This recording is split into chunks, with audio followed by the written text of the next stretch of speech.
Last Bus to Woodstock by Colin Dexter. Read by Samuel West. Prelude.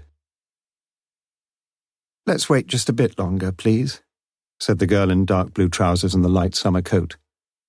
"I'm sure there's one due pretty soon." She wasn't quite sure, though.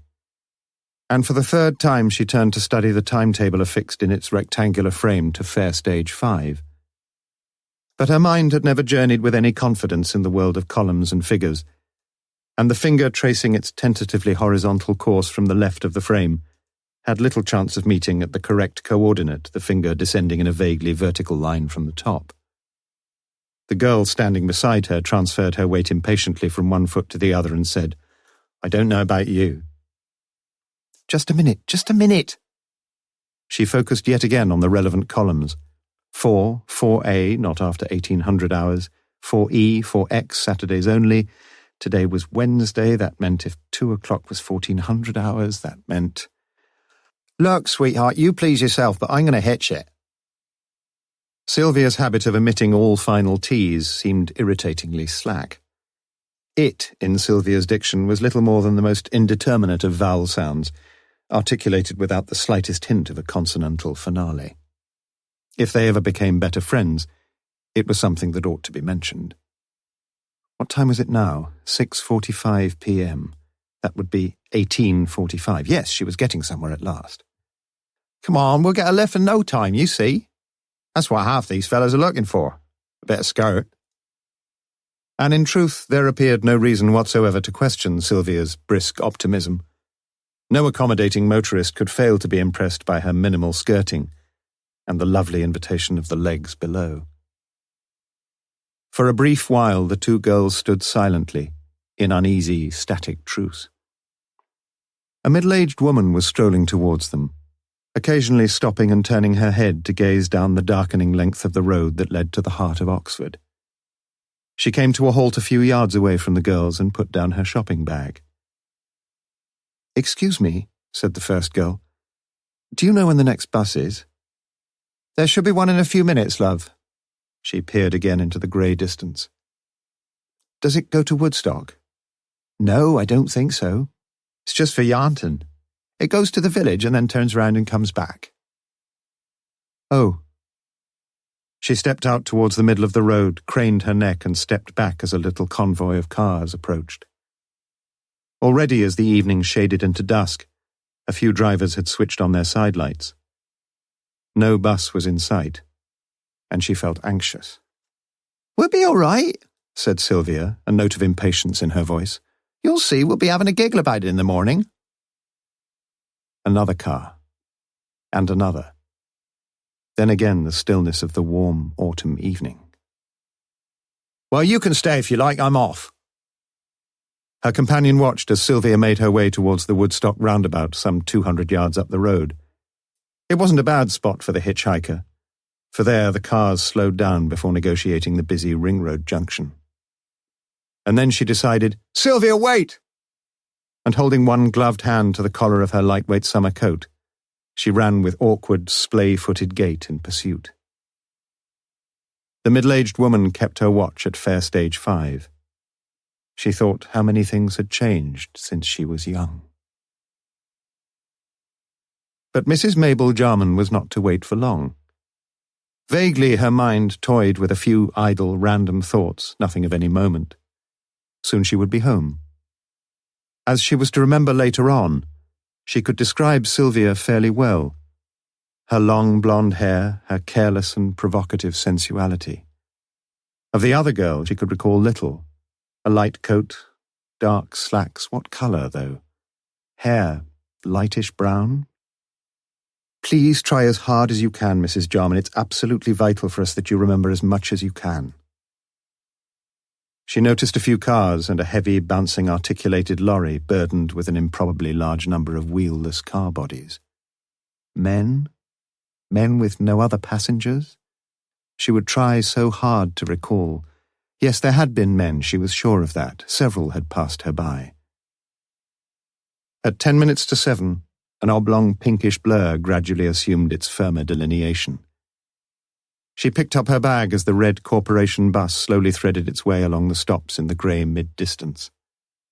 Soon she could almost read the bold white lettering above the driver's cab. What was it?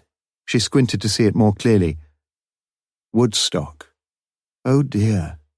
She had been wrong then, when that nicely spoken young girl had asked about the next bus. Still, never mind. They hadn't gone far.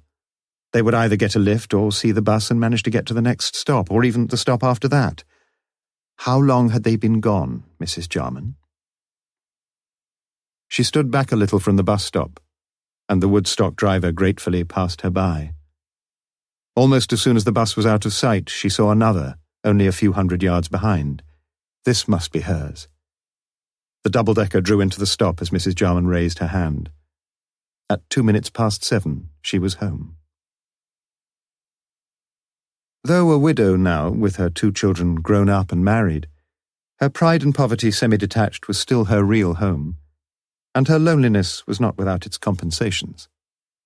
She cooked herself a generous supper, washed up, and turned on the television.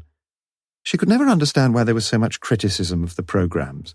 She herself enjoyed virtually everything, and often wished she could view 2 channels simultaneously.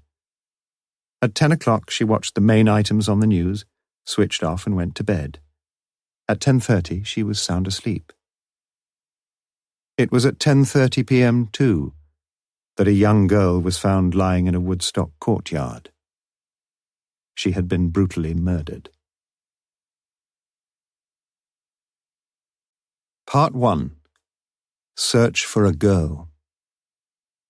Chapter 1. Wednesday, 29th of September.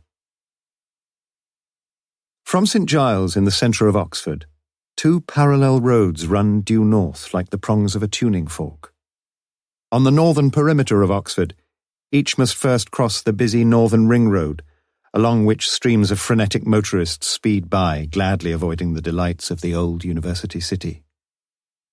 The eastern branch eventually leads to the town of Banbury, and thence continues its rather unremarkable course towards the heart of the industrial Midlands. The western branch soon brings the motorist to the small town of Woodstock, some 8 miles north of Oxford, and thence to Stratford-upon-Avon. The journey from Oxford to Woodstock is quietly attractive. Broad grass verges afford a pleasing sense of spaciousness, and at the village of Yarnton, after only a couple of miles, a dual carriageway with a tree-lined central reservation finally sweeps the accelerating traffic past the airport and away from its earlier paralysis. For half a mile immediately before Woodstock, on the left-hand side, a grey stone wall marks the eastern boundary of the extensive and beautiful grounds of Blenheim Palace, the mighty mansion built by good Queen Anne for her brilliant general John Churchill, 1st Duke of Marlborough. High and imposing wrought-iron gates mark the main entrance to the Palace Drive, and hither flock the tourists in the summer season, to walk amidst the dignified splendour of the great rooms, to stand before the vast Flemish tapestries of Malplaquet and Oudenarde, and to see the room in which was born that later scion of the Churchill line, the great Sir Winston himself, now lying in the once peaceful churchyard of nearby Blaydon village. Today Blenheim dominates the old town, yet it was not always so. The strong grey houses which line the main street have witnessed older times, and could tell their older tales, though now the majority are sprucely converted into gift, antique and souvenir shops, and inns. There was always, it appears, a goodly choice of hostelries, and several of the hotels and inns now clustered snugly along the streets can boast not only an ancient lineage, but also a cluster of black AA stars on their bright yellow signs. The Black Prince is situated halfway down a broad side street to the left as one is journeying north. Amidst the Woodstock peerage it can claim no ancient pedigree, and it seems highly improbable, alas, that the warrior son of King Edward III had ever laughed or cried or tippled or wenched in any of its precincts. Truth to tell, a director of the London company which bought the old house, stable yards and all, some 10 years since, had noticed in some dubiously authenticated guidebook that somewhere thereabouts the prince was born. The director had been warmly congratulated by his board for this felicitous piece of research, and not less for his subsequent discovery that the noble prince did not as yet figure in the Woodstock telephone directory. The Black Prince it was, then. The gifted daughter of the first manager had copied out from a children's encyclopedia in suitably antique script a brief, if somewhat romantic, biography of the warrior prince, and put the finished opus into her mother's oven for half an hour at 450 degrees. The resultant manuscript, reverently brown with age, was neatly, if cheaply, framed and now occupied a suitable position of honour on the wall of the cocktail lounge. Together with the shields of the Oxford colleges nailed neatly along the low stained beams, it added tone and class. For the last 2.5 years, Gay had been the resident hostess of the Black Prince. Barmaid thought the manager was a trifle infradignitatum. And he had a point. "A pint of your best bitter, love," was a request Gail seldom had to meet, and she now associated it with the proletariat. Here it was more often vodka and lime for the bright young things, Manhattan cocktails for the American tourists, and gin and French with a splash of Italian for the Oxford dons. Such admixtures she dispensed with practised confidence from the silvery glitter and sparkle of bottles ranged invitingly behind the bar. The lounge itself, deeply carpeted with chairs and wall seats covered in a pleasing orange shade, was gently bathed in half-light, giving a chiaroscuro effect reminiscent, it was hoped, of a Rembrandt nativity scene. Gay herself was an attractive, auburn-haired girl, and tonight, Wednesday, she was immaculately dressed in a black trouser suit and white frilled blouse. A flash of gems on the second and third fingers of her left hand betokened gentle warning to the mawkish amateur playboy, and perhaps, as some maintained, a calculated invitation to the wealthy professional philanderer. She was, in fact, married and divorced, and now lived with one young son and a mother who was not unduly chagrined at the mildly promiscuous habits of a precious daughter who had been unfortunate enough to marry such a lousy swine. Gay enjoyed her divorced status as much as she enjoyed her job, and she meant to keep them both. Wednesday, as usual, had been a fairly busy evening, and it was with some relief when at 10:25 p.m. she politely but firmly called for last drinks. A young man seated on a high stool at the inner corner of the bar pushed his whiskey glass forward. "Same again." Gay glanced quizzically into unsteady eyes, but said nothing. She pushed her customer's glass under a priority whiskey bottle and placed it on the counter, holding out her right hand and mechanically registering the tariff with her left. The young man was obviously drunk. He fumbled slowly and ineffectually through his pockets before finding the correct money, and after one mouthful of his drink, he eased himself gingerly off his seat, measured the door with an uncertain eye, and made a line as decently straight as could in the circumstances be expected. The old courtyard, where once the horses had clattered over the cobbled stones, had access from the street through a narrow archway, and had proved an invaluable asset to the Black Prince. A rash of fines for trespassing on the single and double yellow lines which bordered even the most inhospitable and inaccessible stretches of road was breeding a reluctant respect for the law, and any establishment offering patrons-only cars left at owner's risk was quite definitely in business. Tonight, as usual, the courtyard was tightly packed with the inevitable Volvos and Rovers. A light over the archway threw a patch of inadequate illumination over the entrance to the yard. The rest lay in dark shadow. It was to the far corner of this courtyard that the young man stumbled his way, and almost there, he dimly saw something behind the furthest car. He looked and groped silently. Then horror crept up to the nape of his neck, and against a padlocked stable door, he was suddenly and violently sick. Chapter 2. Wednesday, the 29th of September.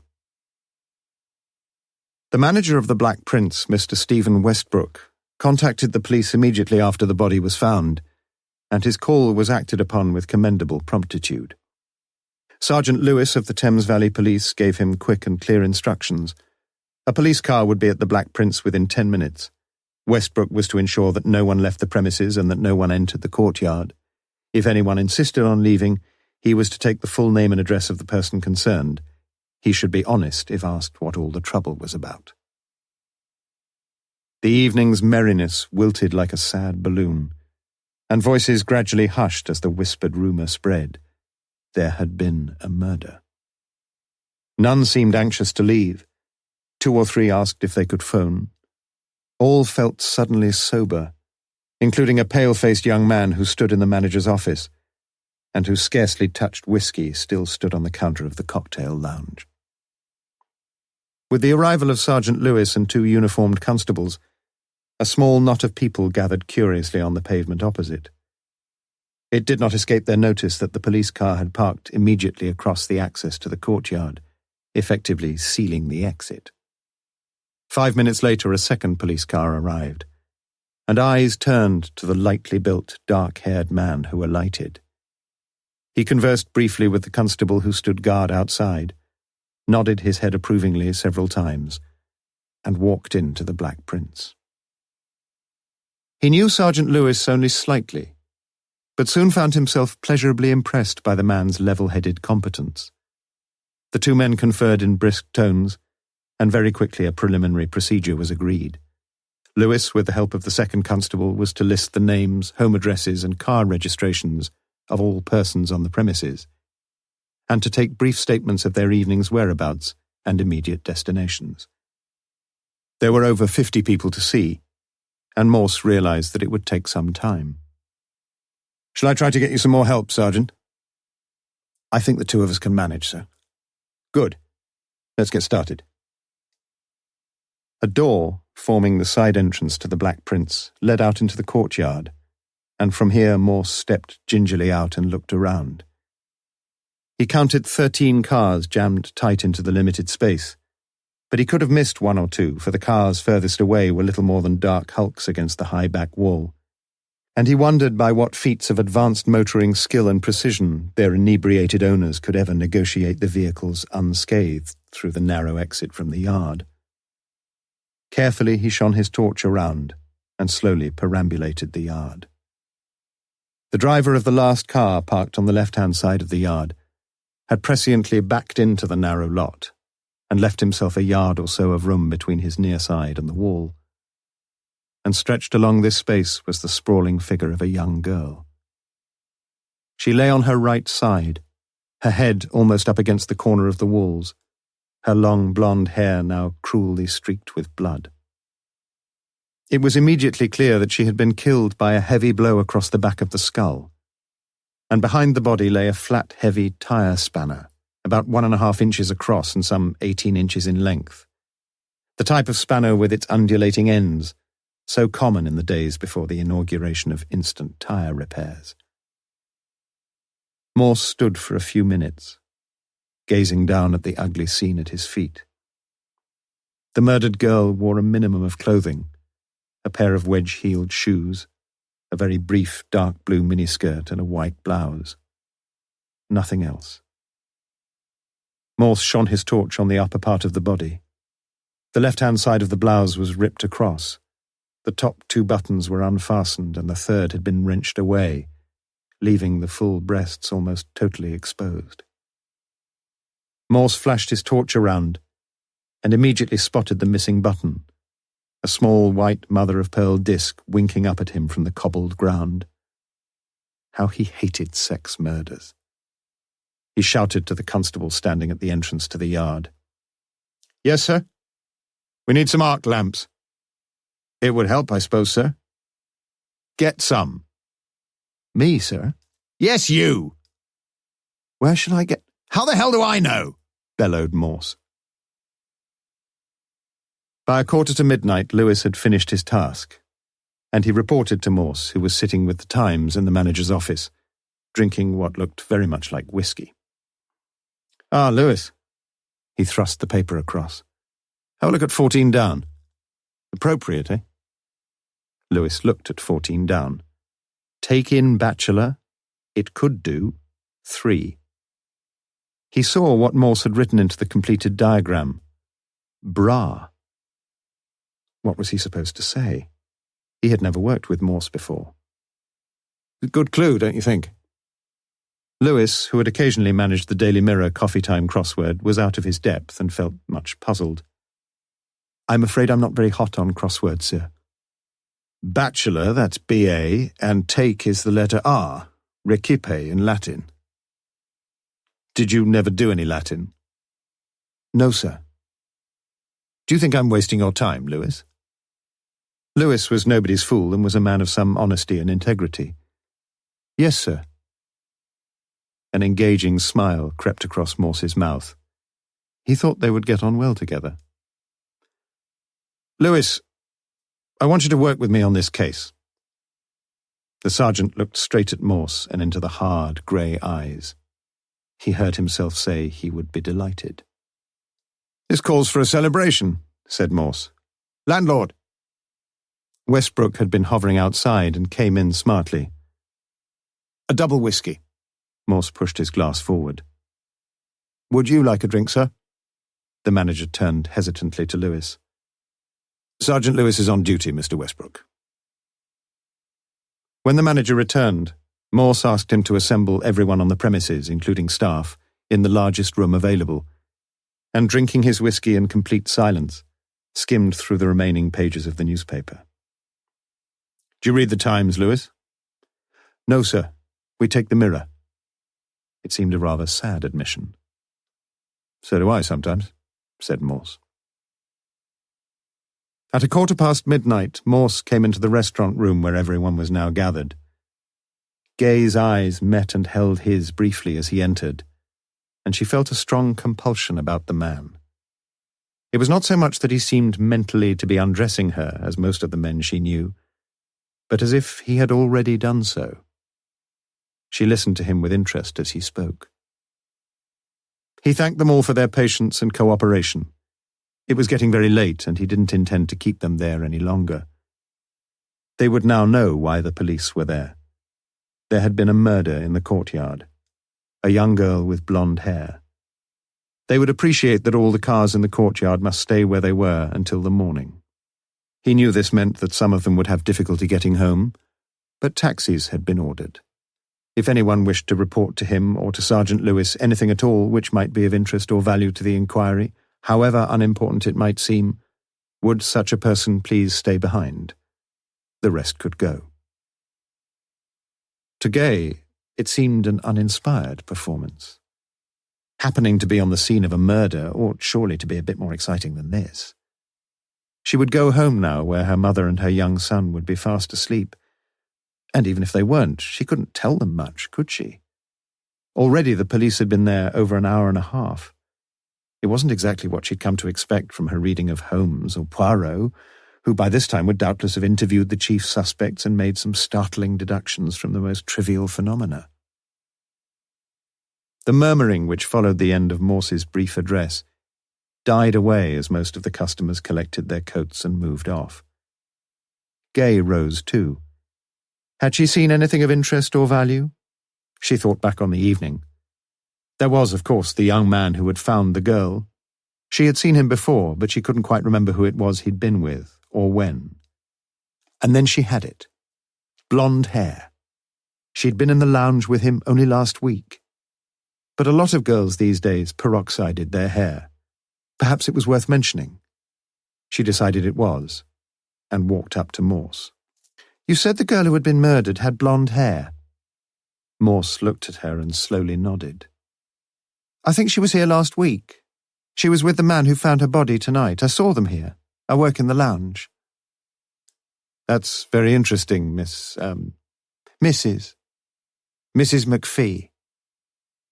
"Please forgive me, Mrs. McPhee. I thought you might have been wearing all those rings to frighten off the boys who come to drool at you over the counter." Gay felt very angry. He was a hateful man. "Look, Inspector, whatever your name is, I came to tell you something I thought might be helpful. If you're going—" "Mrs. McPhee," broke in Morse gently, looking at her with an open nakedness in his eyes. "If I lived anywhere near, I'd come in myself and drool over you every night of the week." At just after 1 a.m., a primitive, if reasonably effective, relay of arc lamps was fixed around the courtyard. Morse had instructed Lewis to detain the young man who had found the murdered girl until they had taken the opportunity of investigating the courtyard more closely. The two men now surveyed the scene before them. There was a great deal of blood, and as Sergeant Lewis looked down on her, he felt a deep revulsion against the violence and senselessness of murder. Morse appeared more interested in the starry heavens above. "Do you study the stars, Lewis?" "I read the horoscopes sometimes, sir." Morse appeared not to hear. "I once heard of a group of schoolchildren, Lewis, who tried to collect 1 million matchsticks. After they'd filled the whole of the school premises, they decided they'd have to pack it up." Lewis thought it his duty to say something, but all appropriate comment eluded him.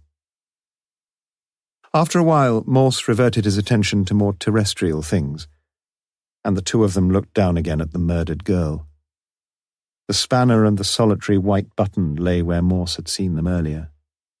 There was nothing much else to see, but for the trail of dried blood that led almost from one end of the back wall to the other. The young man sat in the manager's office. His mother, though expecting him to be late, would be getting worried, and so was he. Morse finally came in at 1:30 a.m., whilst the police surgeon, the photographers, and the fingerprint men busied themselves about the courtyard. "Name?" he asked. "Sanders. John Sanders." "You found the body?" "Yes, sir." "Tell me about it." "There's not much to tell, really." Morse smiled. "Then we needn't keep you long, need we, Mr. Sanders?" The young man fidgeted. Morse sat opposite him, looked him hard in the eye, and waited. "Well, I just walked into the courtyard and there she was. I didn't touch her, but I knew she was dead. I came straight back in to tell the manager." Morse nodded. "Anything else?" "Don't think so." "When were you sick, Mr. Sanders?" "Oh, yeah, I was sick." "Was it after or before you saw the girl?" "After. It must have upset me seeing her there. Sort of shock, I suppose." "Why don't you tell me the truth?" "What do you mean?" Morse sighed. "You haven't got your car here, have you?" "I haven't got a car." "Do you usually have a stroll round the courtyard before you go home?" Sanders said nothing. "How much drink did you have tonight?" "A few whiskies. I wasn't drunk." "Mr. Sanders, do you want me to find out from someone else?" It was clear from Sanders' manner that he hardly welcomed an inquiry along such lines. "What time did you come here?" continued Morse. "About 7:30. "And you got drunk and went out to be sick?" Reluctantly, Sanders agreed. "Do you usually drink on your own?" "Not usually." "Who were you waiting for?" Sanders did not reply. "She didn't show up?" "No," he said flatly. "But she did come, didn't she?" "No. I told you I was on my own all the time." "But she did come, didn't she?" repeated Morse quietly. Sanders looked beaten. "She came," continued Morse in the same quiet voice. "She came, and you saw her. You saw her in the courtyard, and she was dead." The young man nodded. "We'd better have a little chat, you and me," said Morse, ungrammatically. Chapter 3. Thursday, 30th of September. As he stood alone in the bedroom of Sylvia Kaye, Morse felt measurably relieved. The grim duties of the night were over, and he switched on the natural defense mechanism of his weary mind. He wished to forget the awakening of Mrs. Dorothy Kaye and the summoning of her husband from his night shift in the welding division of the Cowley car plant, the fatuous, coarse recriminations, and the overwhelming hurt of their bitter, empty misery. Sylvia's mother was now under sedation, postponing the day and the reckoning, whilst Sergeant Lewis sat at headquarters learning what he could from Sylvia's father. He took many pages of careful notes, but doubted if it all amounted to much. He was to join Morse in half an hour. The bedroom was small, one of 3 in a neat semi-detached house in Jackdaw Court, a quiet crescent with rotting wooden fences a few minutes' walk off the Woodstock road. Morse sat down on the narrow bed and looked around him. He wondered if the neatness of the bed was Mum's doing, for the remainder of the room betrayed the slack and untidy living of the murdered girl. A vast coloured portrait of a pop artist was pinned rather precariously above the gas fire in the chimney breast, and Morse reminded himself that he might understand young people rather better if he had a teenage family of his own. As it was, the identity of the handsome youth was cloaked in anonymity, and whatever pretensions he may have had would for Morse be forever unknown. Several items of underwear draped the table and chair, which with a whitewood wardrobe substantively comprised the only other furniture. Morse gingerly picked up a flimsy black bra lying on the chair. His mind flashed back to that first glimpse of Sylvia Kaye, rested there a few seconds, and slowly returned through the tortuous byways of the last unpleasant hours. A pile of women's magazines was awkwardly stacked on the windowsill, and Morse cursorily flicked his way through make-up hints, personal problems, and horoscopes. Not even a paragraph of pornography. He opened the wardrobe door, and with perceptibly deeper interest examined the array of skirts, blouses, slacks, and dresses. Clean and untidy. Mounds of shoes, ultra-modern, wedged, ugly. She wasn't short of money. On the table, Morse saw a travel brochure for package trips to Greece, Yugoslavia, and Cyprus. White hotels, azure seas, and small print about insurance liability and smallpox regulations. A letter from Sylvia's employer explaining the complexities of VAT, and a diary, the latter revealing nothing but a single entry for the 2nd of January. Cold, went to see Ryan's daughter. Lewis tapped on the bedroom door and entered. "Find anything, sir?" Morse looked at his cheerful sergeant distastefully and said nothing. "Can I?" asked Lewis, his hand hovering above the diary. "Go ahead," said Morse. Lewis examined the diary, turning carefully through the days of September. Finding nothing, he worked meticulously through every page. "Only one day filled in, sir." "I don't even get that far," said Morse. "Do you think cold means it was a cold day, or she had a cold?" "How do I know?" snapped Morse. "And what the hell does it matter?" "We could find out where Ryan's daughter was on in the first week of January," suggested Lewis. "Yes, we could, and how much the diary cost, and who gave it to her, and where she buys her biros from. Sergeant, we're running a murder inquiry, not a stationery shop." "Sorry." "You may be right, though," added Morse. "I'm afraid Mr. Kaye hadn't got much to tell me either, sir." "Did you want to see him?" "No, leave the poor fellow alone." "We're not making very rapid progress, then." "Oh, I don't know," said Morse. "Miss Kaye was wearing a white blouse, wasn't she?" "Yes." "What colour bra would your wife wear under a white blouse?" "A lightish coloured one, I suppose." "She wouldn't wear a black one." "It would show through." "By the way, Lewis, do you know when lighting up time was yesterday evening?" "Afraid I don't offhand," replied Lewis. "But I can soon find out for you." "No need for that," said Morse. "According to the diary you just inspected, yesterday, 29th of September, was St. Michael and All Angels' Day, and lighting up time was 6:40 p.m. Lewis followed his superior officer down the narrow stairs and wondered what was coming next. Before they reached the front door, Morse half turned his head. "What do you think of women's lib, Lewis?" At 11 a.m., Sergeant Lewis interviewed the manager of the Town and Gown Assurance Company, situated on the 2nd and 3rd stories above a flourishing tobacconist's shop in the High. Sylvia had worked there, her first job, for just over a year. She was a copy typist, having failed to satisfy the secretarial college at which she had studied for 2 years after leaving school, that the ungainly and frequently undecipherable scrawls in her shorthand notebook bore sufficient relationship to the missives originally dictated.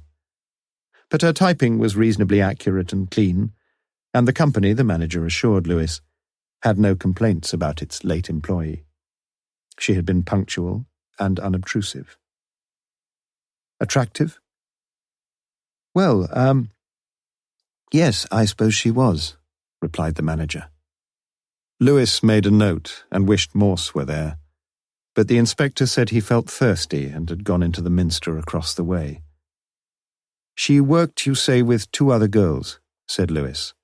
I think I'd better have a word with them if I can. Certainly, officer. The manager, Mr. Palmer, seemed a fraction relieved. Lewis questioned the 2 young ladies at considerable length. Neither was a particular friend of Sylvia. She had, as far as they knew, no regular beau. Yes, she had boasted occasionally of her sexual exploits, but so did most of the girls. She was friendly enough, but not really one of the girls. Lewis looked through her desk. The usual bric-a-brac. A bit of a broken mirror, a comb with a few blonde hairs in it, yesterday's sun, pencils galore, rubbers, typewriter ribbons, carbons. On the wall behind Sylvia's desk was pinned a photograph of Omar Sharif, flanked by a typewritten holiday rota. Lewis saw that Sylvia had been on a fortnight's holiday in the latter half of July, and he asked the 2 girls where she'd been to. Stayed at home, I think, replied the elder of the 2 girls, a quiet, serious-looking girl in her early 20s. Lewis sighed. You don't seem to know much about her, do you? The girls said nothing. Lewis tried his best to elicit a little more cooperation, but met with little success. He left the office just before midday and strolled over to the minster. Poor Sylvia, said the younger girl after he had gone. Yes, poor Sylvia, replied Jennifer Colby. Lewis eventually, and somewhat to his surprise, discovered Morse in the gentleman-only bar at the back of the minster. Ah, Lewis. He rose and placed his empty glass on the bar. What's it to be? Lewis asked for a pint of bitter. 2 pints of your best bitter, said Morse cheerfully to the man behind the bar. And have one yourself. It became clear to Lewis that the topic of conversation before his arrival had been horse racing.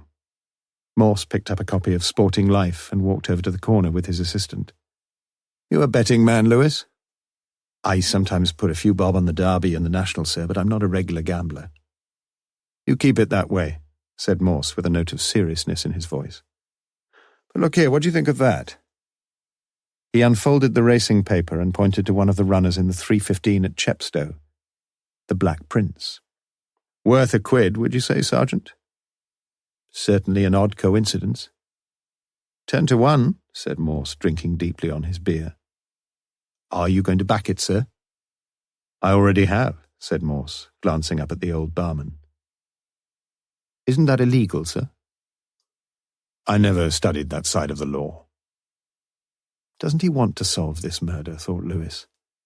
And as if Morse read his unspoken words, he was promptly asked for a report on the deceased position with Town and Gown. Lewis did his best, and Morse did not interrupt. He seemed rather more interested in his pint of beer. When he finished, Morse told him to get back to headquarters, type his reports, then get home and have some sleep. Lewis didn't argue.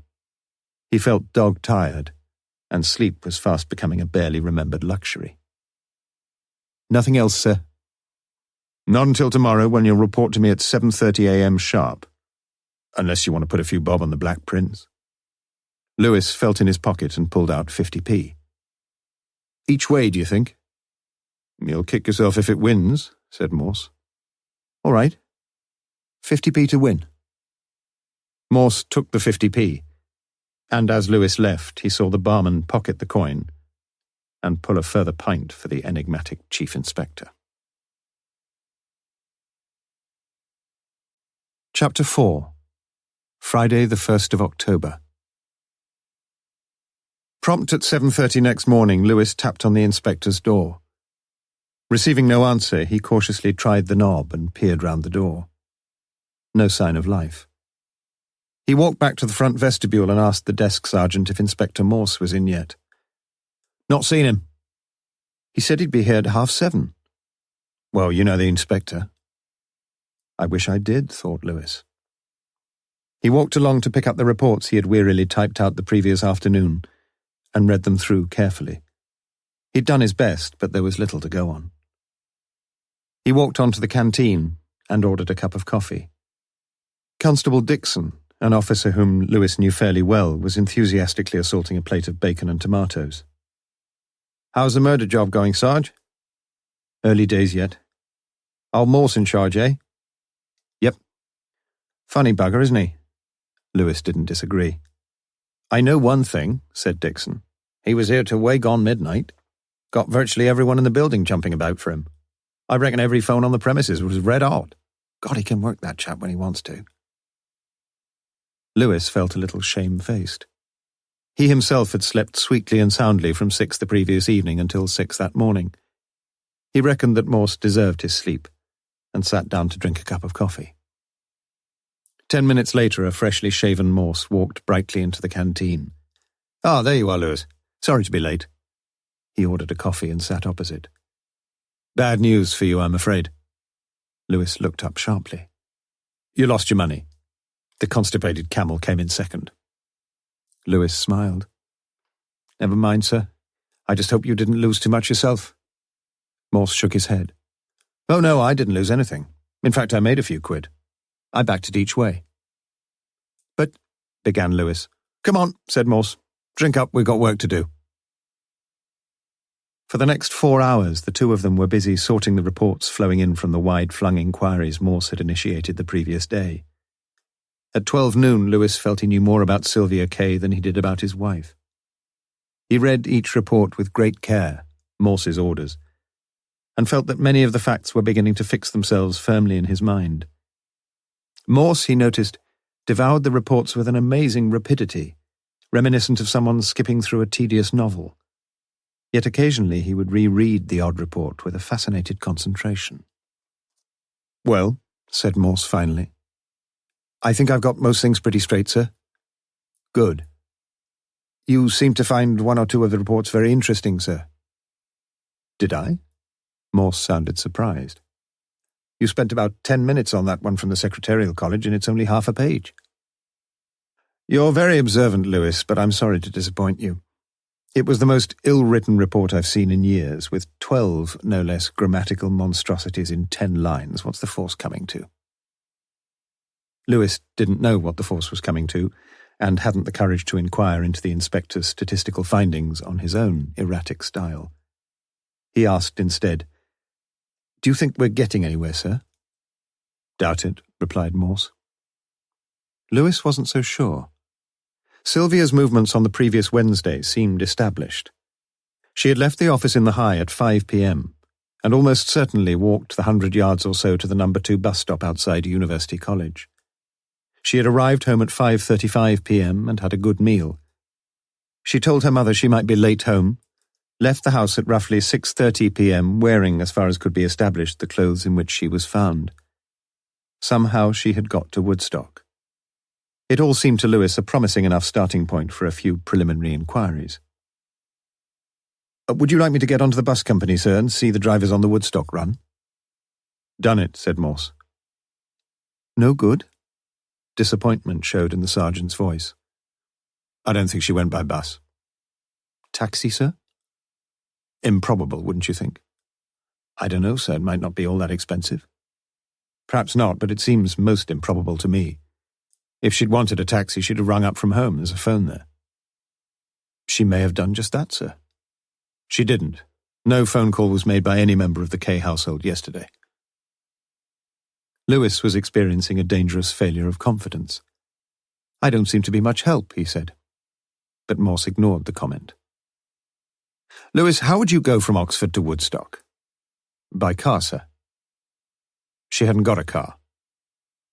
"Get a lift with one of her friends?" "You wrote the report. She doesn't seem to have had many girlfriends." "A boyfriend, you think, sir?" "Do you?" Lewis thought a minute. Bit odd if she was going with a boyfriend. Why didn't he pick her up at her house? Why not, indeed? She wasn't picked up at home? No, her mother saw her walking away. You've interviewed her mother then, sir? Yes, I spoke to her last night. Is she very upset? She's got broad shoulders, Lewis, and I rather like her. Of course, she's terribly upset and shocked, but not quite so heartbroken as I thought she'd be. In fact, I got the idea her beautiful daughter was something of a trial to her. Morse walked over to a large mirror, took out a comb and began to groom his thinning hair. He carefully drew a few strands across a broad area of nakedness at the back of his skull, returned the comb to his pocket, and asked a perplexed Sergeant Lewis what he thought of the effect. You see, Lewis, if Sylvia didn't go by bus, taxi, or boyfriend, how on earth did she ever get to Woodstock? And remember that get to Woodstock somehow she assuredly did. She must have hitched it, sir. Morse was still surveying himself in the mirror. Yes, Lewis, I think she did. And that is why... He took out the comb again and made some further passes at his straggling hair. That is why I think I must put in a little TV appearance tonight. He picked up the phone and put through a call to the chief superintendent. Go and get some lunch, Lewis. I'll see you later. Can I order anything for you, sir? No, I've got to watch my figure, said Morse. The death of Sylvia Kaye had figured dramatically in Thursday afternoon's edition of the Oxford Mail, and prominently in the national press on Friday morning. On Friday evening, the news bulletins on both BBC and ITV carried an interview with Chief Inspector Morse, who appealed for help from anyone who had been on the Woodstock Road between 6:40 p.m. and 7:15 p.m. on the evening of Wednesday the 29th of September. Morse informed the nation that the police were looking for a very dangerous man who might attack again at any time. For the killer of Sylvia Kaye, when brought to justice, would face not only the charge of willful murder, but also the charge of sexual assault and rape. Lewis had stood in the background as Morse faced the camera crews and joined him after his performance was over. That damned wind, said Morse, his hair blown into a tufted wilderness. Do you really think he might kill someone else, sir? Doubt it very much, said Morse. Chapter 5. Friday the 1st of October. Each evening of the week, with rare exceptions, Mr. Bernard Crowther left his small detached house in Southdown Road, North Oxford, at approximately 9:40 p.m. Each evening his route was identical. Methodically closing behind him the white gate which enclosed a small patchy strip of lawn, he would turn right, walk to the end of the road, turn right again, and make his way with perceptible purposefulness in his stride towards the lounge bar of the Fletcher's Arms.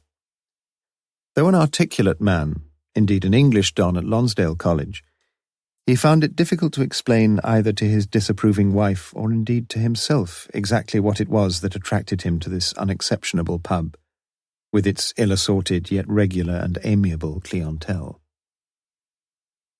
On the night of Friday the 1st of October, however, Crowther would have been observed to remain quite still for several seconds after closing the garden gate behind him, his eyes downcast and disturbed, as if he were pondering deep and troublous thoughts, and then to turn, against his habit and his inclination, to his left.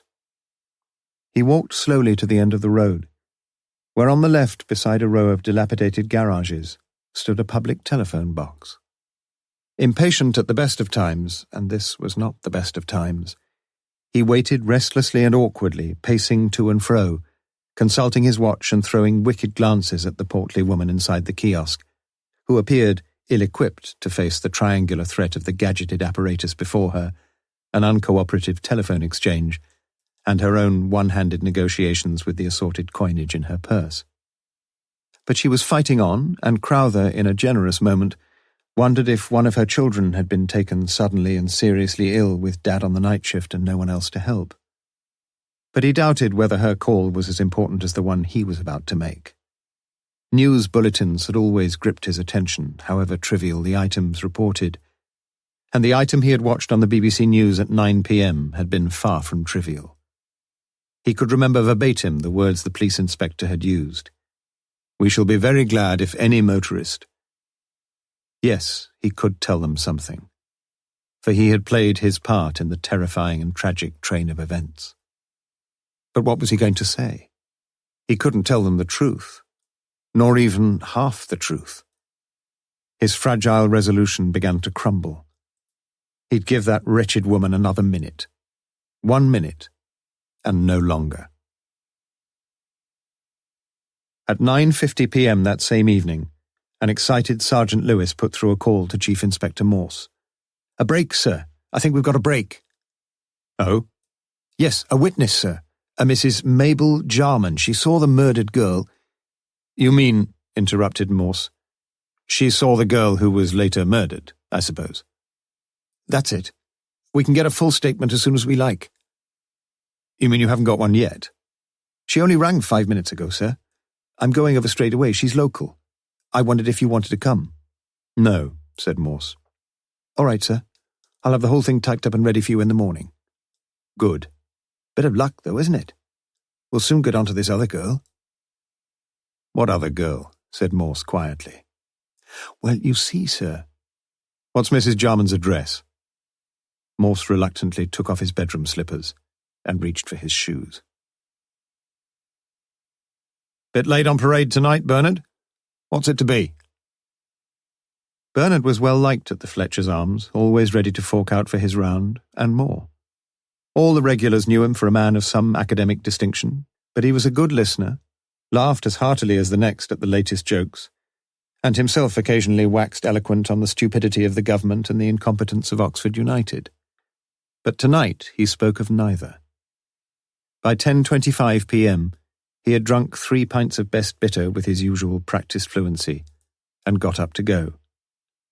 "Another one before you go, Bernard?" "Thanks, no. I've had just about enough of that horse piss for one night." "You in the doghouse again?" "I'm always in the bloody doghouse." He walked back slowly. He knew that if the bedroom light was on, his wife, Margaret, would be reading in bed, waiting only for her errant husband to return. If there was no light, she would probably be watching TV. He came to a decision as foolish as the ones he had made as a boy when he would race a car to the nearest lamp-post. If she was in bed, he would go straight in. If she was still up, he would ring the police.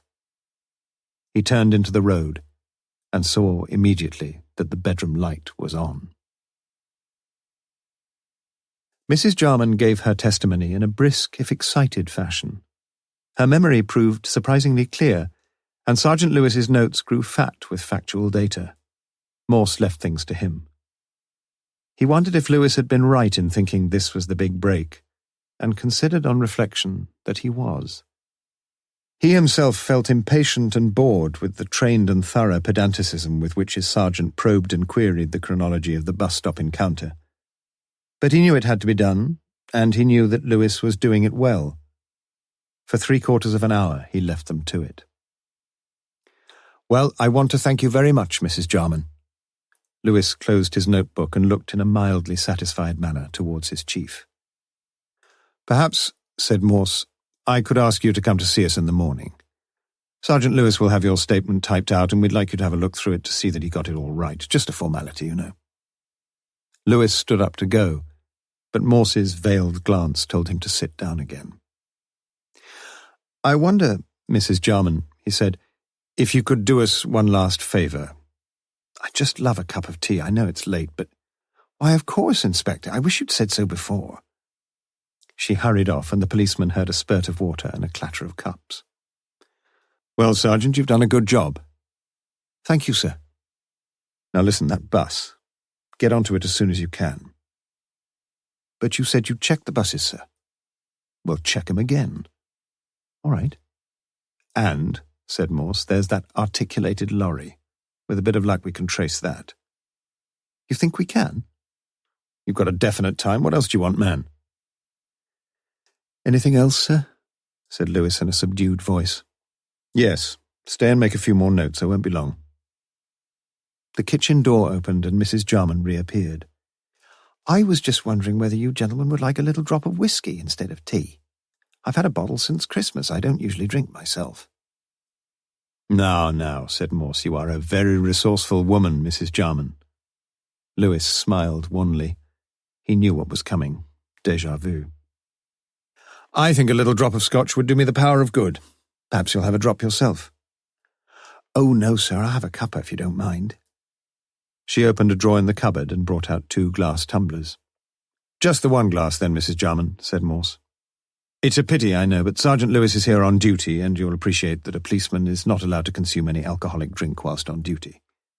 You wouldn't want him to break the law, would you?" Lewis muttered to himself. Morse smiled into his liberal dose of whiskey, whilst his assistant soberly stirred a diminutive cup of wickedly dark brown tea. "Mrs. Jarman, I just want to ask you 1 or 2 more questions about what you said to Sergeant Lewis. I hope you don't feel too tired." "Oh, no." "Do you remember how this other girl seemed? Was she a bit cross, a bit nervous?" "I don't think she was... Well, I don't know. Perhaps she was a bit nervous." "A bit frightened?" "Oh, no, not that. A bit sort of, excited. Yes, that's a bit excited." "Excited and impatient?" "I think so." "Now, I want you to think back. Just close your eyes if you like and picture yourself at the bus stop again. Can you recall anything at all that she said? She asked you if the next bus went to Woodstock. You've told us that. Anything else?" "I can't remember. I just can't seem to remember." "Now, Mrs. Jarman, don't rush yourself. Just relax and picture it all again. Take your time." Mrs. Jarman closed her eyes, and Morse watched her with keen anticipation. She said nothing. Morse at last broke the embarrassing silence. "What about the girl who was murdered? Did she say anything else? She wanted to hitchhike, you said." "Yes, she kept saying something like, 'Come on.'" "It'll be all right," added Morse. "Yes, it'll be all right. We'll have a giggle about it in the morning." Morse's blood froze. He remained utterly motionless. But Mrs. Jarman's memory had dredged its last. Morse relaxed. "We've kept you up late, but you've been wonderful. And this must be a real priority brand of scotch." "Oh, would you like a little drop more, sir?" "Well, I think I wouldn't perhaps say no, Mrs. Jarman. Yes, a drop of the finest scotch I've tasted in years." As Mrs. Jarman turned her back to refill his glass, Morse sternly motioned Lewis to stay where he was, and for the next half hour he tried with every subtlety he knew to jog the good lady's recollection of her chance encounter with the murdered girl and her companion. But to no avail. "Just one more thing, Mrs. Jarman. When you come to see us in the morning, we shall be holding an identity parade. It won't take more than a minute or 2. "You mean you want me to... Oh, dear." At 11:45 p.m., Morse and Lewis took their leave of Mrs. Jarman. They were standing by their cars when the door of the house suddenly opened again, and Mrs. Jarman came hurriedly towards Morse. "There's just one more thing, sir. I've just remembered. When you said close your eyes and just picture things, I thought of something. The other girl, sir, when she ran with a sort of splay-footed run. Do you know what I mean, sir?" "Yes, I do," said Morse. The 2 men returned to HQ. After inquiring whether any further calls had come through and learning there were none, Morse called Lewis to his office. "Well, my friend?" Morse looked pleased with himself.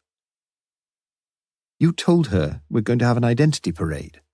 asked a puzzled Lewis. "We are. Now tell me this. What would you say was the most vital fact we learned from Mrs. Jarman?" "We learned quite a few pieces of valuable information." "Yes, we did, but only one fact that really made your hair stand on end, eh?" Lewis tried to look intelligent. "We learned, did we not," said Morse, "that the girls would have a bit of a giggle about it all in the morning." "Oh, I see," said Lewis, not seeing. "You see what it means. They would be meeting in the morning, Thursday morning, and we know that Sylvia Kaye was in employment, and we know where, do we not? So the other girl works there too? The evidence would seem to point very much that way, Lewis. But I was there, sir, and none of them said a word. Don't you find that very interesting? I don't seem to have done a very good job, do I? Lewis looked disconsolately down at the Chief Inspector's carpet. But don't you see, continued Morse, we now know that one of the girls, how many were there? 14. That one of those girls is at the very least withholding vital evidence, and at the best telling us a heap of lies. I didn't talk to them all, sir.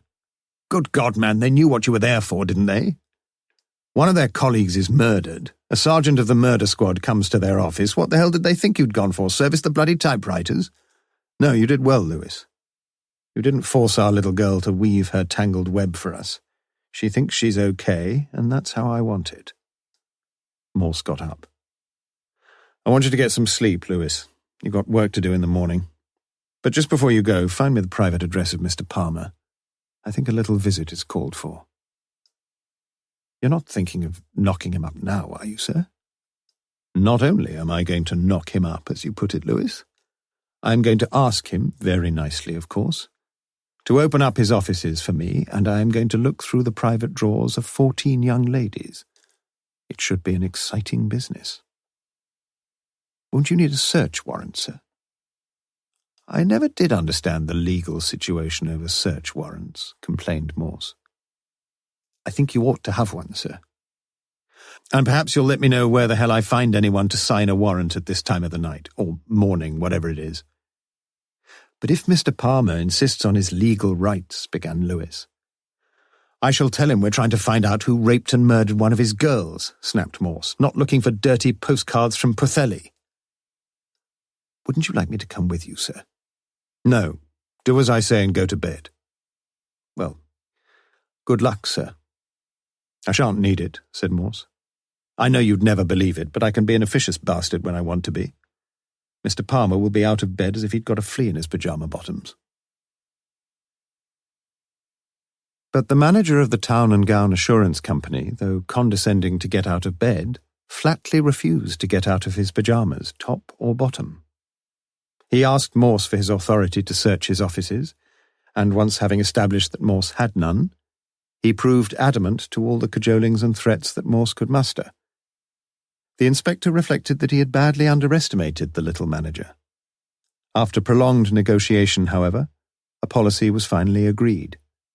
All the staff of the Town and Gown would be assembled in the manager's office at 8:45 a.m. the following morning, where they would all be asked if they had any objections to the police opening any incoming private correspondence. If there were no objection, Palmer assured Morse, the inspector could open all correspondence, and if need be, make confidential copies of any letter which might be of value. Furthermore, all the female employees would be asked to attend an identity parade at the Thames Valley HQ sometime later the same morning. Palmer would need some time to arrange a skeleton servicing of the telephone exchange and other vital matters. It was a good job it was Saturday. The office closed at midday. Perhaps, thought Morse in retrospect, things hadn't worked out too badly. He wearily drove to HQ and wondered why, with all his experience, he had rushed so wildly into such an ill-considered and probably futile scheme as he had contemplated. Yet for all that, he thought that he had in some strange way been right. He felt in his bones that there was an urgency about this stage of the investigation. He felt he was poised for a big breakthrough, though he did not at this stage realize how many breakthroughs would be required before the case was solved. Nor did he realize that in an oddly perverse way, Palmer's refusal to allow him unauthorized entry to his premises had presented him with one gigantic piece of luck. For a letter addressed to one of the young ladies in Palmer's employ was already on its way, and no power on earth except the inefficiency of some unsuspecting sorting clerk could, or indeed did, prevent its prompt delivery. Morse returned to HQ and spent the next hour at his desk. He finished at 4:15 a.m. and sat back in his black leather chair, Little point in going home now. He pondered the case, at first with a slow, methodical analysis of the facts known hitherto, and then with what, if he had been wider awake, he would wish to have called a series of swift, intuitive leaps, all of which landed him in areas of twilight and darkness. But he knew that whatever had taken place on Wednesday evening had its causation in the activities of certain persons, and that these persons had been motivated by the ordinary passions of love and hate and greed and jealousy. That wasn't the puzzle at all. It was the interlocking of the jigsaw pieces, those pieces that would now be coming into his hands. He dozed off. He fitfully dreamed of an attractive red-headed barmaid and a blonde beauty with blood all over her hair. He always seemed to dream of women. He sometimes wondered what he would dream about if he got himself married. Women, probably, he thought. Chapter 6. Saturday the 2nd of October, a.m. "What next?" said Judith, Mr. Palmer's confidential secretary. "Opening our letters," he said. "You could have said no," replied Sandra, an amiable, feckless girl who had on merit made no advance either in status or in salary since joining the office 3 years ago. "I almost did," chimed in Ruth, a flutter-lashed girl with the brains of a butterfly. "If Bob sent me one of his real passionate ones, coo." She giggled nervously. Most of the girls were young and unmarried and lived with their parents, and because of late morning postal deliveries and a fear that parents might pry into matters not concerning them, several of them had invited their correspondents to address mail to the office. Indeed, so many incoming letters were marked private and confidential, personal and the like, that an unsuspecting observer might have surmised that the Town and Gown was the headquarters of a classified intelligence department. But Palmer countenanced such mild abuse of his establishment with philosophic quietude, whilst at the same time keeping a hawk-like eye on the office telephone accounts. It seemed to him a fair arrangement. Each girl in her own way had been a little overawed by Morse, and his quietly spoken requests were conceded with no audible murmur of dissent. Of course, they all wanted to help. In any case, he was only going to get copies of the mail, and everything would be treated with the utmost confidentiality. Nevertheless, Ruth had given an audible sigh of relief on discovering that this was a morning when Bob had temporarily exhausted his supply of lecherous suggestions. However broad-minded they were, well, "I think we all ought to help them find out about poor old Sylvia," said Sandra. For all her low-geared intellect, she was a girl of ready sensitivity and had been deeply saddened and a little frightened by Sylvia's death. She wished in her own innocent way that she could contribute something to the inquiry, and she sensed disappointment, though little surprise, that no one had written to her. There were 7 personal letters and 2 postcards for Morse to study, and as he cursorily cast his eye over each before placing it in the copying machine, he felt it was all rather foolish. Still, there was the identity parade, of which he had high hopes, although here again in the sobering light of the morning, the expectancy index had already fallen several points.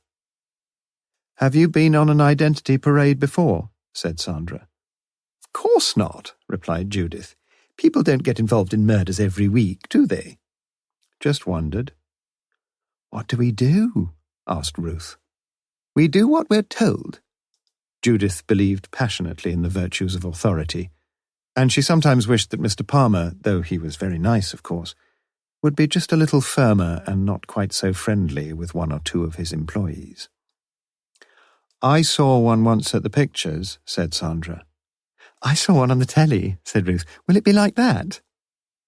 Afterwards they decided it was like that. Disappointing, really. A nondescript woman walked along and looked at each of them as they spoke the words, "Do you know when the next bus is?" You couldn't really be frightened of her. Wouldn't it have been awful, though, if she'd put her hand on your shoulder? But she didn't. She'd walked past all the girls and then walked back, and then walked off. That inspector, he'd been hoping, hadn't he? And that was a bit funny at the end, wasn't it? Running to the door at the far end of the yard. What was all that about? They got the crook in the picture, said Sandra. And on the telly, said Ruth. You shouldn't believe all you see, said Judith. Morse was sitting in his office at midday when Lewis came in. Well, sir? Any good? Morse shook his head. No good at all.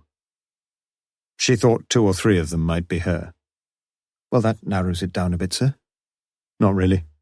I've heard defending counsels make powdered mincemeat out of witnesses who swore on their grandfathers' graves that they were absolutely positive about an identification. No, Lewis, it doesn't help us much, I'm afraid. What about your other idea, sir? You know, the girl had a funny splayed sort of run. Oh, we got them to run all right. Lewis sensed he had landed on a sore point. No good, sir. It was a statement, not a question. That's right, Lewis, no good. And it might just have occurred, Lewis, to members of the crime squad, to me, Lewis, and to you, that all girls run in the same ham-footed bloody way. He blasted the last few words at his sergeant, who waited for the hurricane to subside. You could do with a pint of beer, sir. Morse looked a little happier. You may be right. I've got a bit of news, sir. Let's have it. Well, the bus, that's out. I got the driver and conductor of the 6:30 p.m. 4E from Carfax. There were only a dozen or so on the bus anyway, most of them regulars. Our 2 girls pretty certainly didn't get to Woodstock by bus. We don't know for certain that both of them got to Woodstock anyway, said Morse. But Sylvia got there, didn't she, sir? And the other girl asked for the bus there. I'm beginning to wonder if Mrs. Jarman is such a helpful witness after all. I think she is, because that's only the bad news. You got some good news? Morse tried to sound a bit more cheerful. Well, it's that lorry the old girl told us about. Quite easy, really, to trace it. You see, at Cowley, there's this system with car bodies when they... Yes, I know, you did a sharp job, Lewis, but cut the trimmings. He remembers them. And Mr. George Baker lives in Oxford. And listen to this, sir. He saw the 2 girls getting into a car. A red car. He was sure of that. Chap driving, not a woman.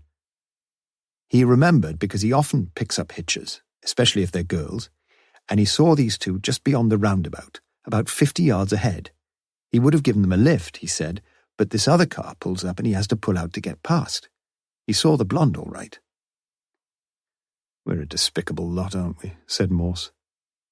Would you have picked them up? I don't usually, sir. Only if they're in uniform. I was glad of a few lifts myself when I was in the forces. Morse reflected carefully on the new evidence. Things were certainly moving. What did you say about a pint? They sat silently in the White Horse at Kidlington, and Morse decided that the beer was drinkable. Finally, he broke the silence. A red car, eh? Yes, sir. Interesting piece of research for you. How many men in Oxford own red cars? Quite a few, sir. You mean a few thousand? I suppose so. But we could find out. I suppose so. Such a problem would not be beyond the wit of our efficient force. I suppose not, sir. But what if he doesn't live in Oxford? Well, yes, there is that. Lewis, I think the beer is dulling your brain. But if alcohol was dimming Lewis's intellectual acumen, it had the opposite effect on Morse. His mind began to function with an easy clarity. He ordered Lewis to take the weekend off, to get some sleep, to forget Sylvia Kaye, and to take his wife shopping. And Lewis was happy to do so. Morse, not an addictive smoker, bought 20 king-sized cigarettes and smoked and drank continuously until 2 p.m. What had really happened last Wednesday evening? He was tormented by the thought that a sequence of events not in themselves extraordinary had taken place. That each event was the logical successor of the one before it. That he knew what one or two of these events had been. That if only his mind could project itself into a series of naturally causal relationships, he would have it all. It needed no startling visionary leap from ignorance to enlightenment, just a series of logical progressions. But each progression landed him at a dead end, like the drawings in children's annuals where one thread leads to the treasure and all the others lead to the edge of the page. Start again. "I'm afraid I shall have to ask you to drink up," said the landlord. Chapter 7. Saturday, 2nd of October, p.m. Morse spent the afternoon of Saturday, 2nd of October, sitting mildly drunk in his office. He had smoked his packet of cigarettes by 4:30 p.m. and rang for more. His mind grew clearer and clearer. He thought he saw the vaguest pattern in the events of the evening of Wednesday, 29th of September. No names, no idea of names yet, but a pattern. He looked through the letters he had copied from the Town and Gown.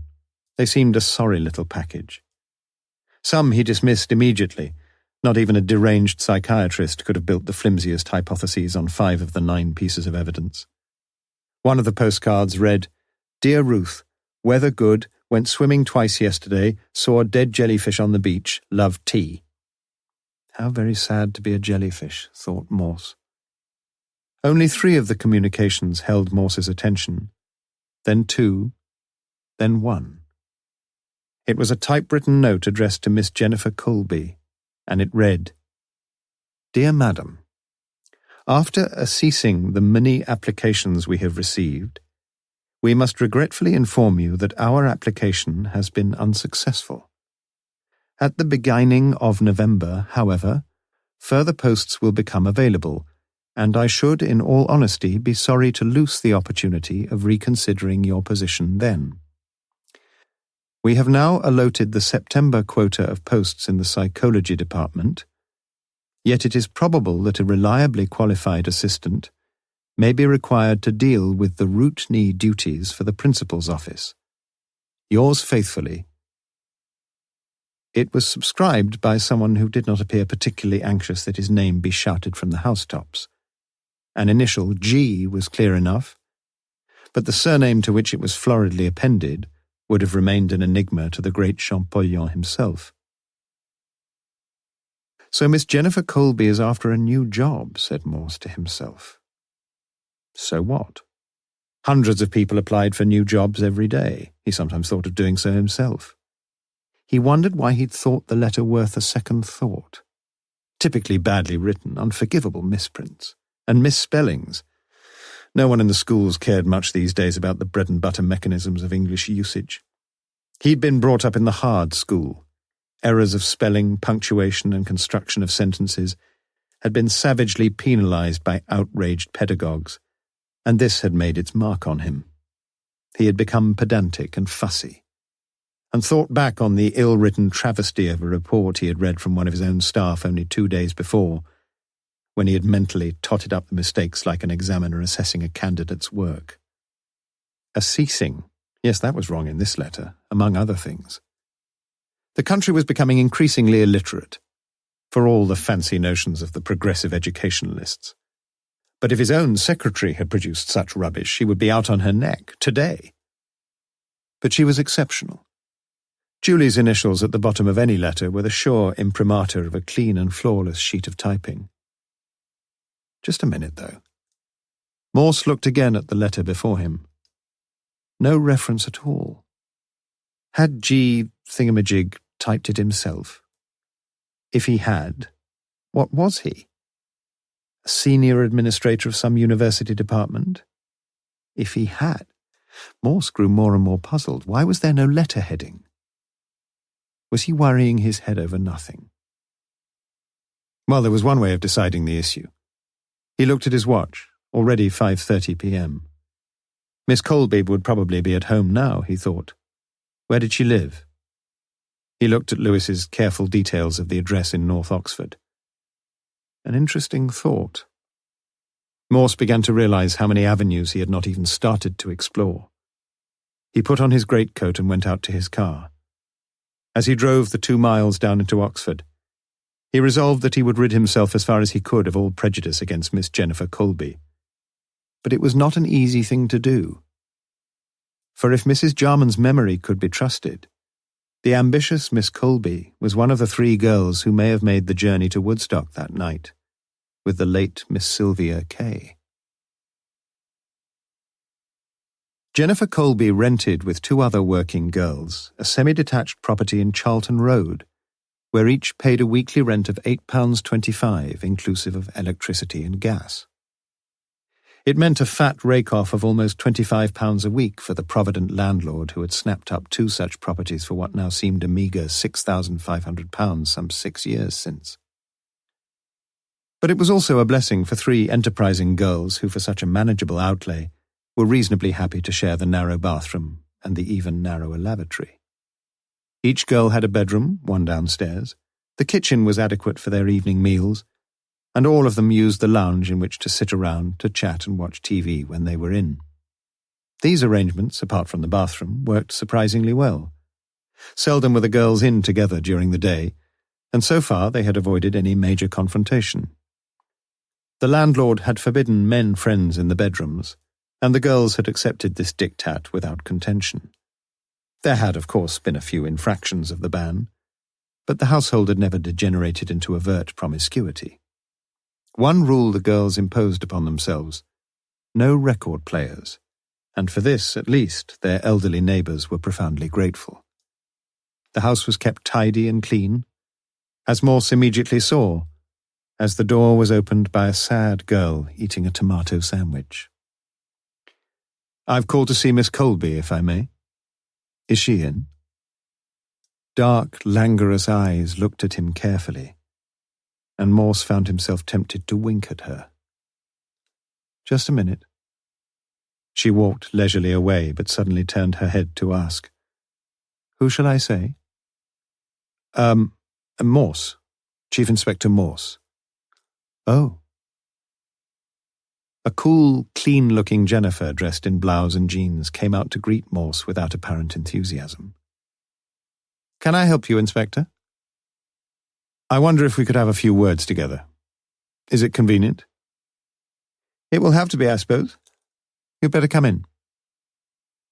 Morse was shown into the lounge, where Miss Dark Eyes sat pretending to be deeply engrossed in a report on the Arsenal v Tottenham match. "Sue, this is Inspector Morse. Do you mind if we speak here?"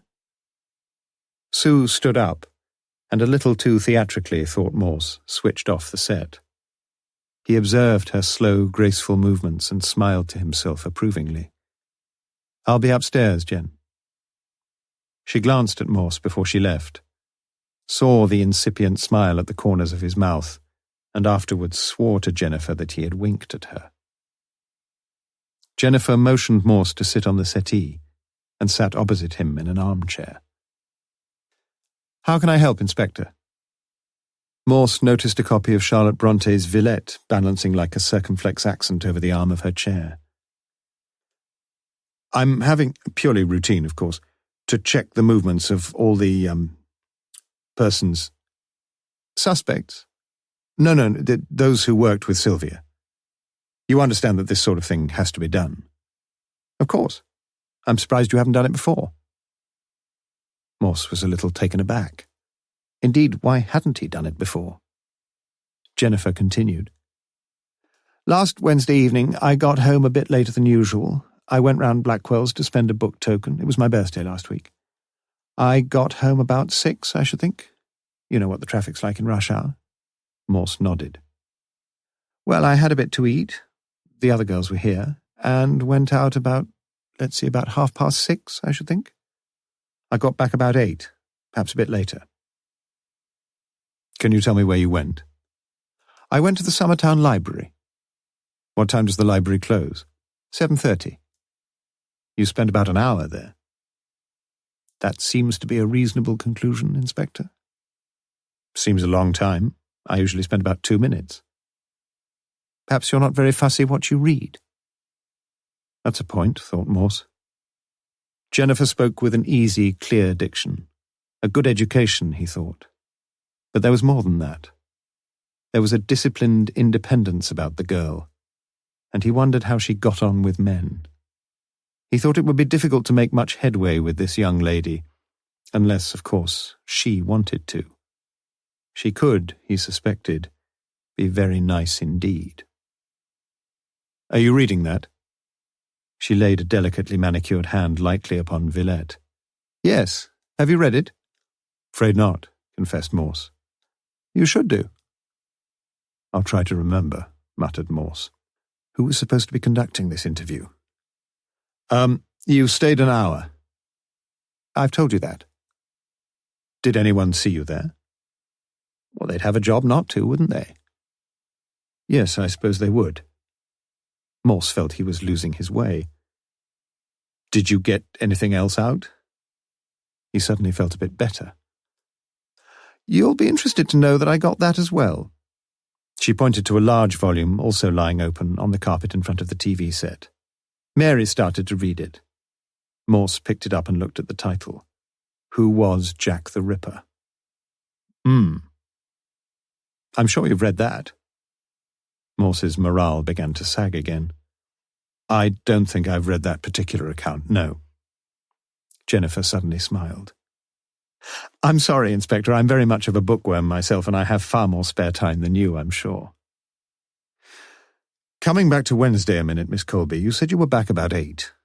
"Yes, about then. Could have been 1:15, even 1:30, I suppose." "Was anyone in when you got back?"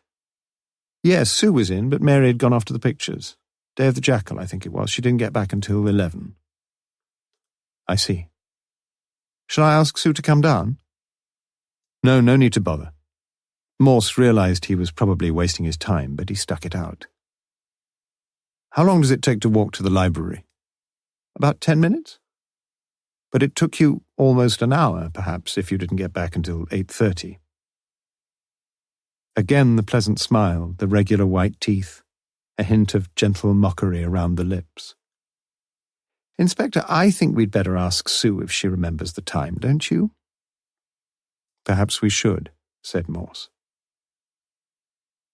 When Jennifer left the room, Morse was looking around with sombre, weary eyes, when suddenly a thought flashed through his mind. He was deadly quick as he picked up Villette, turned to the inside of the cover, and deftly replaced it over the arm of the chair. Sue came in, and quickly confirmed that as far as she could remember, Jennifer had been back in the house at some time after 8. She couldn't be more precise. Morse got up to take his leave. He hadn't mentioned the very thing he had come to discuss, and he wasn't going to. That could come later.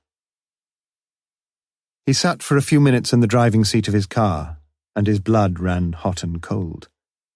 He had not quite been able to believe his eyes, but he'd seen it in black and white, or rather, dark blue on white. Morse knew the Oxford Library routine only too well, for he rarely returned his own irregular borrowings without having to pay a late fine. The library worked in weeks, not days, for books borrowed, and the day that every week began was Wednesday. If a book was borrowed on a Wednesday, the date for return was exactly 14 days later, that Wednesday fortnight. If a book was borrowed on Thursday, the date for return was a fortnight after the following Wednesday, 20 days later. The date stamp was changed each Thursday morning. This working from Wednesday to Wednesday simplified matters considerably for the library assistants, and was warmly welcomed by those borrowers who found 700 or 800 pages in excess of assignment inside just 14 days. Morse would have to check, of course, but he felt certain that only those who borrowed books on Wednesday had to return books within the strict 14-day limit. Anyone taking out a book on any other day would have a few extra days' grace. If Jennifer Colby had taken Villette from the library on Wednesday last, the date stamp for return would have read Wednesday, 13th of October. But it didn't. It read Wednesday, 20th of October. Morse knew beyond any reasonable doubt that Jennifer had lied to him about her movements on the night of the murder. And why? To that vital question, there seemed one very simple answer. Morse sat still in his car outside the house. From the corner of his eye he saw the lounge curtain twitch slightly, but he could see no one. Whoever it was, he decided to let things stew a while longer. He could do with a breath of fresh air anyway. He locked the car doors and sauntered gently down the road, turned left into the Banbury Road and walked more briskly now towards the library. He timed himself carefully. 9.5 minutes. Interesting. He walked up to the library door marked push. But it didn't push. The library had closed its doors 2 hours ago. Chapter 8. Saturday, 2nd of October. Bernard Crowther's wife, Margaret, disliked the weekends, and affected her household management in such a way that neither her husband nor her 12-year-old daughter nor her 10-year-old son enjoyed them very much either. Margaret had a part-time job in the School of Oriental Studies, and suspected that throughout the week she put in more hours of solid work than her gentle, bookish husband and her idle, selfish offspring put together. The weekend, they all assumed, was a time of well-earned relaxation, but they didn't think of her. "What's for breakfast, Mum? Isn't dinner ready yet?" Besides which, she did her week's wash on Saturday afternoons, and tried her best to clean the house on Sundays. She sometimes thought that she was going mad. At 5:30 on the afternoon of Saturday, 2nd of October, she stood at the sink with bitter thoughts. She had cooked poached eggs for tea. What, again? And was now washing up the sticky yellow plates. The children were glued to the television and wouldn't be bored again for an hour or so yet. Bernard, she ought to be thankful for small mercies, was cutting the privet hedge at the back of the house. She knew how he hated gardening, but that was one thing she was not going to do. She wished he would get a move on. The meticulous care he devoted to each square foot of the wretched hedge exasperated her. He'd be in soon to say his arms were aching. She looked at him. He was balding now and getting stout, but he was still, she supposed, an attractive man to some women. Until recently she had never regretted that she had married him 15 years ago. Did she regret the children? She wasn't sure. From the time they were in arms, she had been worried by her inability to gossip in easy, cosy terms with other mums about the precious little darlings. She had read a book on mothercraft, and came to the worrying conclusion that much of motherhood was distasteful to her, even nauseating. Her maternal instincts, she decided, were sadly underdeveloped.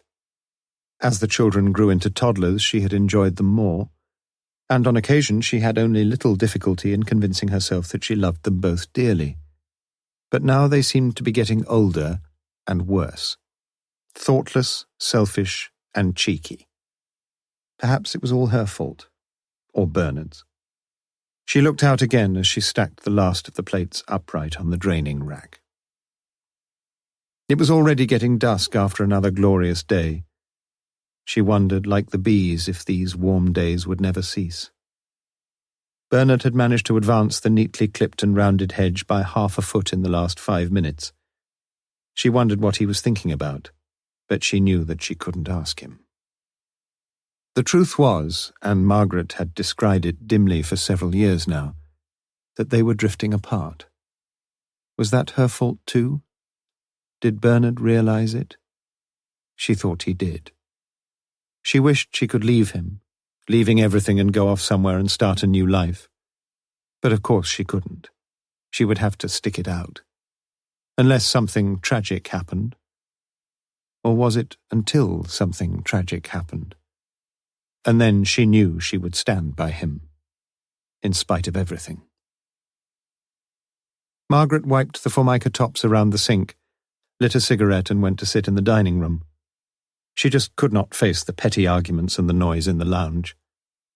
She picked up the book Bernard had been reading that afternoon, The Collected Works of Ernest Dowson. The name was vaguely familiar to her from her school certificate days, and she turned slowly through the poems until she found the lines her class had been made to learn. She was surprised how well she could recall them. I cried for madder music and for stronger wine. But when the feast is finished and the lamps expire, then falls thy shadow, Cinara, The night is thine, and I am desolate and sick of an old passion, yea, hungry for the lips of my desire. I have been faithful to thee, Sinara, in my fashion. She read them again, and for the first time seemed to catch the rhythm of their magical sound. But what did they mean? Forbidden fruits, a sort of languorous, illicit, painful delight. Of course, Bernard could tell her all about it. He spent his life exploring and expounding the beautiful world of poetry. But he wouldn't tell her because she couldn't ask. It must have been an awful strain for Bernard meeting another woman once a week. How long had she known? Well, for certain no more than a month or so. But in a strangely intuitive way, much longer than that. 6 months? A year? Perhaps more. Not with that particular girl, but there may have been others.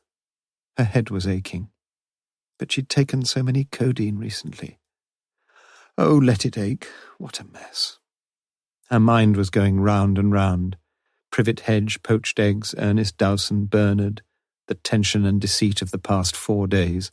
My God, what was she going to do? It couldn't go on like this. Bernard came in. My poor arms don't half ache. Finished the hedge? I'll finish it off in the morning. It's those horrid shears. I shouldn't think they've been sharpened since we moved here. You could always take them in and get them back in about 6 months. You exaggerate. I'll get it finished in the morning. It'll probably be raining. Well, we could do with a drop of rain. Have you seen the lawn? It's like the plains of Abyssinia. You've never been to Abyssinia. The conversation dropped.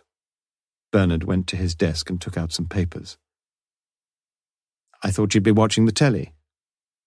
I can't stick being with the children. Bernard looked at her sharply. She was near to tears. No, he said. I know what you mean. He looked soberly and almost tenderly at Margaret. Margaret, his wife. Sometimes he treated her so thoughtlessly, so very thoughtlessly. He walked across and laid a hand on her shoulder. They're pretty insufferable, aren't they? But don't worry about it, all kids are the same. I'll tell you what. Oh, don't bother. You've made all those promises before. I don't care, I tell you. As far as I'm concerned, they can go to hell. And you with them. She began to sob convulsively and ran from the room. He heard her go into their bedroom above and listened as the sobs continued. He put his head in his hands. He would have to do something, and he would have to do it very soon. He was in real danger now of losing everything. He might even have lost it already. Could he tell Margaret everything? She would never, never forgive him. What about the police? He'd almost told them, or at least he'd almost told them part of it. He looked down at Dowson's works and saw where the page was open. He knew that Margaret had been reading it, and his eyes fell upon the same poem. Surely the kisses of her bought red mouth were sweet, but I was desolate and sick of an old passion, when I awoke and found the dawn was grey. I have been faithful to thee, Sinara, in my fashion.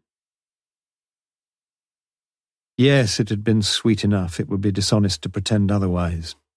But how sour it tasted now. It would have been a huge relief to have ended it all long ago. Above all, to have broken free from the web of lies and deceit he had spun around himself. Yet how beguiling had been the prospect of those extramarital delights. Conscience, damned conscience. Nurtured in a sensitive school. Fatal. Though not a believer himself, Bernard conceded the empirical truth of the Pauline assertion that the wages of sin is death.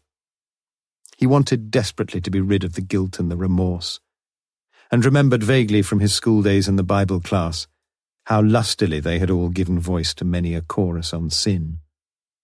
Though your sins be as scarlet, scarlet, scarlet, they shall be whiter, yea, whiter than snow. But he couldn't pray these days. His spirit was parched and desolate. His primitive, eager religiosity was dulled now, and overlaid with a deep and hard veneer of learning, culture, and cynicism. He was well rehearsed in all the theological paradoxes, and the fizz of academic controversy was no longer a delight. Whiter than snow, indeed. More like the driven slush. He walked over to the window which looked out onto the quiet road. Lights shone in most of the windows. A few people walked past. A neighbour was taking his dog to foul some other pavement. An L driver was struggling to turn her car around, and was painfully succeeding, though the line of symmetry through Mac's self-drive Zodiac rarely progressed more than 7 or 8 degrees at any one manoeuvre. More like a 33-point turn, he thought. The instructor must be a patient chap. He had tried to teach Margaret to drive once. Still, he had made up for that. She had her own Mini now. He watched for several minutes. A man walked by, but though he thought he seemed familiar, Bernard didn't recognize him. He wondered who he was and where he was going, and kept him in sight until he turned right into Charlton Road. As Morse had walked past, he too was wondering what to do. Best have it out with Jennifer now? He didn't know, but he thought on the whole it was. Conscious that he had not covered himself with glory at the earlier interview, he decided mentally to rehearse his new approach. "You wanted to ask me some more questions?" "Yes." Tight-lipped and masterly. "Won't you come in?" "Yes." "Well?" "Thus far you've told me nothing but a pack of lies. I suggest we start again." "I don't know what you're talking about." Slowly and pointedly, he would get up from the chair and walk towards the door. He would utter not one further word. But as he opened the door, Jennifer would say, "All right, Inspector," and he would listen. He thought he had a good idea of what she would tell him. That he would have been wrong, he was not to learn for some time yet, for he discovered that Jennifer had gone out. The languid Sue, her long legs bronzed and bare, had no idea where she had gone. "Won't you come in and wait, Inspector?" The full lips parted and quivered slightly. Morse both looked and felt alarmingly vulnerable. He consulted his wristwatch for moral support. "You're very kind, but perhaps I'd better not." Chapter 9. Sunday, 3rd of October. Morse slept soundly for almost 12 hours and awoke at 8:30 a.m. He had returned home immediately after his second call to Charlton Road with a splitting headache and a harassed mind. Now, as he blinked awake, he could scarcely believe how fresh he felt. The last book Morse himself had taken from the library, and which now lay 3 weeks overdue on his writing desk, was Edward de Bono's A 5-Day Course in Lateral Thinking. He had followed the course conscientiously, refused to look at any of the answers in advance, and reluctantly concluded that even the most sympathetic assessment of his lateral potential was gamma minus minus. But he had enjoyed it. Moreover, he had learned that a logical, progressive, vertical assault upon a sticky problem might not always be the best. He had not really understood some of the jargon too well, but he had grasped the substantial points. How can one drive a car up a dark alley if the headlights are not working? It didn't matter what the answer was. The thing to do was to suggest anything a driver might conceivably do. Blow the horn, take the roof rack off, lift the bonnet up, it didn't matter. The mere contemplation of futile solutions was itself a potent force in reaching the right conclusion, for sooner or later one would turn on a blinker, and, hey presto, the light would dawn. In an amateurish way, Morse had tried out this technique, and had surprised himself. If a name was on the tip of his tongue, he stopped thinking directly about it, and merely repeated anything he knew, the state capitals of the USA, anything. And it seemed to work. As he lay awake, he decided temporarily to shelve the murder of Sylvia Kaye. He was making progress, he knew that, but his mind lacked incision. It was going a bit stale. With a rest today, and he'd deserved one, he'd be back on mental tiptoe in the morning. He got up, dressed and shaved, cooked himself a succulent-looking mixture of bacon, tomatoes and mushrooms, and felt good. He ran a leisurely eye through the Sunday papers, checked his pools, wondered if he was the only man in England who had picked in his any 8 from 16 permutation not a single score draw, and lit a cigarette. He would sit and idle the time away until noon, have a couple of pints, and get lunch out somewhere. It seemed a civilized prospect. But he was never happy without something to do, and before long was mentally debating whether to put some Wagner on the record player or do a crossword. Crosswords were a passion with Morse, although since the death of the great Ximenes, he had found few composers to please his taste. On the whole, he enjoyed the listener puzzles as much as any, and for this purpose took the periodical each week. On the other hand, he delighted in Wagnerian opera and had the complete cycle of The Ring. He decided to do both, and to the opening bars of the richly scored prelude to Das Rheingold, he sat back and turned to the penultimate page of The Listener. This was the life. The Rhine maidens swam gracefully to and fro, and it was a few minutes before Morse felt willing to let the music drift away to the periphery of his attention. He read the preamble to the crossword. Each of the across clues contains in the definition a deliberate misprint. Each of the down clues is normal, although the words to be entered in the diagram will contain a misprint of a single letter. Working from 1 across to 28 down, the misprinted letters form a well-known quotation, which Solvers... Morse read no more. He leapt to his feet. A solo horn expired with a dying groan as he switched off the record player and snatched his car keys from the mantelpiece. His in-tray was high with reports, but he ignored them. He unlocked his cabinet, took out the file on the Sylvia Kaye murder, and extracted the letter addressed to Jennifer Colby. He knew there had been something wrong with the whole thing.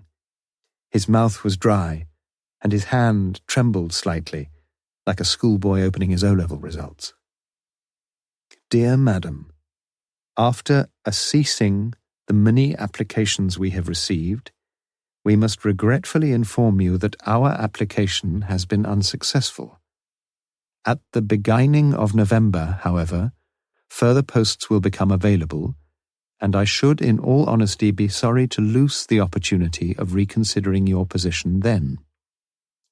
We have now allotted the September quota of posts in the psychology department, yet it is probable that a reliably qualified assistant may be required to deal with the routine duties for the principal's office. Yours faithfully. How wrong-headed he had been. Instead of thinking, as he had done, with such supercilious arrogance of the illiteracy and incompetence of some poor blockhead of a typist, he should have been thinking exactly the opposite. He'd been a fool. The clues were there. The whole thing was phony. Why hadn't he spotted that before? When you boiled it down, it was a nonsense letter. He had first made the mistake of concentrating upon individual mistakes, and not even bothering to see the letter as a synoptic whole. But not only that, he had compounded his mistake, for if he had read the letter as a letter, he might have considered the mistakes as mistakes, deliberate mistakes. He took a sheet of paper and started.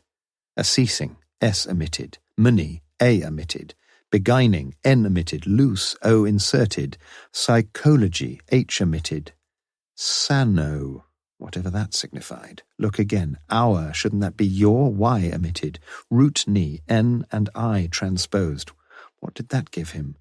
Say no-ni.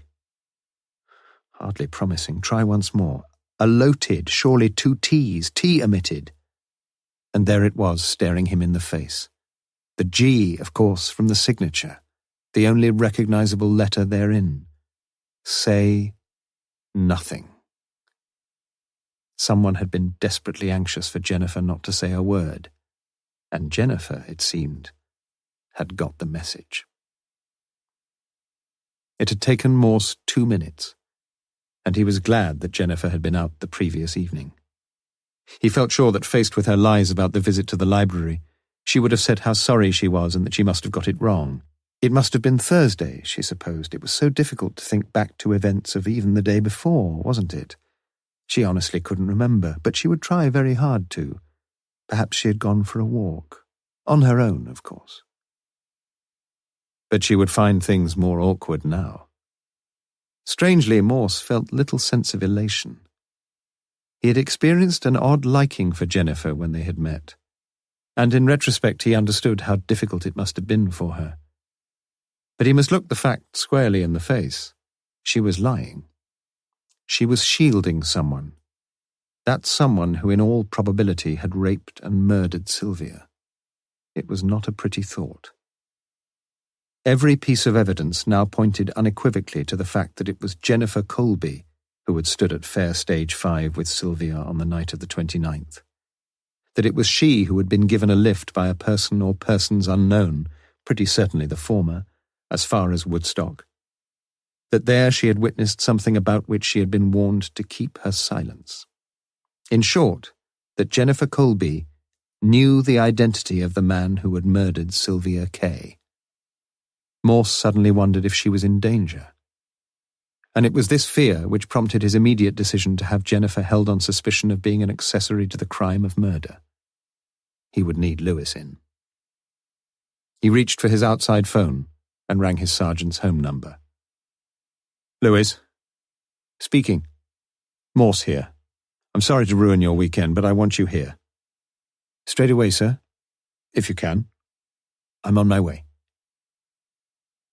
Morse looked through his in-tray.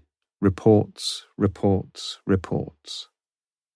He crossed through his own initials immediately, barely glancing at such uncongenial titles as the drug problem in Britain, the police and the public, and the statistics for crimes of violence in Oxfordshire, second quarter. At the minute he was interested only in one statistic, which would doubtless in time appear in the statistics of violent crime in Oxfordshire, third quarter. He'd no time for reports. He suspected that about 95% of the written word was never read by anyone anyway. But there were 2 items which held his attention. A report from the forensic lab on the murder weapon, and a supplementary report from the pathology department on Sylvia Kaye. Neither did more than confirm what he already knew, or at any rate suspected. The tire lever proved to be a singularly unromantic specimen. Morse read all about its shape, size, weight. But why bother? There was no mystery about the lever at all. The landlord of the Black Prince had spent the afternoons of Tuesday 28th and Wednesday 29th tinkering with an ancient sunbeam, and had unwittingly left his toolkit outside the garage on the right at the back of the courtyard where he kept the car. There were no recognizable prints, just the ugly evidence at one of the lever's curving ends that it had crashed with considerable force into the bone of a human skull. There followed a gory analysis, which Morse was glad to skip. It was only a few minutes before Lewis knocked and entered. "Ah, Lewis. The gods, methinks, have smiled weakly on our inquiries." He outlined the developments in the case. "I want Miss Jennifer Colby brought in for questioning. Be careful, take policewoman Fuller with you if you like. Just held for questioning, you understand? There's no question at all of any formal arrest. If she prefers to ring up her legal advisers, tell her it's Sunday and they're all playing golf. But I don't think you'll have much trouble." On the latter point at least, Morse guessed correctly. Jennifer was sitting in interrogation room 3 by 3:45 p.m.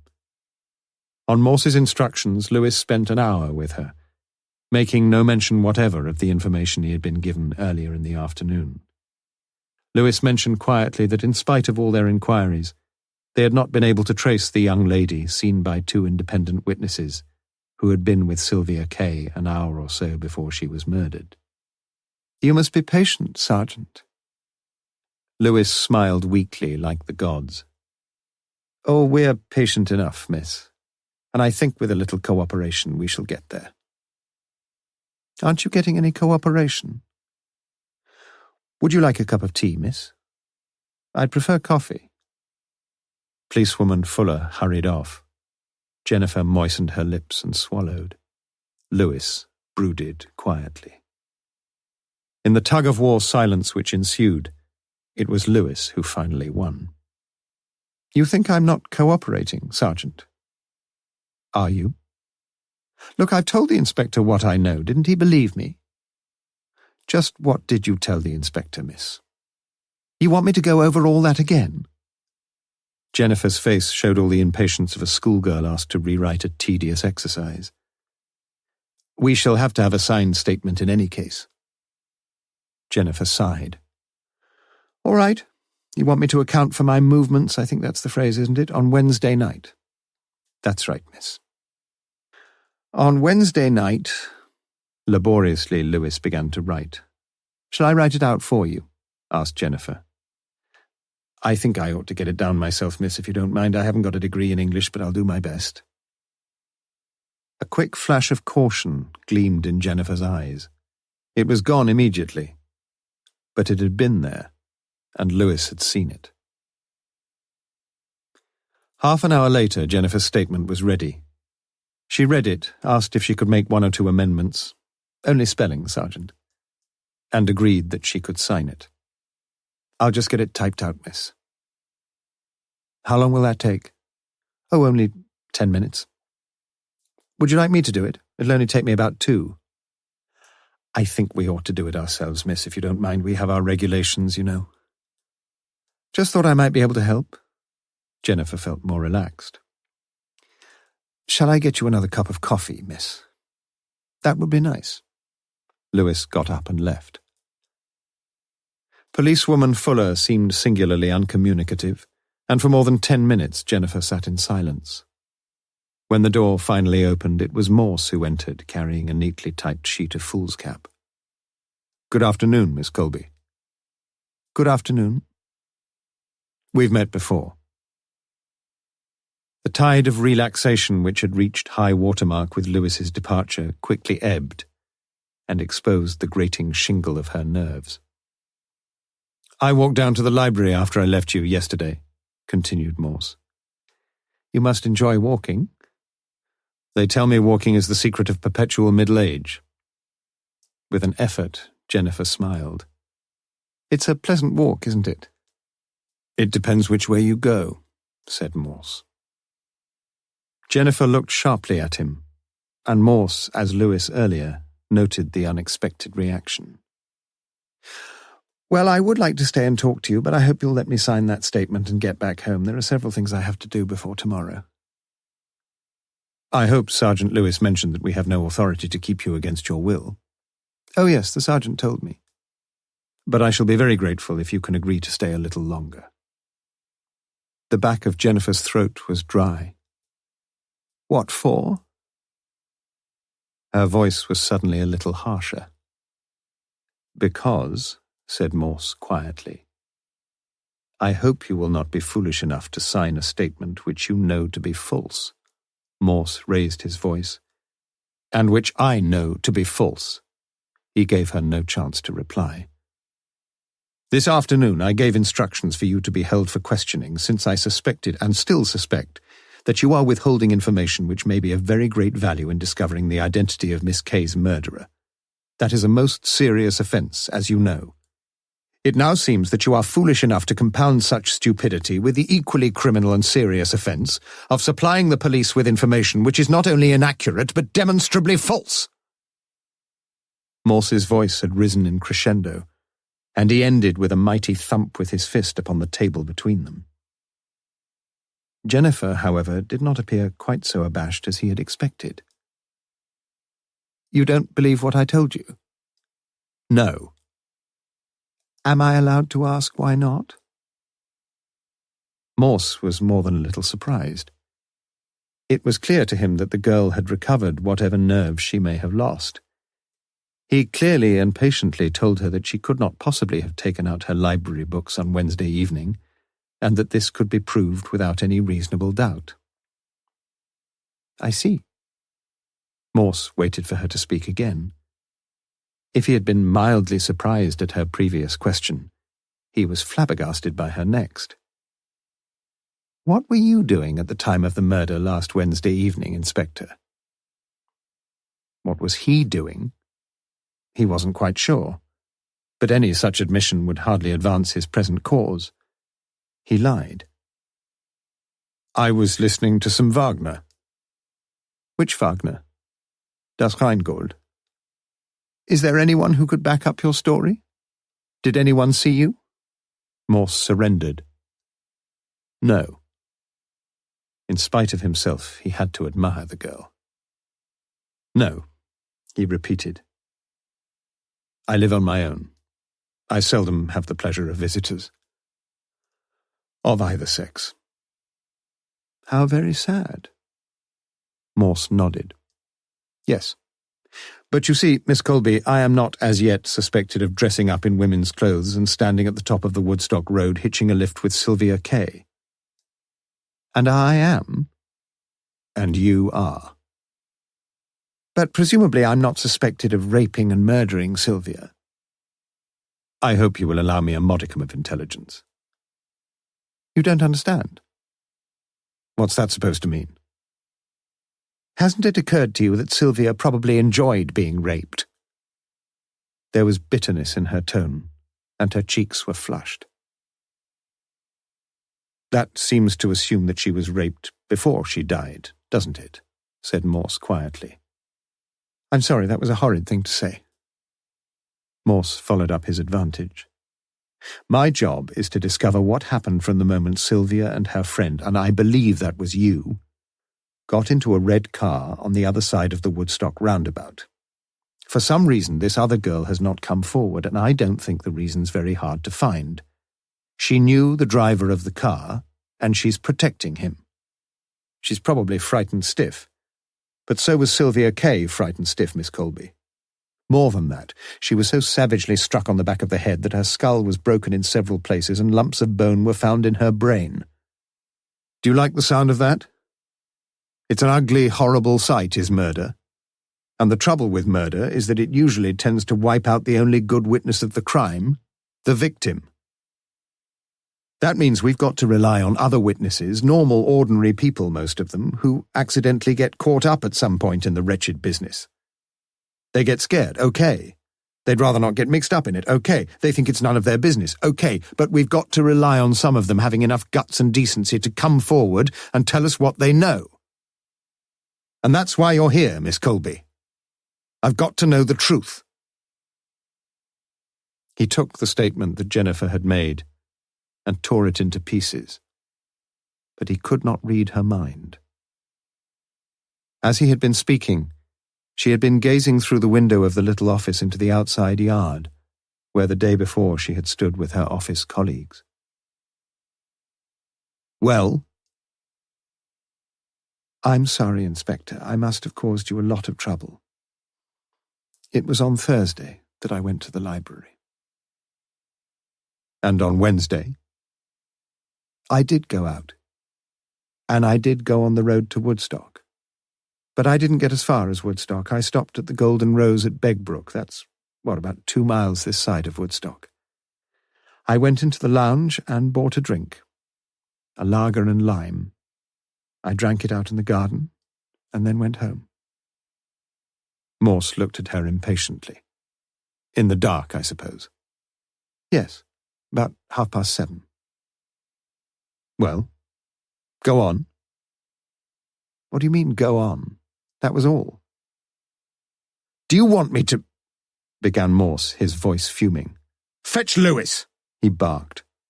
Policewoman Fuller read the gale warning and hurried out. Jennifer appeared untroubled, and Morse's anger subsided. It was Jennifer who broke the silence. "You mustn't be too angry with me, Inspector." Her voice had become little more than a whisper. Her hand went to her forehead, and for a while she closed her eyes. Morse looked at her closely for the first time. He had not noticed before how attractive she could be. She wore a light blue summer coat over a black jumper, with gloves in matching black. Her cheekbones were high, and there was animation in her face, her mouth slightly open, revealing the clean lines of her white teeth. Morse wondered if he could ever fall for her, and decided, as usual, that he could. "I've been so flustered, and so frightened." He had to lean forward slightly to catch her words. He noticed that Lewis had come in and motioned him silently to a chair. "Everything will be all right. You see." Morse looked at Lewis and nodded as the sergeant prepared to take down the second draft of the evidence of Miss Jennifer Colby. "Why were you frightened?" asked Morse gently. "Well, it's all been so strange. I don't seem to be able to wake up properly since... I don't seem to know what's real and what's not. So many funny things seem to be happening."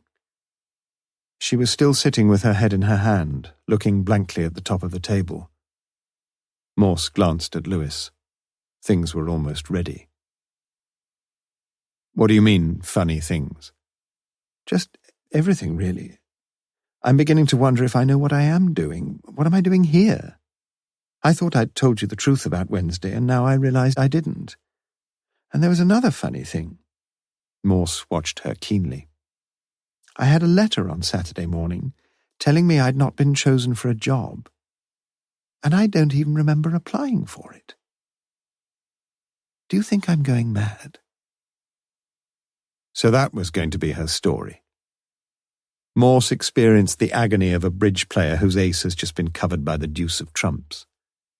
The two policemen looked at each other, and both were conscious that Jennifer's eyes were on them. "Well now," Morse hid his disappointment and disbelief as well as he was able. "Let's just get back to Wednesday night, shall we? Can you repeat what you just told me? I want Sergeant Lewis to get it down." His voice sounded exasperated. Jennifer repeated her brief statement, and Lewis, like the inspector before him, looked temporarily bewildered. "You mean," said Morse, "that Miss Kaye went on to Woodstock, but that you only went as far as Begbrook?" "Yes, that's exactly what I mean." "You asked this man to drop you at Begbrook?" "What man are you talking about?" "The man who gave you a lift." "But I didn't get a lift to Begbrook." "You what?" shrieked Morse. "I said I didn't get a lift. I would never hitchhike anyway. I think you ought to know something, Inspector. I've got a car." While Lewis was getting the second statement typed, Morse retreated to his office. Had he been wrong all along? If what Jennifer now claimed was true, it would certainly account for several things. On the same road, on the same night, and one of her own office friends murdered, of course she would feel frightened. But was that enough to account for her repeated evasions? He reached for the phone and rang the Golden Rose at Begbrook. The jovial-sounding landlord was anxious to help. His wife had been on duty in the lounge on Wednesday. Could she possibly come down to Kidlington Police HQ? Yes. The landlord would drive her himself. Good. Quarter of an hour, then. "Do you remember a young lady coming into the lounge last Wednesday? On her own, about 7:30 time?" The richly ringed and amply bosomed lady wasn't sure. "But you don't often get women coming in alone, do you?" "Not often, no. But it's not all that unusual these days, Inspector. You'd be surprised." Morse felt that little would surprise him any more. "Would you recognize someone like that, someone who just dropped in one night?" "I think so, yes." Morse rang Lewis, who was still waiting with Jennifer in the interview room. "Take her home, Lewis." The landlady of the Golden Rose stood beside Morse at the inquiry desk as Jennifer walked past with Lewis. "That her?" he asked. It was his penultimate question. "Yes, I think it is." "I'm most grateful to you," lied Morse. "I'm glad I could help, Inspector." Morse showed her to the door. "I don't suppose you happen to remember what she ordered, do you?" "Well, as a matter of fact, I think I do, Inspector. It was Lager and lime, I think. Yes, lager and lime. It was half an hour before Lewis returned. "Did you believe her, sir?" "No," said Morse. He felt more frustrated than depressed. He realized that he had already landed himself in a good deal of muddle and mess by his own inadequacies. He had refused the offer of the auxiliary personnel available to him, and this meant that few of the many possible leads had yet been checked and documented. Sanders, for example, surely to any trained officer the most obvious target for immediate and thorough investigation, he had thus far almost totally ignored. Indeed, even a superficial scrutiny of his conduct of the case thus far would reveal a haphazardness in his approach almost bordering upon negligence. Only the previous month he had himself given a lecture to fellow detectives on the paramount importance in any criminal investigation of the strictest and most disciplined thoroughness in every respect of the inquiry from the very beginning. And yet, for all this, he sensed in some intuitive way, a procedure not mentioned in his lecture, that he was vaguely on the right track still, that he had been right in allowing Jennifer to go, that although his latest shot had been kicked off the line, sooner or later the goal would come. For the next hour, the two officers exchanged notes on the afternoon's interrogation, with Morse impatiently probing Lewis's reaction to the girl's evasions, glances, and gestures. "Do you think she's lying, Lewis?" "I'm not so sure now." "Come off it, man. When you're as old as I am, you'll recognize a liar a mile off." Lewis remained doubtful. He was, by several years, the older man anyway. Silence fell between them. "Where do we go from here, then?" said Lewis at last. "I think we attack down the other flank." "We do?" "Yes. She's shielding a man. Why? Why? That's what we've been asking ourselves so far. And you know where we've got with that line of inquiry? Nowhere. She's lying, I know that. But we haven't broken her. Not yet. She's such a good liar that she'd get any damned fool to believe her." Lewis saw the implication. "You could be wrong, sir." Morse blustered on, wondering if he was. No. We've just been tackling the case from the wrong angle. They tell me, Lewis, that you can climb up the Eiger in your carpet slippers if you go the easy way. "You mean we've been trying to solve this the hard way?" "No, I mean just the opposite. We've been trying to solve it the easy way, now we've got to try the hard way." "How do we do that, sir?" "We've been trying to find out who the other girl was, because we thought she could lead us to the man we want." "But according to you, we have found her." "Yes, but she's too clever for us, and too loyal. She's been warned to keep her mouth shut, not that she needed much telling if I'm any judge. But we're up against a brick wall for the time being, and there's only one alternative. The girl won't lead us to the man. All right, we find the man. How do we start on that?" "I think we shall need a bit of Aristotelian logic, don't you?" "If you say so, sir." "I'll tell you all about it in the morning," said Morse. Lewis paused as he reached the door. "That identification of Miss Colby, sir. Did you think it was satisfactory just to take the landlady's word for it?" "Why not?" "Well, it was all a bit casual, wasn't it? I mean, it wasn't exactly going by the book." "What book?" said Morse. Lewis decided that his mind had got itself into a quite sufficient muddle for one day, and he left. Morse's mind, too, was hardly functioning with crystalline lucidity, yet already emerging from the mazed confusion was the germ of a new idea. He had suspected from the start that Jennifer Colby was lying, would have staked his professional reputation upon it. But he could have been wrong, at least in one respect.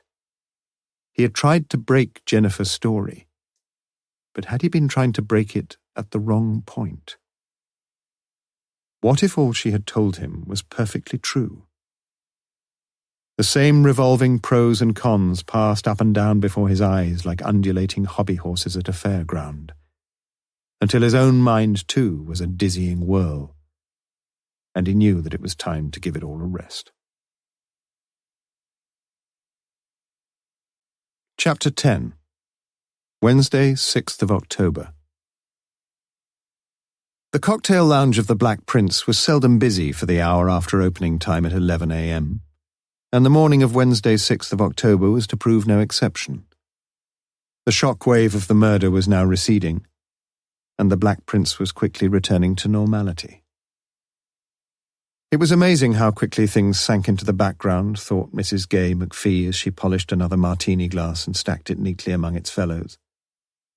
But not really. Only that morning an incoming airliner had crashed at Heathrow with the loss of 79 lives, and every day on the roads. "What'll it be, boys?" The speaker was a distinguished-looking man, about 60 years old, thick-set with silvery grey hair and a ruddy complexion. Gay had served him many times before and knew him to be Professor Tomsit, Felix to his friends, who were rumoured not to be legion, Emeritus Professor of Elizabethan Literature at Oxford University, and the recently retired Vice Principal of Lonsdale College. His two companions, one a gaunt, bearded man in his late 20s, the other a gentle-looking, bespectacled man of about 45, each ordered gin and tonic. 3 gin and tonics. Tomsit had an incisive, imperative voice, and Gay wondered if he got his college scout to stir his morning coffee. "Hope you're going to enjoy life with us, young Melhuish." Tomsit laid a broad hand on his bearded companion's shoulder, and was soon engrossed in matters which Gay was no longer able to follow. A group of American servicemen had come in, and were losing no time in quizzing her about the brands of lager, the menu, the recent murder, and her home address. But she enjoyed Americans, and was soon laughing good-naturedly with them. As usual, the lager pump was producing more froth than liquid substance, and Gay noticed, waiting patiently at the other end of the bar, the bespectacled member of the Oxford triumvirate. "Shan't be a second, sir." "Don't worry, I'm in no great rush." He smiled quietly at her, and she saw the glimmer of a twinkle in his dark eyes, and she hurriedly squared the account with the neighbourly Americans. "Now, sir, we'd all like the same again, please. 3 gins and tonics." Gay looked at him with interest. The landlord had once told her that if anyone ordered gins and tonics instead of the almost universal gin and tonics, he really was a don. She wished he would speak again, for she liked the sound of his voice with its soft Gloucestershire accent. But he didn't. Nevertheless, she stayed at the end of the bar and lightly repolished the martini glasses. "What have we done to you, honey bunch?" and similar endearing invitations emanated regularly from her other clients, but Gay quietly and tactfully declined their ploys. She watched instead the man from Gloucestershire. Tomsit was in full flow. "He didn't even go to my inaugural when he was up. What do you think of that, Peter, old boy?" "Don't blame him, really," said Peter.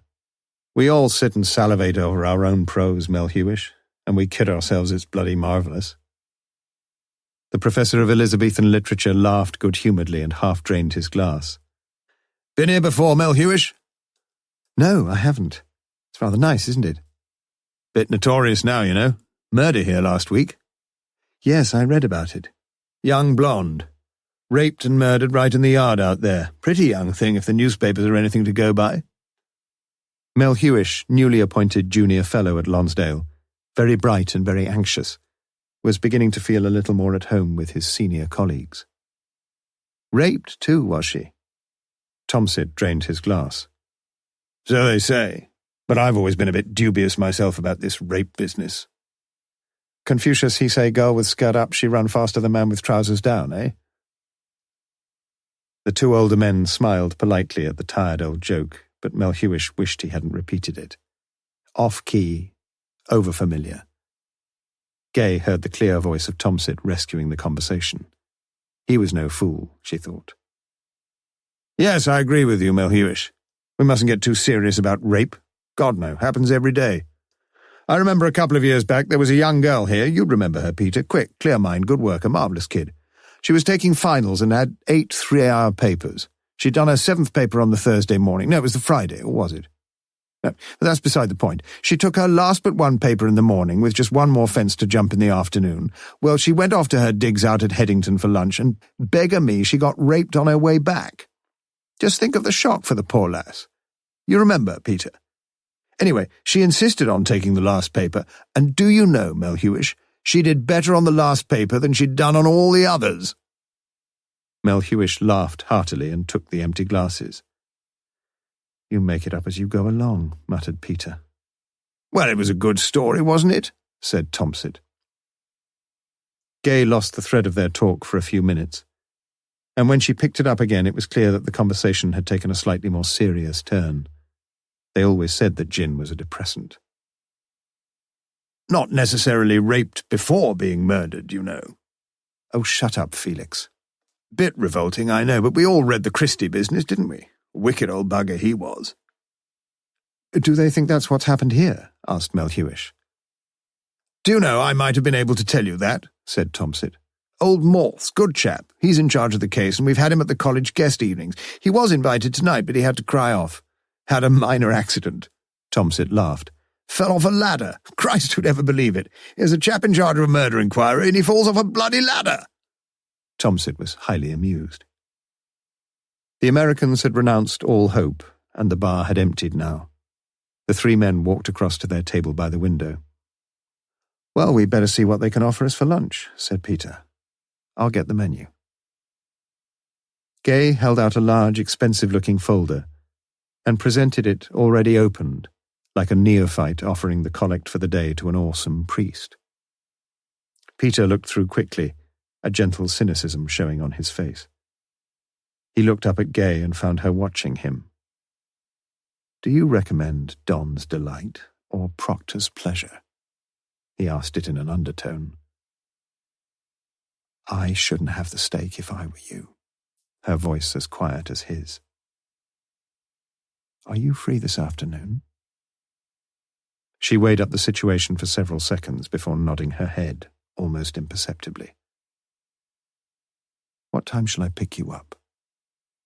3 o'clock? Where? I'll be just outside. At 4 o'clock, the two lay side by side in the ample double bed in Peter's rooms in Lonsdale College. His left arm was around her neck, his right hand gently caressing her breasts. Do you believe a young girl can get raped? He asked. Gay considered the problem. Contented in mind and in body, she lay for a while contemplating the ornate ceiling. Must be jolly difficult for the man. Have you ever raped a woman? I could rape you any day of the week. But I wouldn't let you. I wouldn't put up any resistance. He kissed her full lips again. She turned eagerly towards him. Peter, she whispered in his ear, rape me again. The phone blared suddenly, shrill and urgent in the quiet room. Blast. Oh, hello, Bernard. What? No, sitting idly, you know. What? Oh, tonight. Yes, well, about 7, I think. Why not call in for me? We can have a quick drink together. Yes. Felix? Oh, he's well tanked up already. Yes. Yes. Well, look forward to it. Yes. Bye. Who's Bernard? Oh, he's an English don here. Good chap. Pretty bad sense of timing, though. Does he have a set of rooms like this? No, he's a family man, is Bernard. Lives up in North Oxford, quiet chap. He doesn't rape young girls, then? What, Bernard? Good Lord, no. Well, I don't think so. You're a quiet man, Peter. Me? She fondled him lovingly, and abruptly terminated all further discussion of Mr. Bernard Crowther, quiet family man of North Oxford. Part 2. Search for a Man. Chapter 11. Wednesday, 6th of October. Beginning its life under a low, headroom 12 feet railway bridge, and proceeding its cramped and narrow way for several hundred yards past shabby rows of terraced houses that line the thoroughfare in tight and mean confinement, the Botley Road gradually broadens into a spacious stretch of dual carriageway that carries all westbound traffic towards Farringdon, Swindon, and the sundry hamlets in between. Here the houses no longer shoulder their neighbours in such grudging proximity, and hither several of the Oxford businessmen have brought their premises. Chalkley & Sons is a sprawling two-storied building, specialising in household fittings, tiling, wallpaper, paint and furniture. It's a well-established store patronised by many of the carpenters, discount, the interior decorators, discount, and almost all the do-it-yourselfers from Oxford. At the furthest end of the ground floor showrooms, there is a notice informing the few customers who have not yet discovered the fact that the Formica shop is outside, over the yard, second on the left. In this shop, a young man is laying a large sheet of Formica upon a wooden table, a table which has a deep, square groove cut longitudinally through its centre. He pulls towards him along its smoothly running gliders a small automatic saw, and carefully lines up its wickedly polished teeth against his pencilled mark. Deftly he flicks out a steel ruler and checks his measurement. He appears content with a rapid mental calculation, snaps a switch, and amid a grating whir, slices through the tough fabric with a clean and deadly swiftness. He enjoys that swiftness. Several times he repeats the process, lengthways, sideways, narrowly, broadly, and stacks the measured strips neatly against the wall. He looks at his watch. It is almost 12:45 p.m. An hour and a quarter. He locks the sliding doors behind him, repairs to the staff washroom, soaps his hands, combs his hair, and, with little regret, temporarily turns his back upon the premises of Mr. Chalkley and his sons. He pats a little package which bulges slightly in the right-hand pocket of his overcoat. Still there. Although his immediate destination is no more than 10 minutes' walk away, he decides to take a bus. He crosses the road and traverses in the process as many lines, continuous, broken, broad, narrow, yellow, white, as one may find in the key to an ordnance survey map. For the Oxford City Council has escalated its long war of attrition against the private motorist, and has instituted a system of bus lanes along the Botley Road. A bus arrives almost immediately, and the Dua Pakistani one-man crew silently discharges his manifold duties. The young man always hopes that the bus is fairly full, so that he may sit beside one of the mini-skirted, knee-booted young girls returning to the city, but today it is almost empty. He sits down and looks mechanically around him. He alights at the stop before the railway bridge, where the bus must make a right-hand detour to avoid a scalping from the iron girders, threads his way to a dingy street behind the shabby rows of houses, and enters a small shop. The legend above the door of Mr. Baines's grimy, peeling shop front reads, "Newsagent and Tobacconist." But such is the nature of Mr. Baines's establishment, that he employs no cohorts of cheeky boys and girls to deliver his morning and evening newspapers, nor does his stock of tobacco run to more than half a dozen of the more popular brands of cigarettes. He sells neither birthday cards nor ice cream nor confectionery. Mr. Baines, yes, he is a shrewd man, calculates that he can make as much profit from one swift, uncomplicated transaction as from the proceeds of one day's paper rounds, or from the sale of 1,000 cigarettes. For Mr. Baines is a dealer in hard pornography. Several customers are standing along the right-hand side of the narrow shop. They flick their way through a bewildering variety of gaudy, glossy, girly magazines, with names that ring with silken ecstasies, skin and skirt and lush and lust and flesh and frills.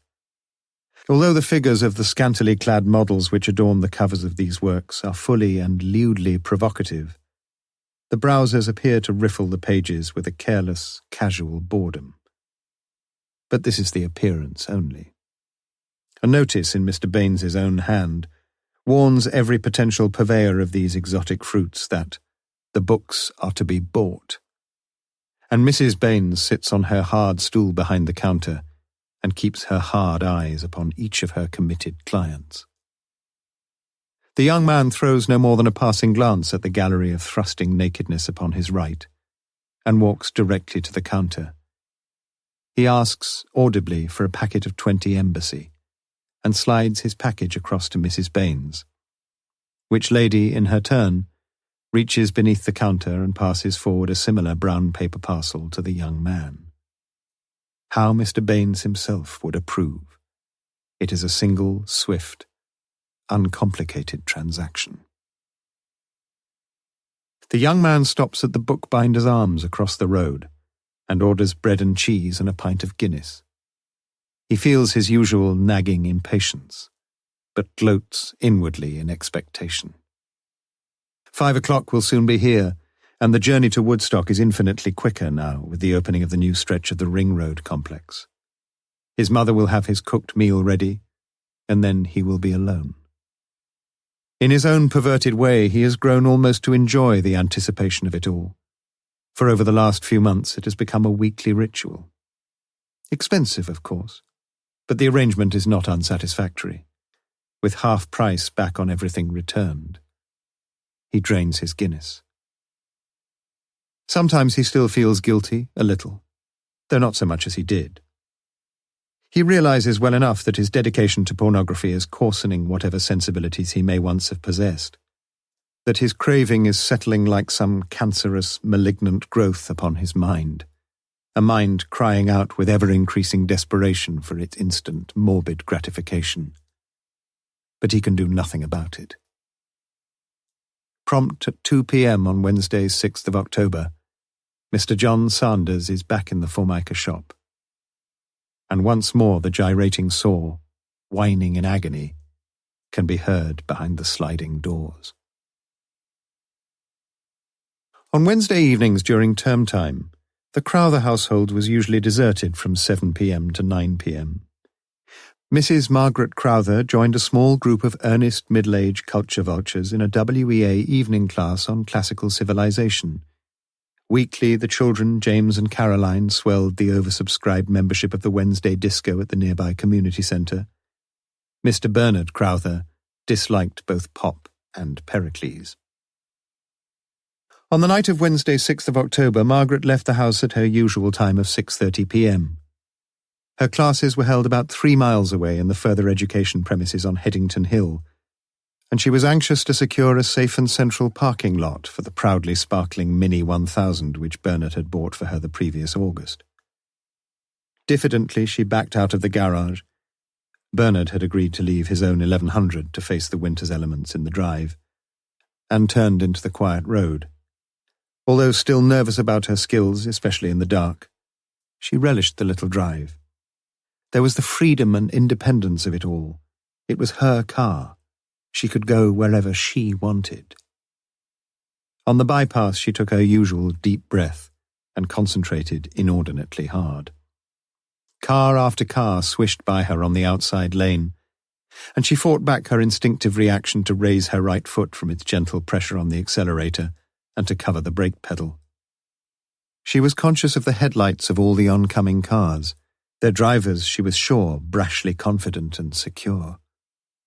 She fiddled with her safety belt and daringly glanced at the dashboard to ensure that her lights were dipped.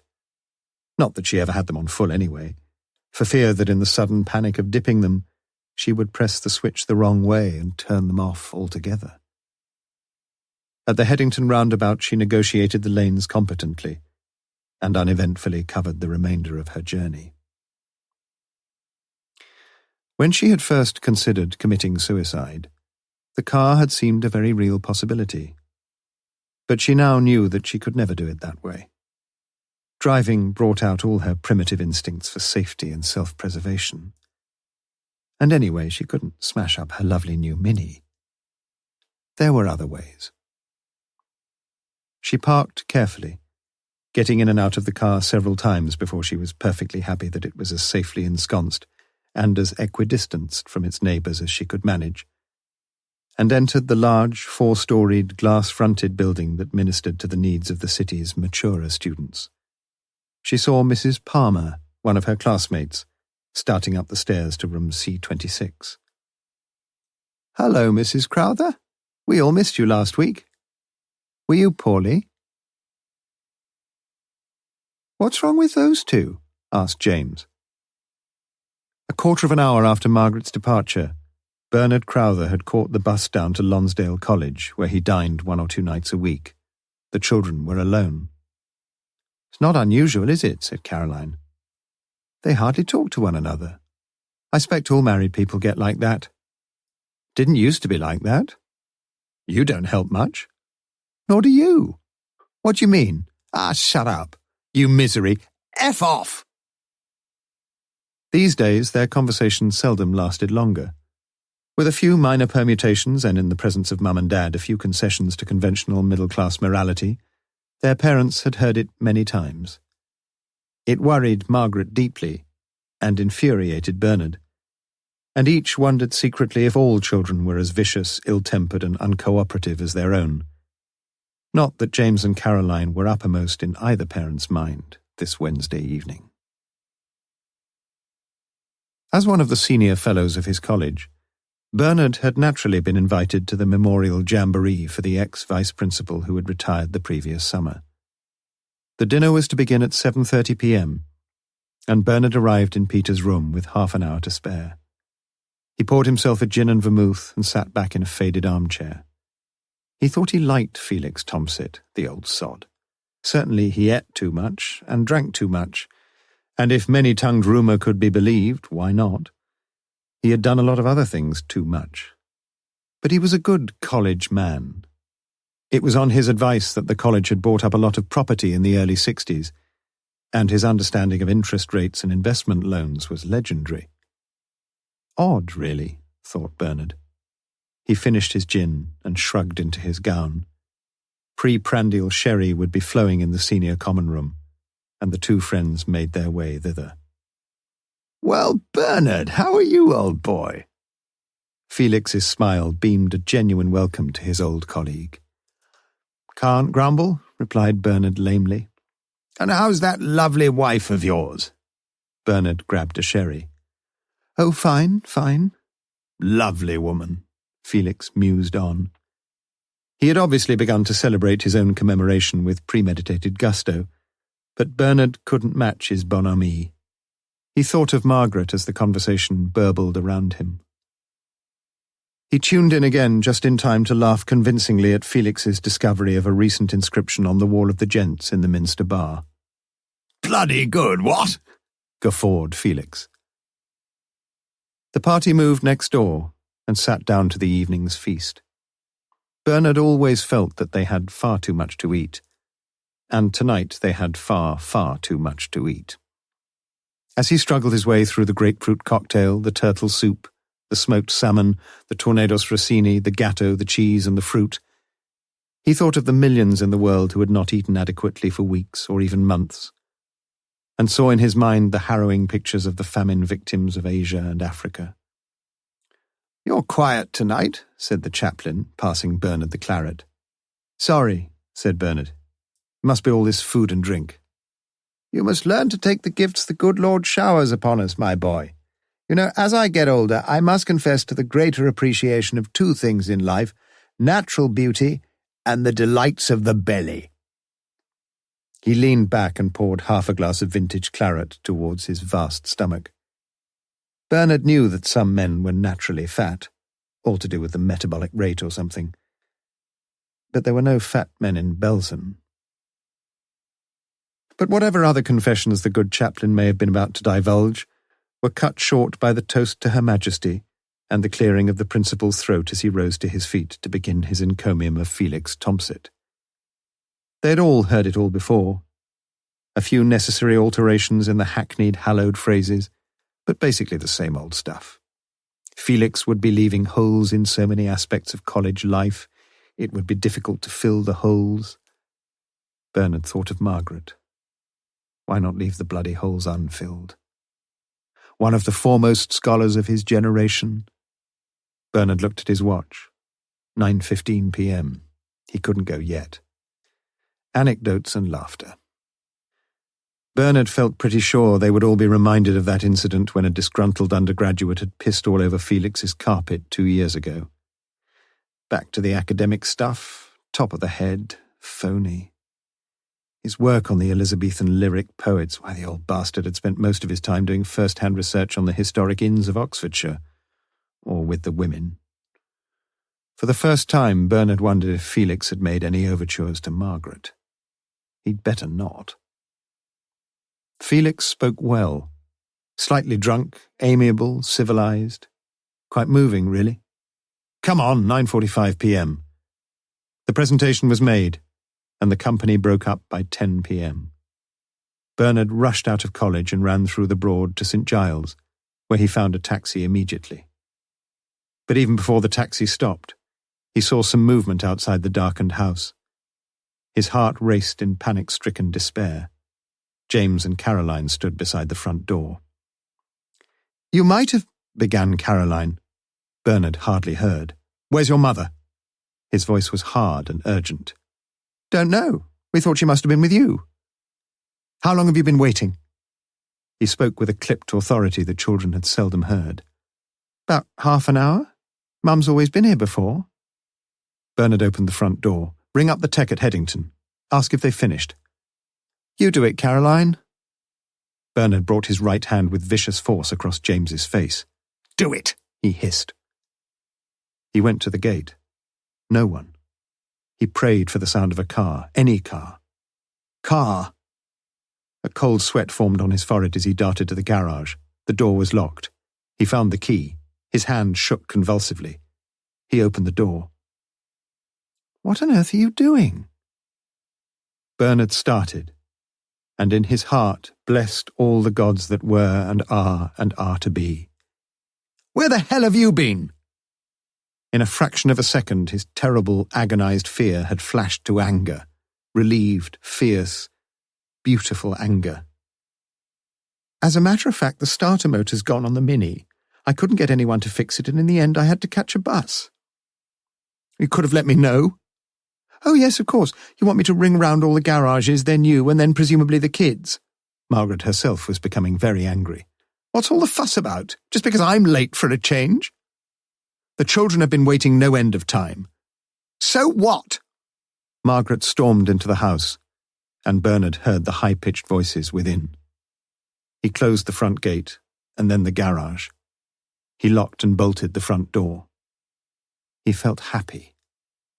Happier than he had felt for many days and many hours. Chapter 12. Wednesday, Thursday, 6th, 7th of October. Morse did not know what had persuaded him, after 7 months of promises and prevarications, to fill in the ragged, gaping hole above the kitchen door where the electrician had led in the wires for a new power point. Everything had been wrong from the start anyway. The polyfiller powder, purchased some 2 years previously, had hardened into a solid block of semi-concrete within its packet. The spatula he used for cracking eggs and filling cracks had mysteriously vanished from the face of the earth, and the primitive household steps never had stood 4 square on their rickety legs. Perhaps he had taken inspiration from Mr. Edward de Bono and his recipe for lateral thought. But whatever the motive for his sudden urge to see the wretched hole filled in, Morse had taken a vertical plunge, like some free-fall parachutist, from the top of the steps, when the cord restraining the uprights to a functional 30-degree angle suddenly snapped, and the whole apparatus collapsed into a straight line beneath him.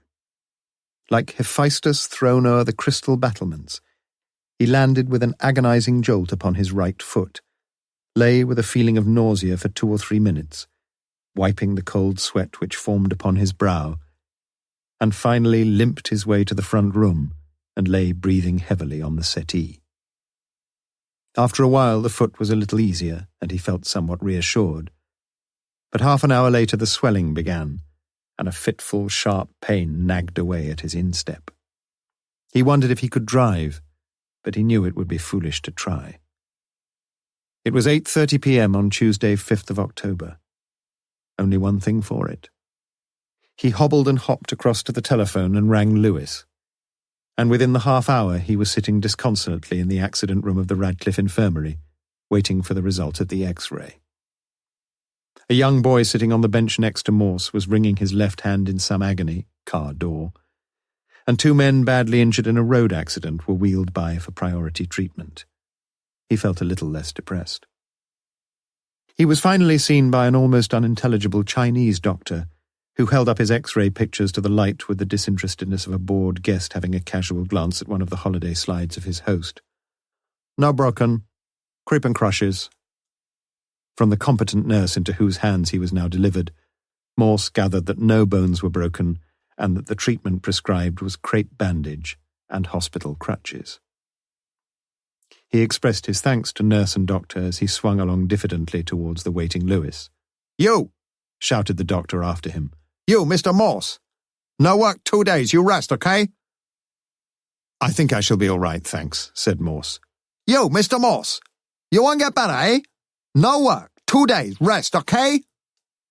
"Okay." Oh, God. Morse hardly slept through Tuesday night. He had a vicious toothache in each of the toes on his foot. He swallowed disprin after disprin, and finally, towards dawn, dozed off from sheer exhaustion. Lewis called several times during the prolonged agonies of Wednesday, and watched the inspector fall into a blessedly deep sleep at about 9 p.m. When Lewis greeted him the next morning, Morse felt better, and because he felt better, his mind reverted to the murder of Sylvia Kaye, and because his mind was not now wholly preoccupied with the tribulations of his right foot, he felt a great depression grow upon him. He felt like a quiz contestant who had almost got some of the answers right, had others on the tip of his tongue, but had finished up with nothing. One always longed to start again. He lay with these troubled thoughts on his mind. Lewis was fussing around. Good old Lewis. They'd all be having a good laugh at the station, he thought. Humiliating falling off a ladder. Well, he hadn't fallen off a ladder. He'd fallen through one. "Lewis, you told everybody what happened, I suppose?" "Yes, sir." "Well?" "They think you're making it up. They think you've got gout, really. You know, too much port." Morse groaned. He could picture himself limping round with every other person stopping him to inquire into the circumstances of the disaster. He'd write it all out, have it photocopied, and distribute the literature around the station. "Still painful, sir?" "Of course it bloody well is. You've got millions of nerve endings all over your bloody toes. You know that, don't you?" "I had an uncle, sir, who had a beer barrel run over his toes." "Shut up," winced Morse. The thought of anything, let alone a beer barrel, being within 3 feet of his injured foot was quite unbearable. Beer barrel, though. Morse was getting better. "Are the pubs open yet?" "Fancy a drink, sir?" Lewis looked pleased with himself. "Wouldn't mind a jar." "As a matter of fact, I brought a few cans in last night, sir." "Well?" Lewis found some glasses and, positioning a chair a goodly distance from the foot, poured out the beer. "Nothing new?" asked Morse. "Not yet." The 2 men drank in silence. Some of the answers almost right, others on the tip of his tongue. What, wondered Morse, if he had been right? Or almost right? If only he could start again. Suddenly he sat up, forgot his incapacity, yelped, "Oh, me foot!" and leaned back again into his nest of pillows. He could start again, couldn't he? "Lewis, I want you to do me 1 or 2 favours. Get me some writing paper. It's in the writing desk downstairs, and what about some fish and chips for lunch?" Lewis nodded. As he went off for the writing paper, Morse interrupted him. 3 favours. Open a few of those cans." A thought had been floating around in Morse's mind for several days, elusive as a bar of soap in a slippery bath. In the beginning was the thought, and the thought became word, and Morse unwrapped the text carefully and read the message. Im Anfang war die Hypothese. In the beginning was the hypothesis. But before formulating any hypothesis, even of the most modest order, Morse decided that he would feel sharper in body, mind and spirit with a good wash and a shave. Slowly and painfully he got out of bed, tacked crabwise around the walls, and ended up by hopping over the last few feet of the bathroom floor. It took him almost an hour to complete his toilet, but he felt a new man. He retraced his irregular progress and gently heaved his right foot into a comfortable niche alongside a spare pillow stuffed down at the bottom of the bed. He felt exhausted but wonderfully refreshed. He closed his eyes and fell fast asleep. Lewis wondered if he should wake him, but the pungent smell of fried batter and vinegar saved him the trouble. "What's the time, Lewis? I've been asleep." 1:15, sir.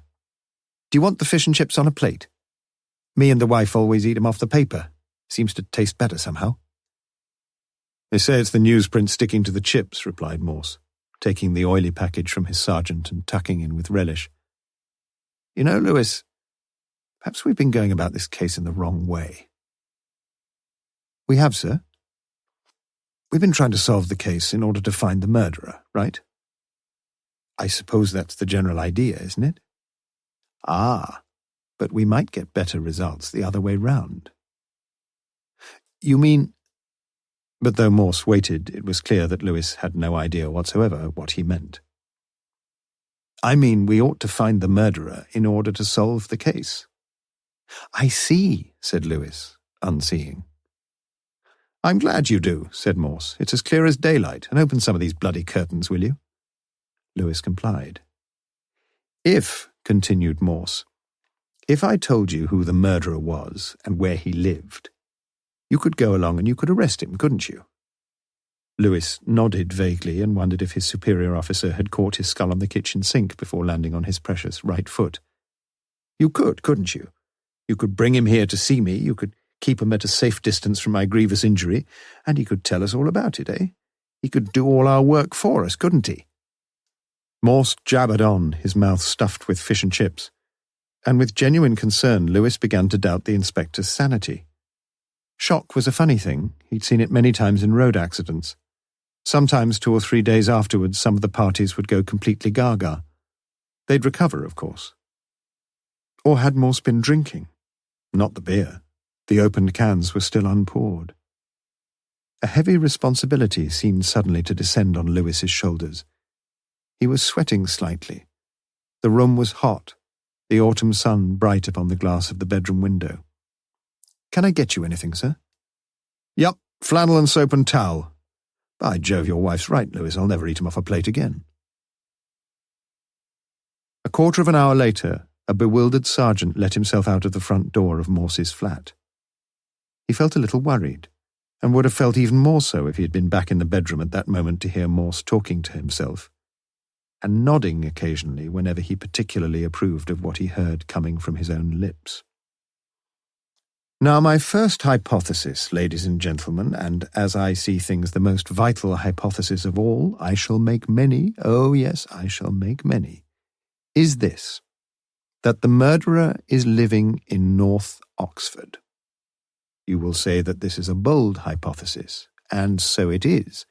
Why should the murderer not live in Didcot or Sidcup or even Southampton? Why should he live in North Oxford? Why not, coming nearer home, why not just in Oxford? I can only repeat to you that I am formulating a hypothesis, that is, a supposition, a proposition, however wild, assumed for the sake of argument, a theory to be proved or disproved, yes, we must concede that, by reference to facts, and it is with facts and not with airy-fairy fancies that I shall endeavour to bolster my hypothesis. Im Anfang war die Hypothese, as Goethe might have put it. And please let it not be forgotten that I am Morse of the detective, as Dickens would have said. Oh yes, a detective. A detective has a sensibility towards crime. He feels it. He must feel it before he can detect it. There are indications which point to North Oxford. We need not review them all here, but the ambiance is right in North Oxford. And if I am wrong, why, no harm is done to our investigation. We are propounding a hypothesis, that is, a supposition, a proposition, however wide. No, I've said all that before, though. Where was I now? Oh, yes. I wish you to accept provisionally, dubiously, hopelessly, if needs be, my premier hypothesis. The murderer is a resident of North Oxford. Now, I mentioned facts, and I shall not disappoint you. Aristotle classified the animals, I believe, by subdividing them, and subdivision will be our method of procedure. Aristotle, that great man, divided and subdivided species, subspecies, genera. Morse was getting lost. Genera, species, subspecies, and so on until he reached, what did he reach? The individual specimen of the species. That sounded better. I, too, will divide. In North Oxford, there are, let us say, X number of people. Now, we further hypothesize that our murderer is a male. Why can we be confident of this fact? Because, ladies and gentlemen, the murdered girl was raped. This is a fact, and we shall bring forward at the trial the evidence of eminent medical personnel to... Morse was tiring a little and fortified himself with another can of beer. As I was saying, our murderer is male. We can therefore divide our number X by, let us say, 4, leaving the women and children out of our reckoning. Now, can we subdivide again, you will ask? Indeed we can. Let us guess at the age of our murderer. I put him, I am diffident, and you will accuse me of formulating sub-hypotheses, between 35 and 50. Yes, there are reasons. But Morse decided to skip them. They weren't all that convincing, perhaps, but he had reasons, and he wished to sustain the impetus of his hypothesis. We may then further subdivide our number X by 2. That seems most reasonable, does it not? Let us continue. What else can we reasonably hypothesize? I believe, for reasons which I realize may not be fully acceptable to you all, that our suspect is a married man. Morse was feeling his way with an increasing lack of confidence, but the road ahead was already clearing. The fog was lifting and dissipating in the sun, and he resumed with his earlier briskness. Now this means yet a further diminution in the power of X. Our X is becoming a manageable unit, is it not? But not yet is the focus of our camera hypothetica fixed with any clear delineation upon our unsuspecting quarry. But wait! Our man is a regular drinker, is he not? It is surely one of our more reasonable claims, and gives to our procedure not only the merits of hypothetical plausibility, but also of extreme probability. Our case is centred upon the Black Prince, and one does not visit the Black Prince in order to consult the tax inspector. Morse was wilting again. His foot was throbbing again with rhythmic pain, and his mind wandered off for a few minutes. Must be those Disprin. He closed his eyes and continued his forensic monologue within his brain. He must, too, surely he must, figure in at least the top 5% of the IQ range. Jennifer wouldn't fall for an ignorant buffoon, would she? That letter, clever chap, well-schooled. If he wrote it. If. Carry on. Where's our X now? Go on. He must be attractive to women. Yet who can say what attracts these lovely creatures? But yes, say yes, subdivide. Cars. God, he'd forgotten cars. Not everyone has a car. About what proportion? Never mind. Subdivide. Just a minute. Red car. He felt slightly delirious. Just a fraction longer. That really would be a significant subdivision. The X was floating slowly away, and now was gone. The pain was less vicious. Comfortable. Almost comfortable. He was woken at 4 p.m. by Lewis's inability to manage the front door without a disturbing clatter. And when Lewis anxiously put his head round the bedroom door, he saw Morse scribbling as furiously as Coleridge must have scribbled when he woke up to find full-grown within his mind the whole of Kubla Khan. "Sit down, Lewis. Glad to see you." He continued to write with furious rapidity for 2 or 3 minutes. Finally, he looked up. "Lewis, I'm going to ask you some questions. Think carefully, don't rush, and give me some intelligent answers. You'll have to guess, I know, but do your best." Oh, hell, thought Lewis. "How many people live in North Oxford?" "What do you call North Oxford, sir?" "I'm asking the questions, you're answering them. Just think generally what you think North Oxford is, let's say Summertown and above. Now come on." "I could find out, sir." "Have a bloody guess, man, can't you?" Lewis felt uncomfortable. At least he could see that only 3 of the beer cans were empty. He decided to plunge in. 10,000. He said it with the assurance and unequivocal finality of a man asked to find the sum of 2 and 2. Morse took another sheet of paper and wrote down the number 10,000. "What proportion of them are men?" Lewis leaned back and eyed the ceiling with the confidence of a statistical consultant. "About a quarter."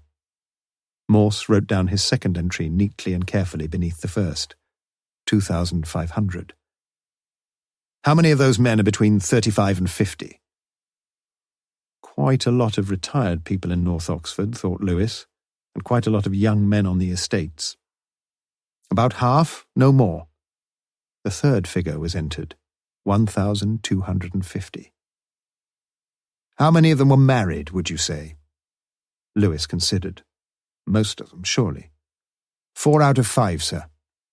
Morse formed the figures of his latest calculation with great precision. 1,000. "How many of them regularly go out for a drink? You know what I mean, pubs, clubs, that sort of thing." Lewis thought of his own street. Not so many as some people thought. The neighbours on either side of him didn't, mean lot. He thought of the street as a whole. Tricky, this one. "About half." Morse revised his figure and went on to his next question. "You remember the letter we had, Lewis? The letter Jennifer Colby said she knew nothing about?" Lewis nodded. "If we were right in thinking what we did, or what I did, would you say we were dealing with a man of high intelligence?" "That's a big if, isn't it, sir?" "Look, Lewis, that letter was written by our man. Just get that into your head. It was the big mistake he made. It's the best clue we've got. What the hell do they pay us for? We've got to follow the clues, haven't we?" Morse didn't sound very convinced, but Lewis assured him that they had to follow the clues. "Well?" "Well, what, sir?" "Was he an intelligent man?" Very much so, I should think." "Would you think of writing a letter like that?" "Me? No, sir." "And you're pretty bright, aren't you, Sergeant?" Lewis squared his shoulders, took a deep breath, and decided not to minimize his intellectual capacity. "I'd say I was in the top 15%, sir." "Good for you. And our unknown friend? You remember he not only knows how to spell all the tricky words, he knows how to misspell them too." "Top 5%, sir." Morse wrote down the calculation. "What proportion of middle-aged men are attractive to women?" Silly question. Morse noticed the derision in Lewis's face. "You know what I mean. Some men are positively repulsive to women." Lewis seemed unconvinced. "I know all about these middle-aged Romeos. We're all middle-aged Romeos, but some men are more attractive to women than others, aren't they?" "I don't get many falling for me, sir." "That's not what I'm asking you. Say something, for God's sake." Lewis plunged again. "Half? No, more than that. 3 out of 5. "You're sure you mean that?" Of course he wasn't sure. "Yes." Another figure. "How many men of this age group have cars?" 2 out of 3. What the hell did it matter? Morse wrote down his penultimate figure. "One more question. How many people own red cars?" Lewis went to the window and watched the traffic going by. He counted. 2 black, 1 beige, 1 dark blue, 2 white, 1 green, 1 yellow, 1 black. 1 in 10, sir." Morse had shown a growing excitement in his manner for the last few minutes. "Phew! Who would have believed it? Lewis, you're a genius." Lewis thanked him for the compliment and asked wherein his genius lay. "I think, Lewis, that we're looking for a male person resident in North Oxford, married, probably a family too, He goes out for a drink fairly regularly, sometimes to Woodstock. He's a well-educated man, may even be a university man. He's about 35 to 45 as I see him, with a certain amount of charm. Certainly I think a man some of the young ladies could fall for. Finally, he drives a car, to be precise, a red car. He'd be as good as anyone, I suppose. Well, even if we're a bit out here and there, I'd bet my bottom dollar he's pretty likely to fit into most of those categories. And do you know, Lewis, I don't think there are many who fall into that category. Look here. He passed over to Lewis the sheet of paper containing the figures. North Oxford, 10,000. Men, 2,500. 35 to 50, 1,250. Married, 1,000. Drinker, 500. Top 5%, 25. Charm, 15. Car, 10. Red car, 1. Lewis felt a guilty sense of responsibility for the remarkable outcome of these computations. He stood by the window in the fading light of afternoon and saw 2 red cars go by one after the other. How many people did live in North Oxford?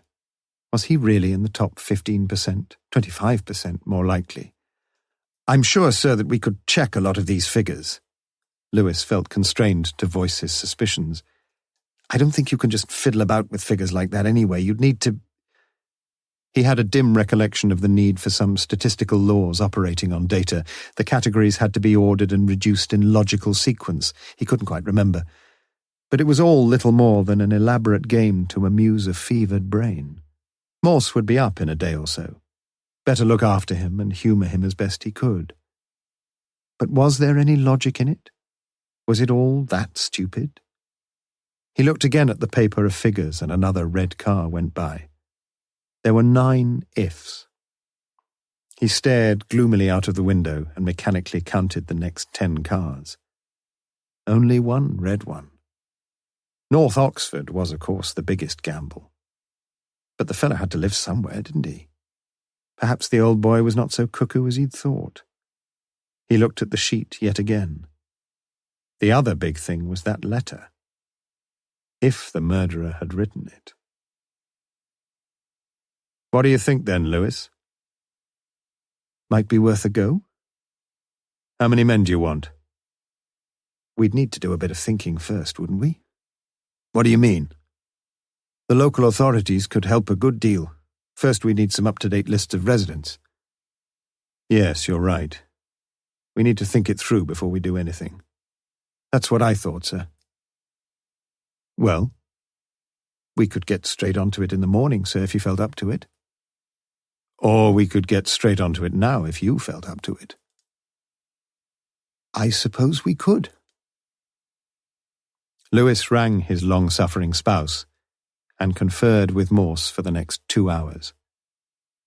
After he had left, Morse reached for a bedside phone and was lucky to find the chief superintendent still in his office.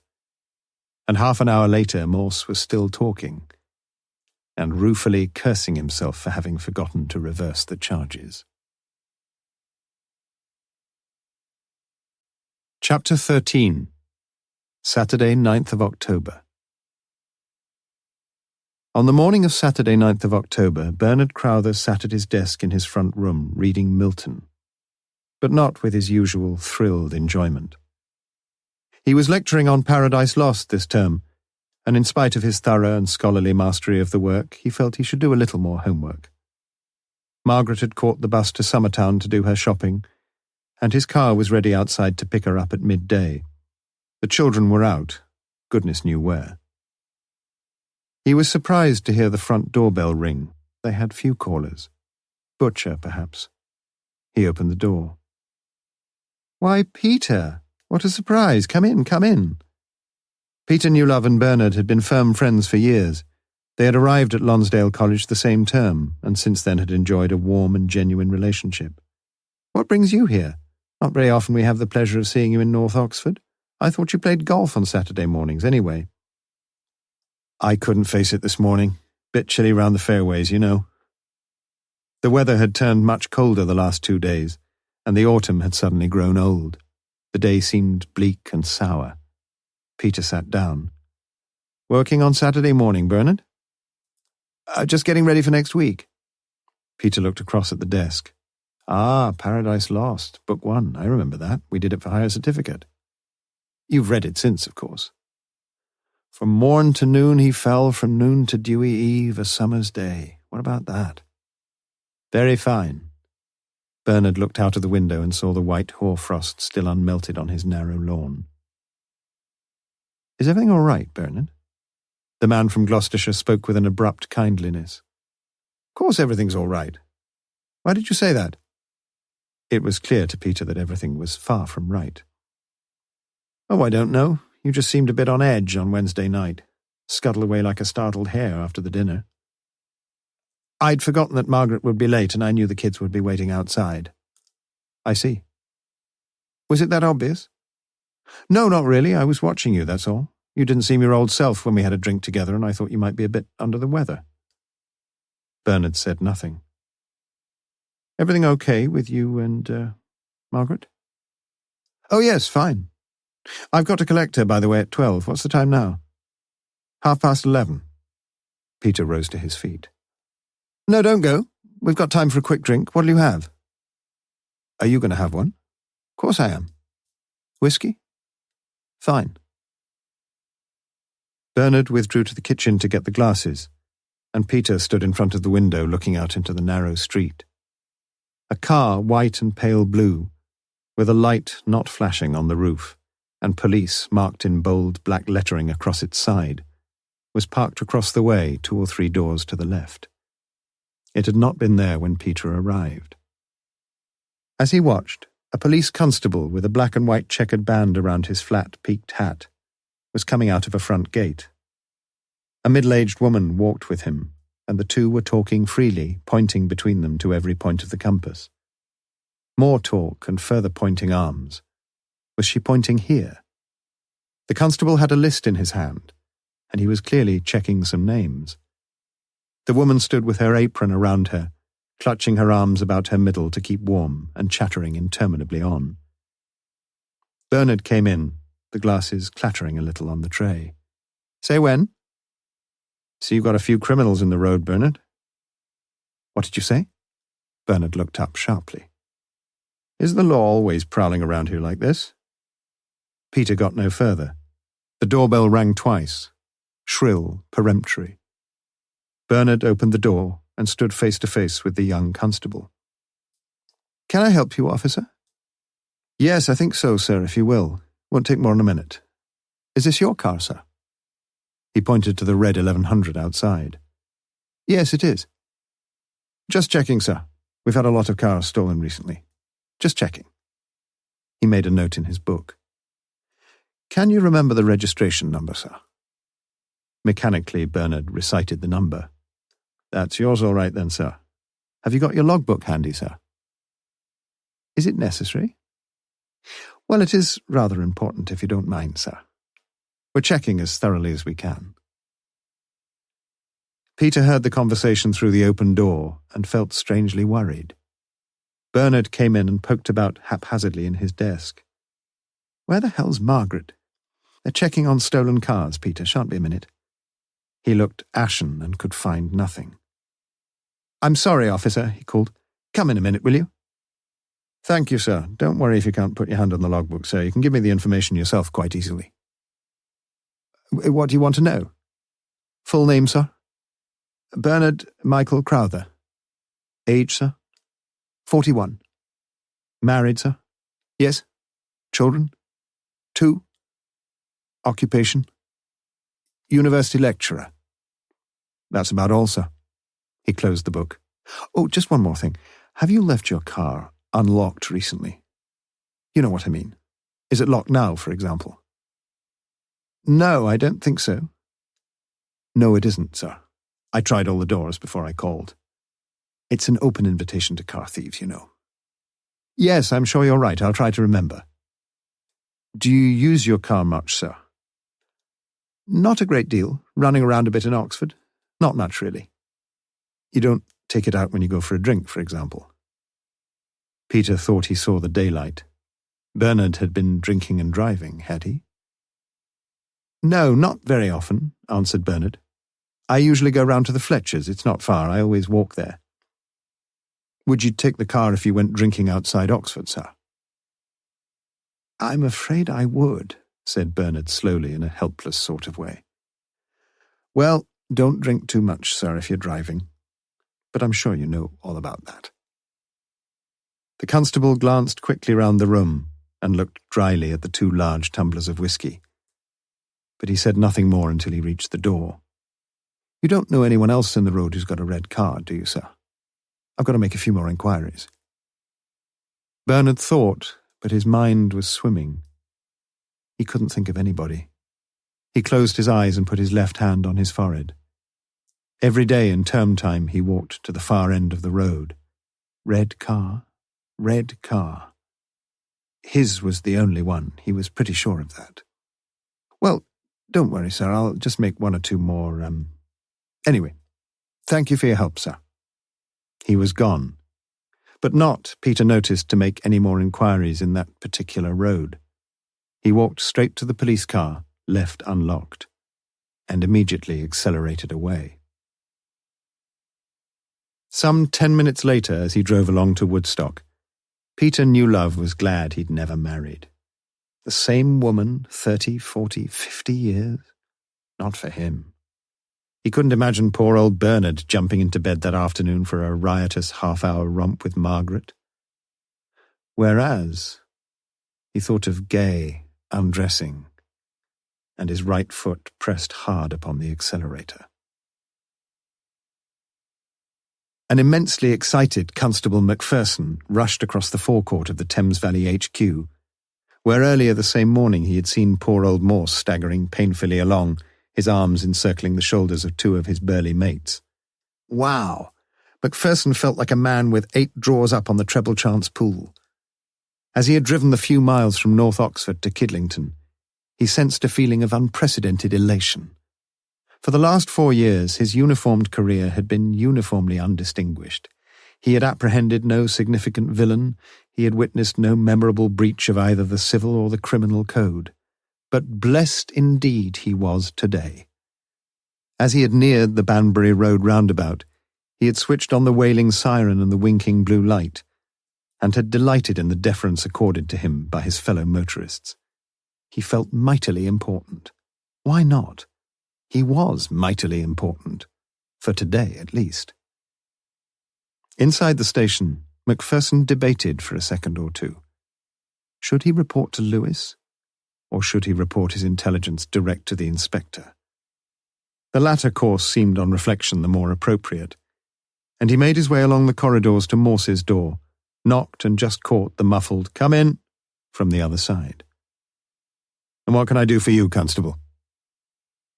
Macpherson made his report with an accuracy and incisiveness that was impressive, and Morse congratulated him upon the prompt and efficient discharge of his duty. Macpherson, though mightily gratified with the compliment, was a little surprised that Morse himself seemed not immediately anxious to summon the cohorts of the law. But he'd done his own job, done it well. "Excuse me if I don't stand up. Gout, you know, but—" He shook Macpherson's hand warmly. "It won't go unnoticed, believe me." After Macpherson's departure, Morse sat silently and thoughtfully for a few minutes. But so he had been sitting when the constable had entered. It would have been so disappointing for Macpherson to have known, and anyway Macpherson had been the immediate cause. No, he could never have had the heart to confess that Mr. Bernard Crowther had telephoned in at 11:45 a.m., wishing, he said, to make a statement. Crowther had insisted that he should present himself, that on no account were the police to collect him, that he expected the authorities at least to allow to a witness, coming forward voluntarily with what might be valuable information, the normal courtesy of not being picked up like a common felon. Morse had agreed, and Bernard promised to be with him at 2:30 p.m. Morse found himself apologizing for his immobility and his first impression of Crowther was surprisingly agreeable. The man was nervous, that was plain for all to see, but there was an odd charm and dignity about the fellow, that sort of middle-aged schoolmaster type that some of the girls might have a crush on. "Look, Inspector, you are a chief inspector, I think. I have never in my life been inside a police station until this moment. I am not conversant with normal police practice and procedure. So I have taken the precaution of writing out, very rushed, I'm afraid, the statement I wish to make." Chapter 14. Saturday, 9th of October. On the evening of Wednesday, September 29th, I left my house in Southdown Road at 6:45 p.m. I drove my car to the roundabout at the north end of the Banbury Road, where I turned left and travelled for 400 yards or so along Sutherland Avenue to the roundabout at the northern end of the Woodstock Road. Here I turned off the A40 and took the road north to Woodstock. Night was already drawing in, and I switched the sidelights on, in common, I noticed, with the majority of the other motorists. Yet although it was that awkward half-light in which it is most difficult to drive, it was not dark enough for full headlights. It was certainly not dark enough for me to miss two young girls standing a little way beyond the roundabout on the grass verge alongside the self-service filling station. The girl nearer to the road I saw clearly. She was an attractive girl with long fair hair, white blouse, short skirt and a coat over her arm. The other girl had walked on a few yards and had her back towards me. She seemed to be quite happy to leave the business of getting a lift to her companion. But she had darkish hair, I think, and if I remember correctly was a few inches taller than her friend. I must now try to be completely honest with you. I have often been guilty of romantic daydreams, even vaguely erotic daydreams, about picking up some wildly attractive woman and finding her a rare and disturbing combination of brains and beauty. In my silly imaginings, the preliminary and diffident skirmishing would lead gradually but inevitably to the most wanton delights. But this, remember, has always been a daydream, and I mention it simply to excuse myself for having stopped at all. I shouldn't feel guilty and apologetic about such things. Yet in all honesty I do feel so, and have always felt so. But that is by the way. I leaned over and opened the near-side front door and said that I was going to Woodstock, if that would help. The blonde girl said something like, "Oh, super." She turned round to her companion and said, I think, "What did I tell you?" and got into the front seat beside me. The other girl opened the rear door and got in also. What conversation there was desultory and disappointing. The girl beside me reiterated at intervals that this was a real bit of luck. She had a typical Oxford manner of speech, because she had missed the bus. I think the girl sitting in the back spoke only once, and that was to ask the time. I mentioned, as we passed the gates of Blenheim Palace, that this was about it, and I understood that it would do them fine. I dropped them as soon as we reached the main street, but I didn't notice where they went. It was natural for me to believe, as I did, that they were going to meet their boyfriends. There is little more to say. What I have written above is a true record of the events which, as I now realize, later in the evening led up to the murder of one of the girls I had driven. I have just reread what I have written, and am conscious that it perhaps says little which can help your investigation. I am also aware that my statement will give rise to two questions. First, why was I myself going to Woodstock on the night of the 29th of September? And second, why did I not come forward earlier with my evidence? The two questions are really one, and I shall feel a great weight off my shoulders to be able to answer it. Nevertheless, it is my earnest hope that what I have to say can be treated by the police with the strictest confidentiality, since other people, themselves completely innocent, would be hurt beyond telling if it were to become generally known. For the last 6 months or so, I have been having an affair with another woman. We have been able to meet regularly once a week, almost always on Wednesday evenings when my wife and children are away from home, and when no awkward questions are likely to arise. On Wednesday 29th, I was on my way to meet this woman by the side gates of Blenheim Palace at 7:15 p.m. I parked my car outside the Bear Hotel and walked there. She was waiting. We walked into Blenheim Gardens, beside the lake, and through the trees. It is a most beautiful spot. It was, of course, dangerous for us, since so many people from Oxford go out for a meal in Woodstock. But we were always careful, and the element of risk was itself perhaps part of the excitement. I need say no more. I read the account of the murder and later watched Detective Chief Inspector Morse make his appeal on television. I wish you to know that I almost telephoned there and then. In fact, I waited outside a telephone box in Southdown Road for several minutes that same evening, with a firm resolve to come forward immediately. But this is making excuses, and I have none to offer. I fully understand, as you will, that I have not, even at this late stage, come forward of my own volition. When a police constable called at my home this morning, I realized that you were on to me, and thought it best to offer this statement straight away. I perpetuated to my wife the rigmarole which the constable had given me about stolen cars, and I told her that I would be coming here. I would do anything in the world to avoid hurting her, yet it is probable I know that I have hurt her already, and I should be most grateful if any part of my statement not relevant to the strict terms of the inquiries you are conducting can be kept secret. That I am genuinely sorry for the inconvenience and needless extra work which I have caused will, I trust, be obvious from what I have said here. If it is not, let me hasten to state now my profound apologies for my selfish and cowardly course of action. I am, your humble servant, Bernard Michael Crowther. Morse read the statement slowly. When he had finished, he looked across the table at Crowther, then looked down again at the statement and reread it with even greater concentration. When he had finished, he leaned back in his black leather chair, carefully picked up his injured right foot, put it across his left knee, and rubbed it lovingly. "I've hurt my foot, Mr. Crowther." "Have you? I'm sorry to hear that. My medical friends say that feet and hands are about the worst things to knock about, something to do with the multiplicity of nerve endings." He had a pleasant voice and manner. Morse looked him fully in the eyes. For several seconds neither man flinched, and Morse thought he saw a basic honesty in the man.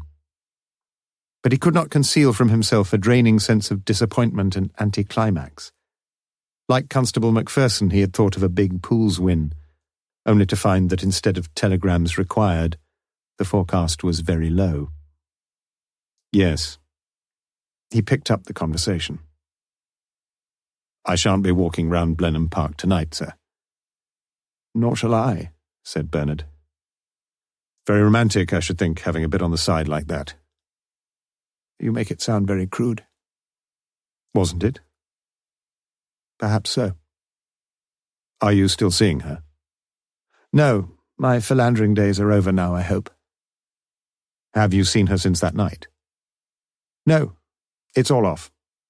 It seemed better." "Does she know that you picked the two girls up?" "Yes." "Is she upset? That it's all over, I mean." "I suppose so. A bit."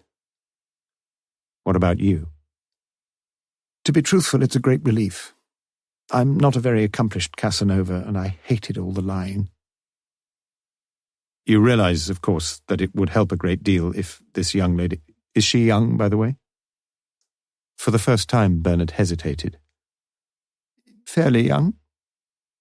"If this young lady," continued Morse, "would come forward and corroborate your evidence." "Yes, I know it would." "But you don't want that." "I'd rather you disbelieved my story than dragged her into it." "You're not going to tell me who she is? I can promise you that I'll handle the business myself." Bernard shook his head. "I'm sorry, I can't do that." "I could try to find her, you know," said Morse.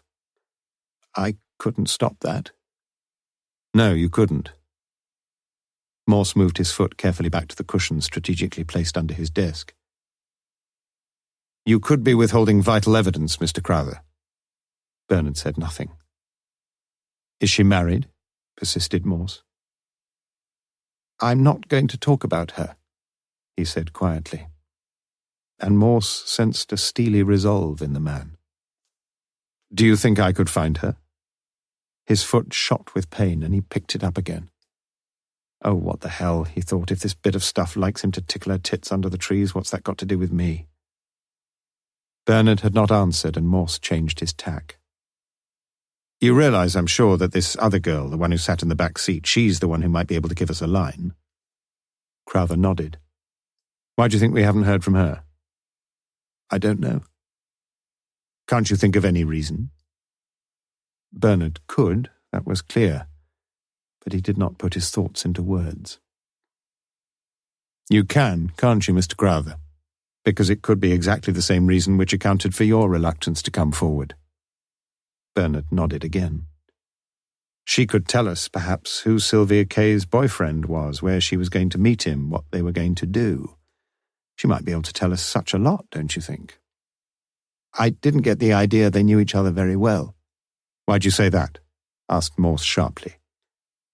Well, they didn't chatter much together. You know how young girls do, pop music, dances, discos, boyfriends. They just didn't talk much, that's all. You didn't catch her name? No. Have you tried to think if Sylvia used her name? I've tried to tell you all I can remember. I can't do any more. Betty, Carol, Diana, Evelyn, no? Bernard remained impassive. Gay, Heather, Iris, Jennifer. Morse could not make out the mildest flicker of response in Bernard's eyes. Had she got nice legs? Not so nice as the others, I don't think. You noticed those. What do you think? She was sitting next to me.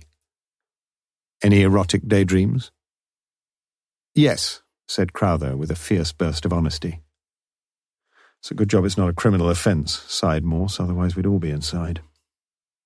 He noticed a light smile play for a brief second on Crowther's worried face. I can see him being attractive to some women, thought Morse. What time did you get home that night? About 9:15. Was that the usual time, because of your wife and so on? Yes. An hour a week, was that it? Not much longer. Was it worth it? It seemed so, at the time. You didn't call at the Black Prince that evening? I've never been in the Black Prince. It sounded very definite. Morse looked down at the statement again and noticed the beautifully formed handwriting. It seemed a pity to type it out. He questioned Crowther for a further half an hour and gave it up soon after 4 p.m. We shall have to keep your car here a while, I'm afraid. You will? Crowther sounded disappointed. Yes, we might just find something, hair, that sort of thing. They can do wonderful things these days, our forensic boys. He got up from his chair and asked Crowther for his crutches. I'll promise you one thing, said Morse. We'll keep your wife out of it. I'm sure you can make up something to tell her. After all, you're used to that sort of thing, aren't you, sir? Morse limped out behind Crowther and ordered the desk sergeant to get some transport. Leave your car keys with me, please, sir, said Morse. You should have the car back early next week. The two men shook hands, and Crowther was to wait only a few minutes before he was ushered into a police car. Morse watched him go with mixed feelings. He felt he'd handled things satisfactorily. He needed to think now, not to talk. Funny, though, that about the other girl's legs. Mrs. Jarman said she was wearing slacks. He summoned assistance and was helped across to Crowther's car. The doors were opened. He struggled his way into the near-side front seat and sat back, manoeuvring his foot as carefully as he could, and stretching his legs as far as possible in front of him. He closed his eyes and pictured the legs of Sylvia Kaye, long, tanned, finely formed, rising up to her brief skirt. He thought she might have leaned back, too. Hot pants, he said, almost to himself. Pardon, sir, said the sergeant who had helped him into the car. By an odd coincidence, or was it, Studio 2 in Walton Street was presenting a double sexploitation bill whose titles were calculated to titillate even the most jaded appetite. The first, 2 o'clock to 3:05 p.m. was Danish Blue, not, judging from the mounds of female flesh that burst their bounds in the stills outside, a film about the manufacturing of cheese, and from 3:20 to 5 p.m., the main attraction of the week entitled Hot Pants. At 5 p.m. the earlier addicts were leaving, and a small group of men stood inside the foyer waiting for admission. One of these would normally have joined the early brigade, for this was for him a weekly occurrence. But he had been needed by Messrs. Chalkley and Sons for 2 hours overtime in the Formica shop. He would not this week be able to stay round and see the programme twice. But the films seldom met his inflated expectations, or the infinite promise of the coming shortly trailers. On these occasions he seldom looked about him, and it was just as well in the late afternoon of Saturday 9th of October that once again he averted his eyes from his fellow voyeurs. For standing no more than 4 feet away from him, ostensibly checking the times of the next programme but keeping himself carefully and unobtrusively out of the limelight, was the sergeant seconded to Detective Chief Inspector Morse for the inquiry into the murder of Sylvia Kaye. Lewis thought that this was one of Morse's more rewarding assignments, and he suspected that, but for his accident, his chief might well have undertaken it himself. Chapter 15. Monday, 11th of October. The weekend drifted by, and the leaves continued to fall. Morse was feeling more cheerful. He could now put a good deal of weight onto his foot, and on Monday morning, deciding that he could exchange his crutches for a pair of sticks, he arranged for Macpherson to drive him down to the Radcliffe Infirmary Outpatients Accident Department. He questioned Macpherson closely as they drove. What impression had he formed of Crowther? What had been Crowther's immediate reaction? What was he like at home, did he think? What had he been doing when Macpherson called? Morse found the young constable surprisingly intelligent and observant, and told him so. Furthermore, he found a good deal in the information he had been given that interested him and aroused his curiosity. What had he been reading? Did you manage to see? No, sir, but books on literature, I think, poetry. Morse let it pass. He had a writing desk, you say? Yes, sir, papers all over it. Morse mentally resolved not to count up the you-knows he'd had so far, and the you-knows he was surely going to get. Was there a typewriter there? He said it casually enough. Yes, one of those portable things. Morse said no more. Waved through the narrow yards of the infirmary that seemed in conspiracy to prevent too many injured citizens from gaining immediate access to the outpatients department, the police car parked itself with no objections from porters, orderlies or traffic wardens on a broad stretch of concrete marked ambulances only. A policeman's parking lot was sometimes not an unhappy one. Morse had foreseen the swapping of crutches for sticks as a straightforward transaction, but it was not to be. There appeared to be an unbreached egalitarianism in the world of all injured brothers, and Morse was constrained to take his proper place and wait his proper time whilst the proper formalities were completed. He sat on the same bench, skipped through the same old edition of Punch, and felt the same impatience. He heard the same Chinese doctor, his sang-froid seemingly disturbed by the inability of a little boy to sit still. You want to get better, little boy? You better sit still. Morse stared gloomily at the floor and found himself watching the nurse's legs go by. Not much to make the blood boil, really, except one pair. Beautiful. Morse would like to have seen the rest of the delicious damsel, but she had walked swiftly past. Fat, so-so, thin, so-so, and then those legs again, and this time they stopped miraculously in front of him. I hope you're being looked after all right, Inspector Morse. The inspector was visibly stunned. He looked up slowly, straight and deep into the sad, come-hither face of darling dark eyes, co-resident of the cool Miss Jennifer Colby. You remember me? Said Morse, a little illogically, thought the girl standing directly above him. Don't you remember me? She asked. "How could I forget you?" said the inspector, slipping at last into a smooth forward gear. How lovely she was. "You work here?"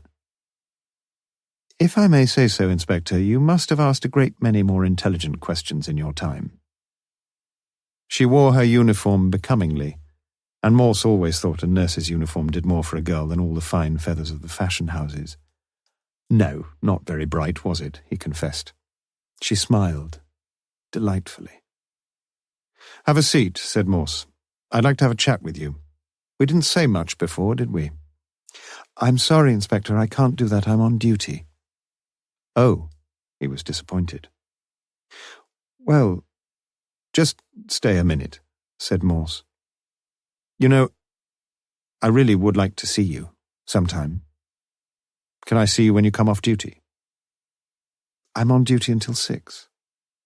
"Well, I could meet..." "At 6, I shall go home and have a quick meal, and then at 7... "You've got a date." "Well, let's say I'm busy." "Lucky bugger," mumbled Morse. "Tomorrow?" "Not tomorrow." "Wednesday?" Morse wondered mournfully if the progression through the remaining days of the week was anything more than a hollow formality. But she surprised him. "I could see you on Wednesday evening, if you like." "Could you?" Morse sounded like an eager schoolboy. They arranged to meet in the Bird and Baby in St. Giles at 7:30 p.m. Morse tried to sound more casual. "I can take you home, of course, but perhaps it would be better not to pick you up. You can get a bus all right?" "I'm not a child, Inspector." "Good. See you then." She turned away. "Oh, just a minute," called Morse.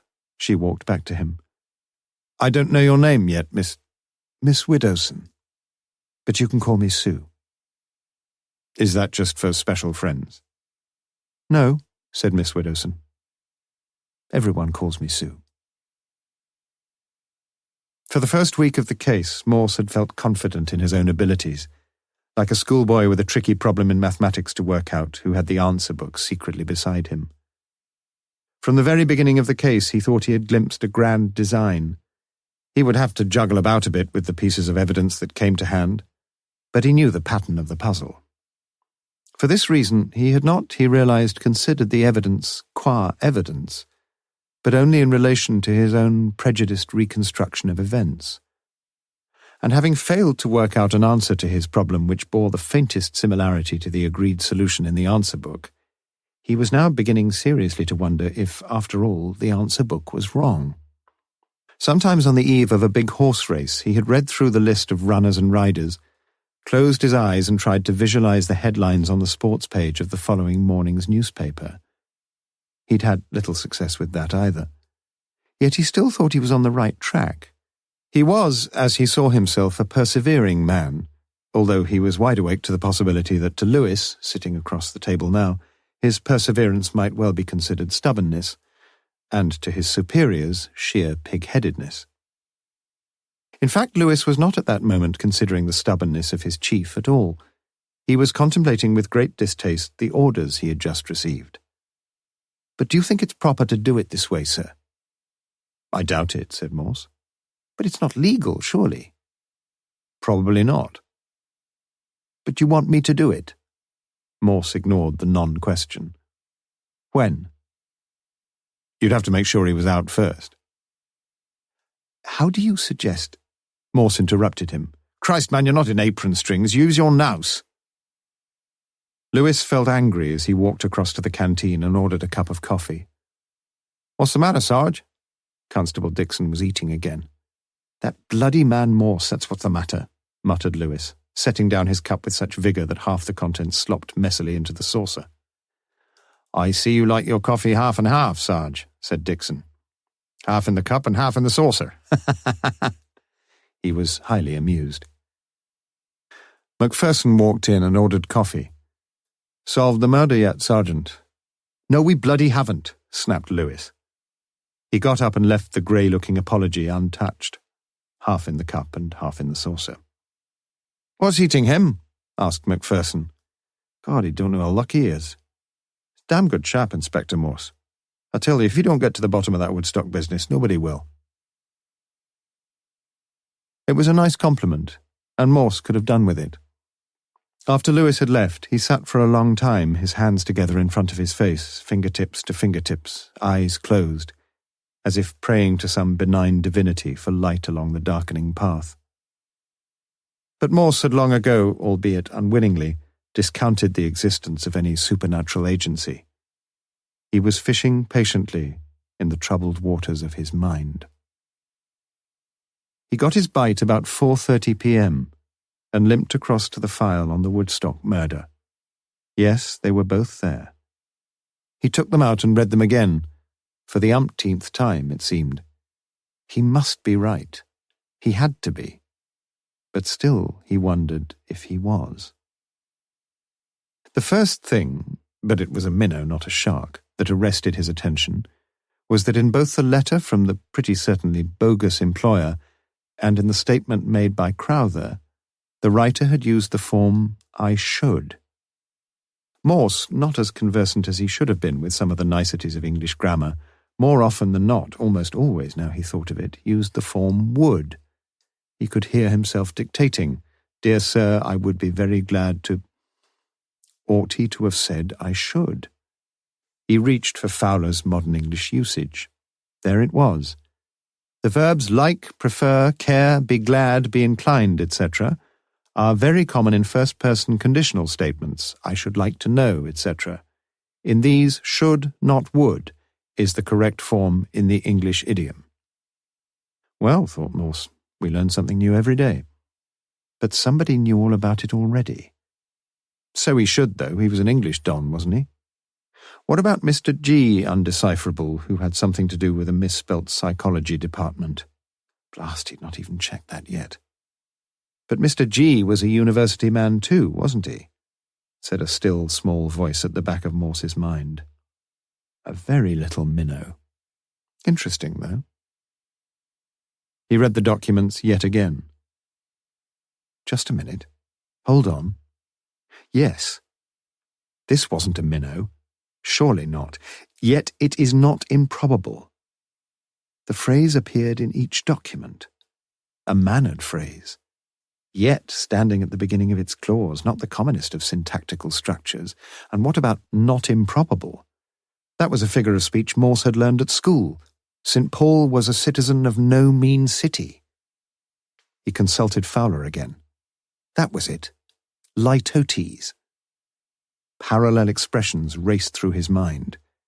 Yet it is probable, but it is probable stroke likely, but it may be, I think, but I think. Odd. Very odd. A very mannered phrase. And there was another coincidence. The phrase, in all honesty, also appeared in each letter. What would he himself have written? Frankly? Honestly? To be frank? Truthfully? Come to think of it, it didn't mean very much at all. 3 little weasel words. The letter really was most odd. Had his first appraisal of its significance been over-sophisticated, too clever? But people did do that sort of thing. Wives and husbands did it in wartime, communicating to each other a wealth of factual data unsuspected by the army censors. I'm sorry to hear little Archie's got the croup, will write again soon. Might well have concealed the military intelligence that Trooper Smith was to be posted from Aldershot to Cairo next Saturday. Fanciful? No. Morse believed that he had been right.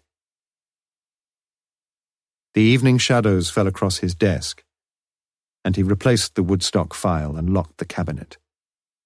The answer was slowly coming, and it seemed to be the answer in the answer book. Chapter 16. Tuesday, 12th of October. On Tuesday morning at 11 a.m., half an hour after Crowther had boarded a bus to the city centre, a small business van bearing the legend Kimmons Typewriters drew up outside the Crowther residence in Southdown Road. A man wearing a lightweight grey jacket with Kimmons embroidered across the pocket alighted from the van and walked through the white gate past the scraggy lawn and knocked. Margaret Crowther, wiping her hands on her apron, opened the door. Yes? Mr. Crowther live here, please? Yes? Is he in? No, not at the moment. Oh. You Mrs. Crowther? Yes? Your husband rang to ask us to look at his typewriter. He said the carriage was getting stuck. Oh, I see. Come in, will you? The typewriter man rather ostentatiously took from his pocket a small box, containing, one must have supposed, the requisite tools of the trade, stepped with an obvious diffidence into the narrow hallway, and was ushered into the room off the right-hand side of the hall, where Bernard Crowther spent so much of his time considering the glories of the English literary heritage. He spotted the typewriter immediately. "Do you need me?" Mrs. Crowther seemed anxious to resume her culinary duties. No, shan't be more than a few minutes, unless it's really wonky." His voice sounded strained. "Well, call me when you've finished. I'm only in the kitchen." He looked carefully around, made a few perfunctory tappings on the typewriter, slid the carriage tinkling to and fro several times, and listened carefully. He could hear the clink of plates and saucers. He felt fairly safe and very nervous. Quickly he slid open the top drawer on the right of the small desk. Paperclips, biros, rubbers, elastic bands, nothing very suspicious. Systematically he tried the 2 lower drawers, and then the 3 on the left, all pretty much the same. Wadges of notes clipped together, bulky agendas for college meetings, file cases, writing paper, more writing paper, and yet more, ruled, plain, headed, foolscap, folio, quarto. He repeated his pathetic little pantomime, and heard in welcome counterpoint an answering clatter of crockery. He took 1 sheet from each of the piles of writing paper, folded them carefully and put them into his inside pocket. Finally, taking 1 sheet of quarto, he stood it in the typewriter, twiddled the carriage, and quickly typed 2 lines of writing. "After ceasing the many applications we have received, we must regretfully inform you that our application..." Mrs. Crowther showed him to the door. "Well, that should be all right now, Mrs. Crowther.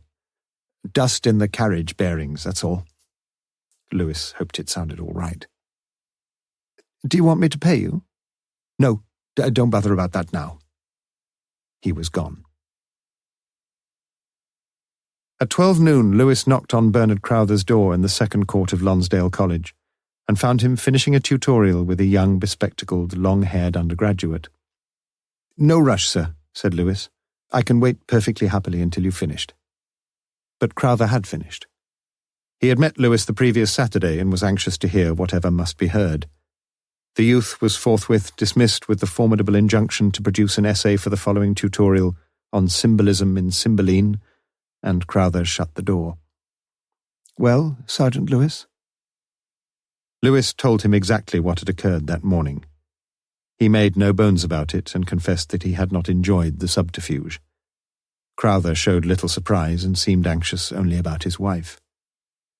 "Now, sir," said Lewis, "if you say you expected a man from Kimmins to come and look at your typewriter, no harm's been done. I want to assure you of that." "Couldn't you have asked me?" "Well, yes, sir, we could, but I know that Inspector Morse wanted to make as little fuss as possible." "Yes, I'm sure." Crowther said it with an edge of bitterness in his voice. Lewis got up to go. "But why? What did you expect to find?" "We wanted to find out, sir, if we could, on what machine a certain communication was written." "And you thought I was involved?" "We have to make inquiries, sir." "Well?" "Well, what, sir?" "Did you find out what you wanted?" Lewis looked uneasy. "Yes, sir." "And?" "Shall we say, sir, that we didn't find anything at all incriminating. That's about the position, sir." "You mean that you thought I'd written something on the typewriter, and now you think I didn't?" You'd have to ask Inspector Morse about that, sir." "But you just said that the letter wasn't written on—" "I didn't say it was a letter, sir." "But people do write letters on typewriters, don't they, Sergeant?" "They do, sir." "You know, Sergeant, you're beginning to make me feel guilty." "I'm sorry, sir, I didn't mean to do that. But in a job like ours, you've got to suspect everybody, really.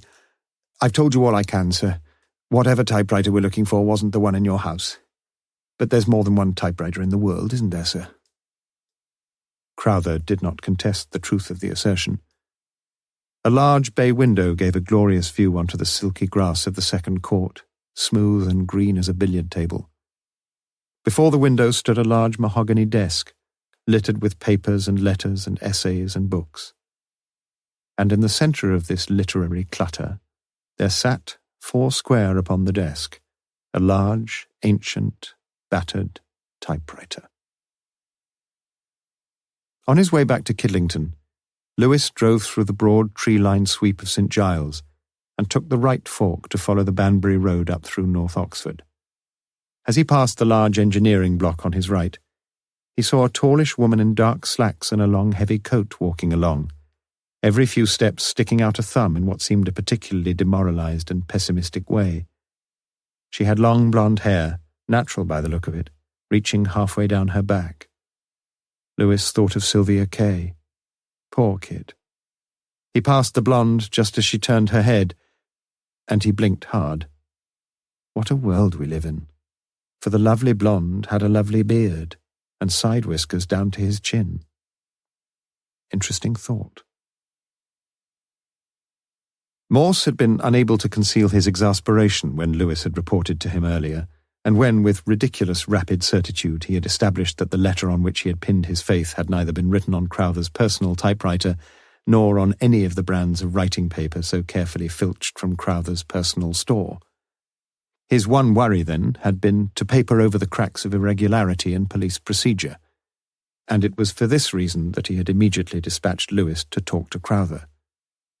To the report of this interview he listened with care, if without enthusiasm, when Lewis returned at 1 p.m. "Not the happiest of mornings, then, Sergeant?" "No, I'd rather not do that sort of thing again, sir." Morse sympathized. "I don't think we've done any harm, though, have we, Lewis? I'm not worried so much about Crowther. He's hardly been above board with us, has he? But Mrs. Crowther could have been tricky. Thanks, anyway." He spoke with genuine feeling. "Never mind, sir. At least we tried." Lewis felt much better. "What about a drink?" said Morse. The two men went off in lighter spirits. It had occurred to neither of the policemen that women of the intelligence and experience of Mrs. Margaret Crowther would do anything but automatically and unquestioningly accept the bona fides of any Tom, Dick and Harry of a tradesman. Furthermore, Mrs. Crowther had herself been a confidential secretary before she married Bernard. In fact, the typewriter was hers, and that very morning she herself had typed out 2 letters on the same machine, one addressed to her husband, and one addressed to Inspector Morse, care of Thames Valley Police HQ, Kidlington.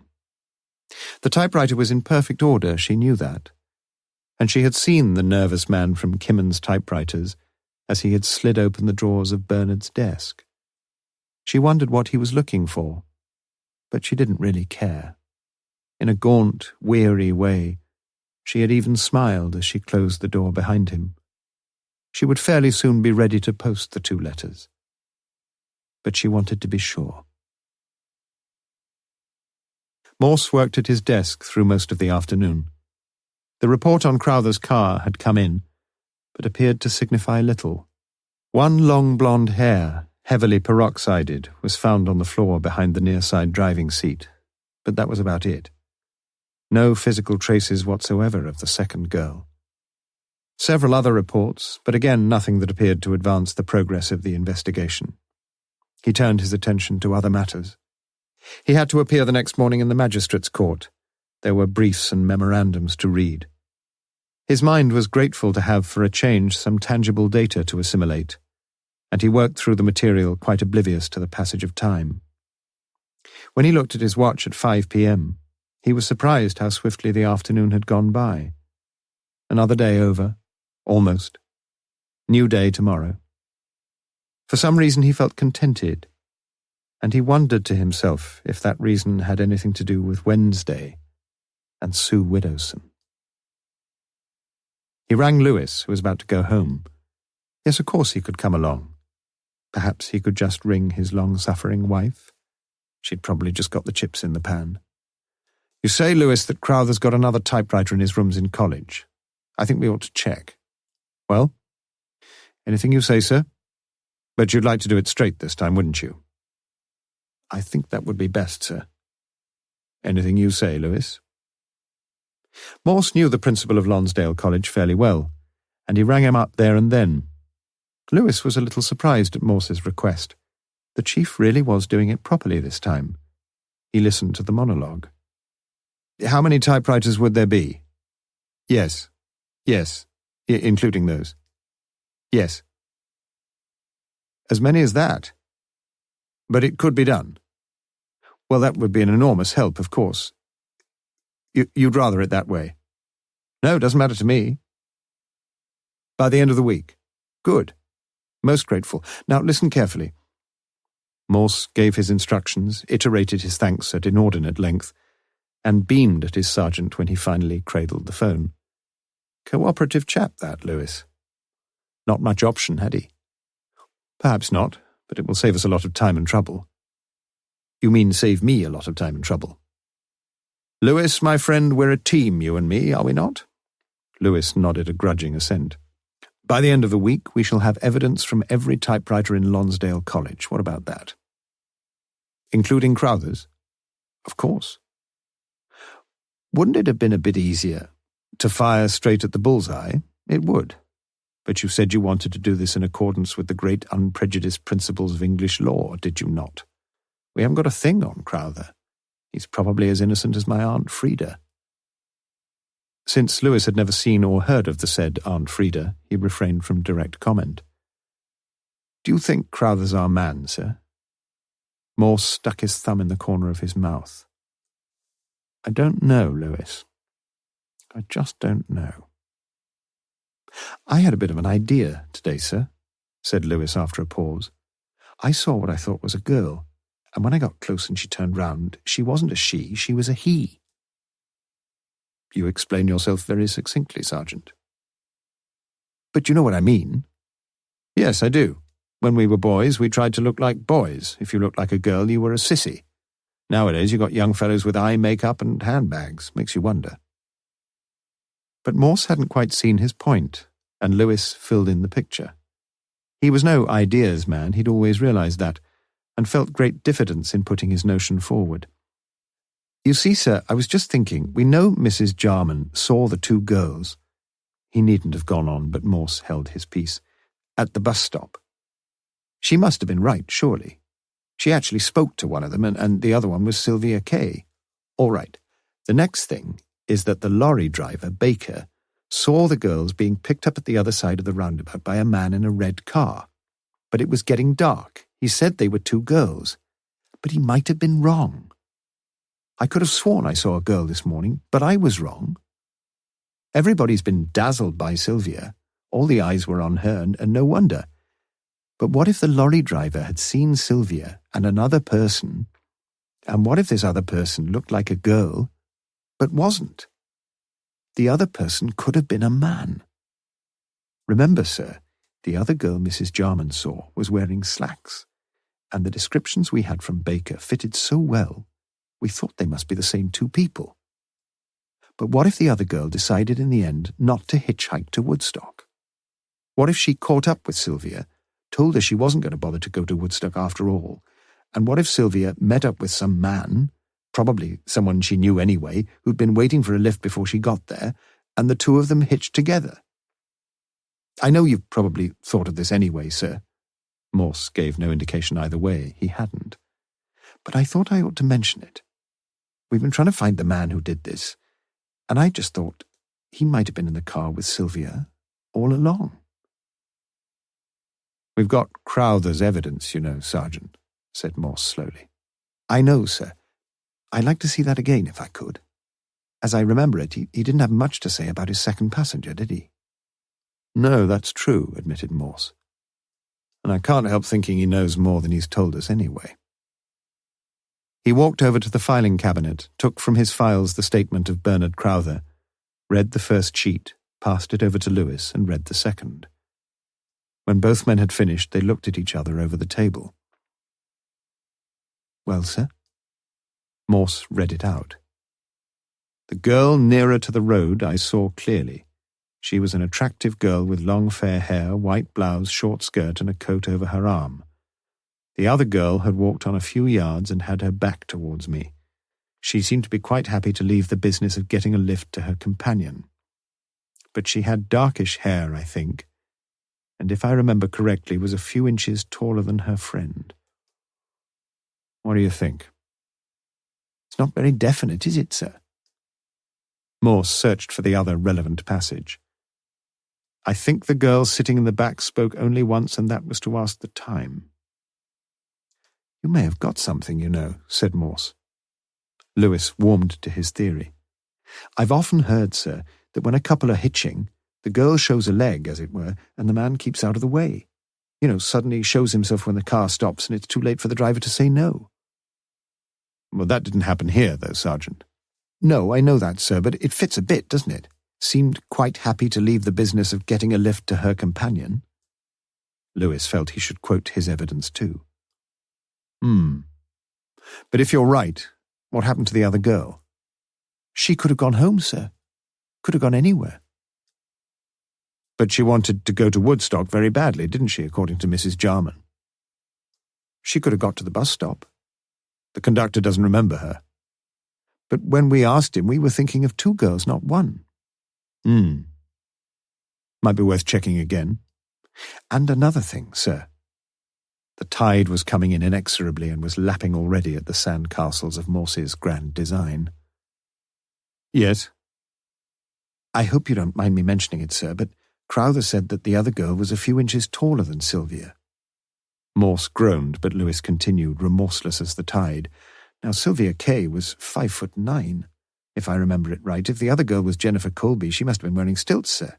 She's only about 5'6", isn't she? But don't you see, Lewis, that's the sort of thing he would lie about. He's trying to put us off. He wants to protect this other girl. I'm only trying to go on the evidence we've got, sir. Morse nodded. He thought seriously that he should take up school teaching. Primary school would be about his level. Spelling, he thought, the safest bet. Why hadn't he thought about that height business before? But he knew why. In the grand design, it was Crowther who had been the guilty man. And now the waves were curling perilously close to the last of the sandcastles, had already filled the moat and breached the rampart. It was 6 p.m., and Lewis's second batch of chips was getting cold. Morse limped out of the building with Lewis, and the two stood talking by the sergeant's car for several minutes. Lewis felt rather like a pupil in Morse's putative primary school who had caught his master out in the spelling of a simple word, and he hesitated to mention a little thing that had been on his mind for several days. Should he keep it for tomorrow? But he knew that Morse had a busy day in front of him at the courts. He plunged in. You know the letter, sir, addressed to Jennifer Colby? Morse knew it by heart. What about it? Could there have been some fingerprints on the original copy? Morse heard the question and stared blankly into the middle distance. At last he shook his head sadly. Too late now. The primary school became a distinctly firmer prospect as the minutes ticked by. The sandcastle lurched forward and prepared to topple headlong. It was time someone else took over. He would see the commissioner. A police car stopped a few yards from him. Want some help, sir? I'm all right, thanks. Morse shook off his gloom. I'll be back in training next week. You'll see me in the first team squad for the next home game. The constable laughed. Bit of a nuisance, though, especially when you can't drive. Morse had almost forgotten his car. It had been locked up for over a week now. Constable, jump in the front with me, will you? It's high time I had a try. He climbed into the driving seat, waggled his right foot over the brake and accelerator, pushed the foot with firmness on the brake pedal, and decided he could cope. He started the engine, drove off round the yard, tested his ability to do the right things, came to a stop, got out, and beamed like an orphan handed a teddy bear. Not bad, eh?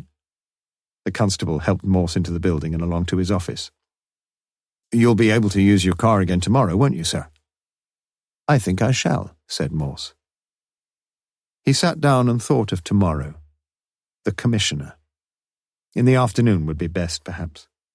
He rang the commissioner's number, but there was no reply. He was seeing someone else, too, in the evening. He was looking forward to seeing Sue Widdowson. It was little use pretending he wasn't. But what a mess he'd made of it. The bird and baby, indeed. Why on earth hadn't he invited her to the Elizabeth, or the Sorbonne, or the Sheridan? And why hadn't he arranged to pick her up, like any civilized man would have done? Hang Jennifer Colby. It wasn't too late, though, was it? She would be home by now. He looked at his watch. 6:30 p.m. The Oxford Mail lay on his desk, and he scanned the entertainments page. Hot Pants and Danish Blue, he noticed, had been retained for a second week by public demand. He could have taken her to the pictures, of course. Perhaps not to Studio 2, though. Restaurants, not much there. Then he spotted it. Sheridan Dinner Dance. Double ticket, £6, 7:30 to 11:30 p.m. Bar, dress informal. He rang the Sheridan. Yes, a few double tickets still available, but he would have to collect them tonight. Could he ring back in a quarter of an hour or so? Yes, they would keep a double ticket for him. Jennifer Colby's telephone number was somewhere in the file, and he soon found it. He thought over what he was to say. Miss Widdowson, that would be best. He hoped that Sue would answer. Brr, brr. He felt excited. Fool. Yes? A young girl's voice, but whose? The line crackled. Is that Oxford 54385? Yes, it is. Can I help you? Morse's heart sank. It was unmistakably the cool, clear voice of Jennifer Colby.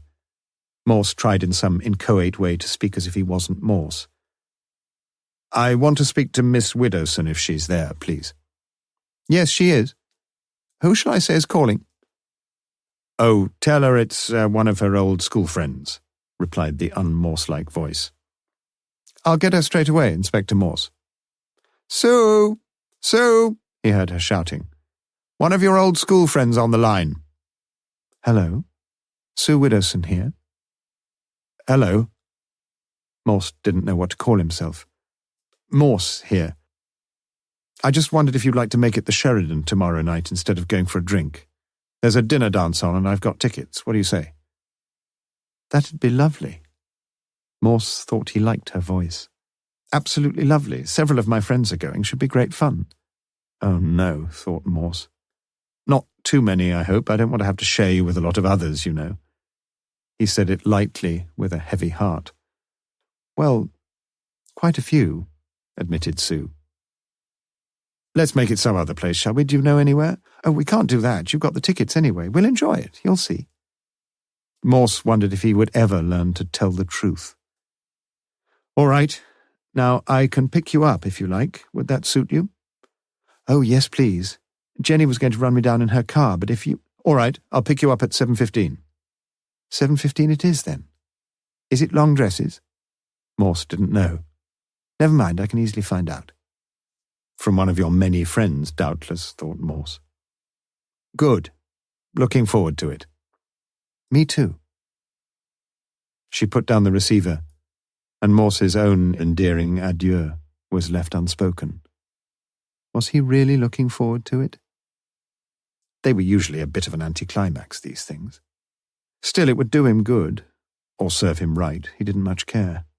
He'd have a decent meal anyway, and it would be good to hold a young girl in his arms again, tripping the light fantastic. Oh, hell. He'd forgotten all about that. He was going out of his mind, the stupid, senseless fool that he was. He could no more invite the fair Miss Widdowson to share the delights of a dreamy waltz than invite a rabbi to a plate of pork.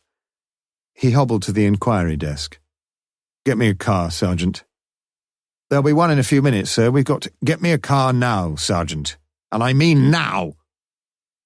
The last word resounded harshly through the open hall, and several heads turned round. The desk sergeant reached for the phone. I'll be waiting outside. You want some help, sir? The desk sergeant was a kindly man, and had known the inspector for several years. Morse waited by the desk. He was angry with himself, and he had many reasons for feeling so. But why he should think he had a right to take things out on one of his old friends he couldn't imagine.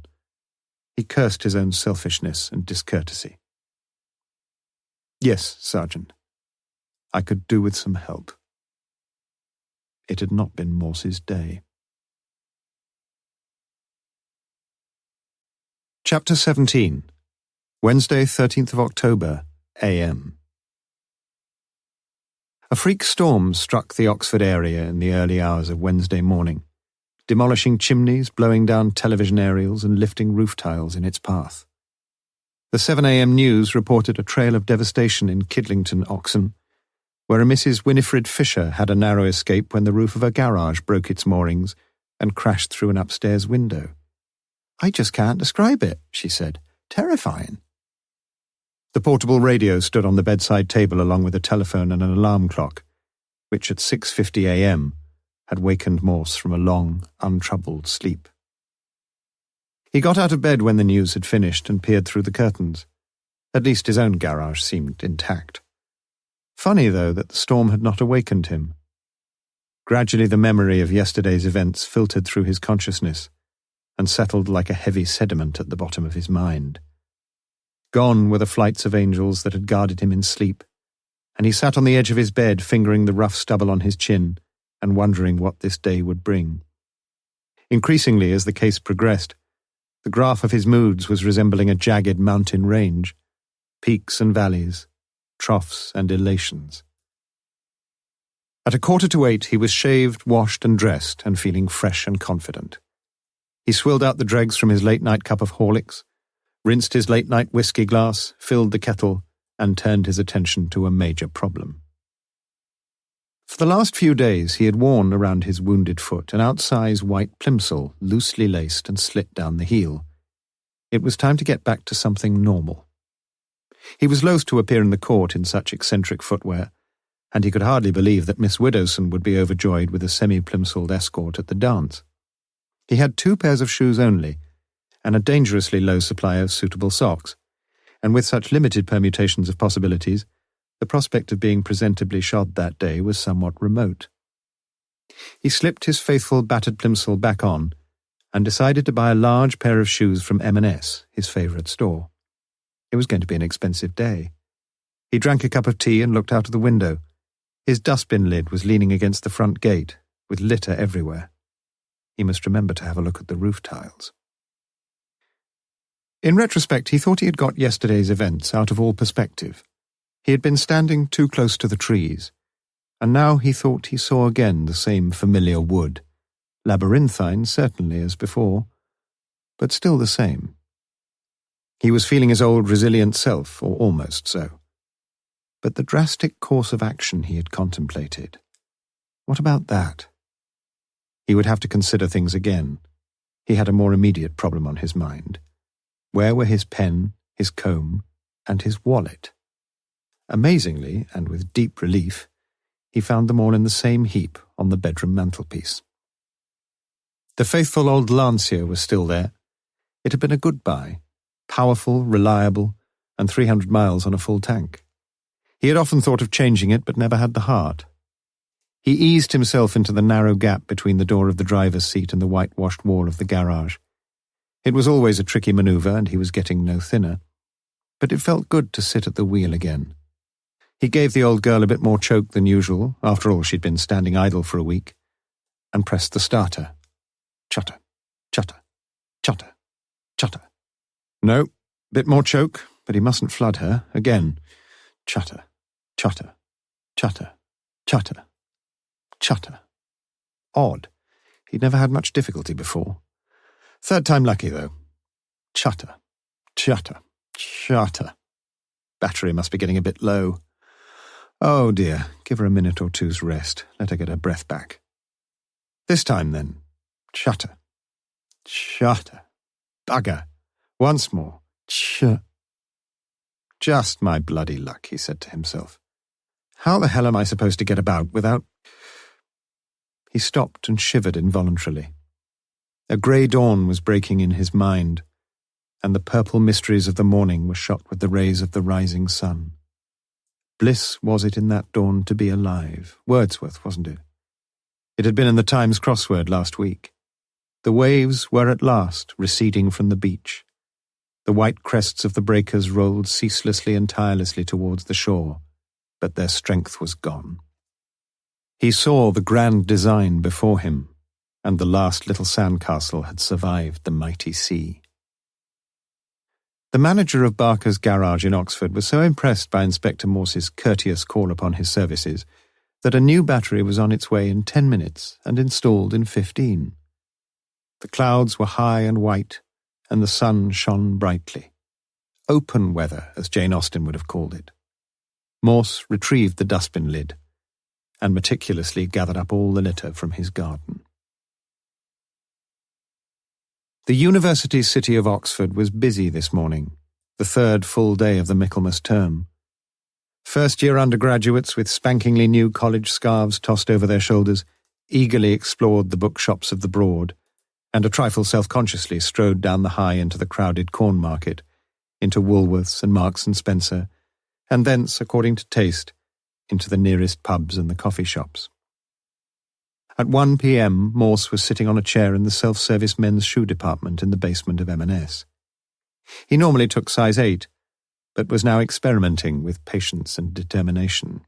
Size 9 seemed of little use, and after considerable trafficking in stockinged feet between the show counter and his chosen chair, he plumped for size 10 black leather slip-ons. They seemed huge and were, of course, potentially useless in the long run, but who cared? He could wear 2 pairs of socks on his left foot. Which reminded him. He paid for the shoes, adjusted his plimsoll, much to the bewilderment of a large, morose-looking cashier who looked as if she might wear size 10 herself, and proceeded to the hosiery counter, where he purchased 6 gaudy pairs of lightweight socks. If he had been able, he would have walked out into Corn Market with a light step. The car was functioning, the courts were finished, the case was flourishing. Others, too, were making their purchases. Trade was thriving this morning, and not only in the large stores in the main streets in Oxford city centre. At about the same time that Morse, the megapode, tucked his purchases beneath his arm, one further swift, uncomplicated transaction was being effected in the run-down back street behind the Botley Road, and it could be argued that this time, at least, John Sanders had struck the better bargain. Chapter 18. Wednesday, 13th of October, p.m. At Lonsdale College, Wednesday 13th was the first full guest night of the Michaelmas term, and Bernard Crowther left home a little earlier than usual. At 6:15 p.m, he knocked on Peter Newlove's rooms and walked in, not waiting for a reply. "That you, Bernard?" "It's me. Pour yourself a drink, shan't be a minute." Bernard had passed the lodge as he came in, and had picked up 3 letters from his pigeonhole. 2 he opened raggedly and relegated cursorily to his jacket pocket. The third was marked confidential and contained a card, "From the Principal." The police, in the course of their investigations into the recent murder at Woodstock, are anxious to trace the provenance of a typed letter which has come into their possession, and which they think may be material evidence in their inquiries. I have been asked by the police to see that every typewriter in the college is checked, and I am asking all my colleagues to comply with this request.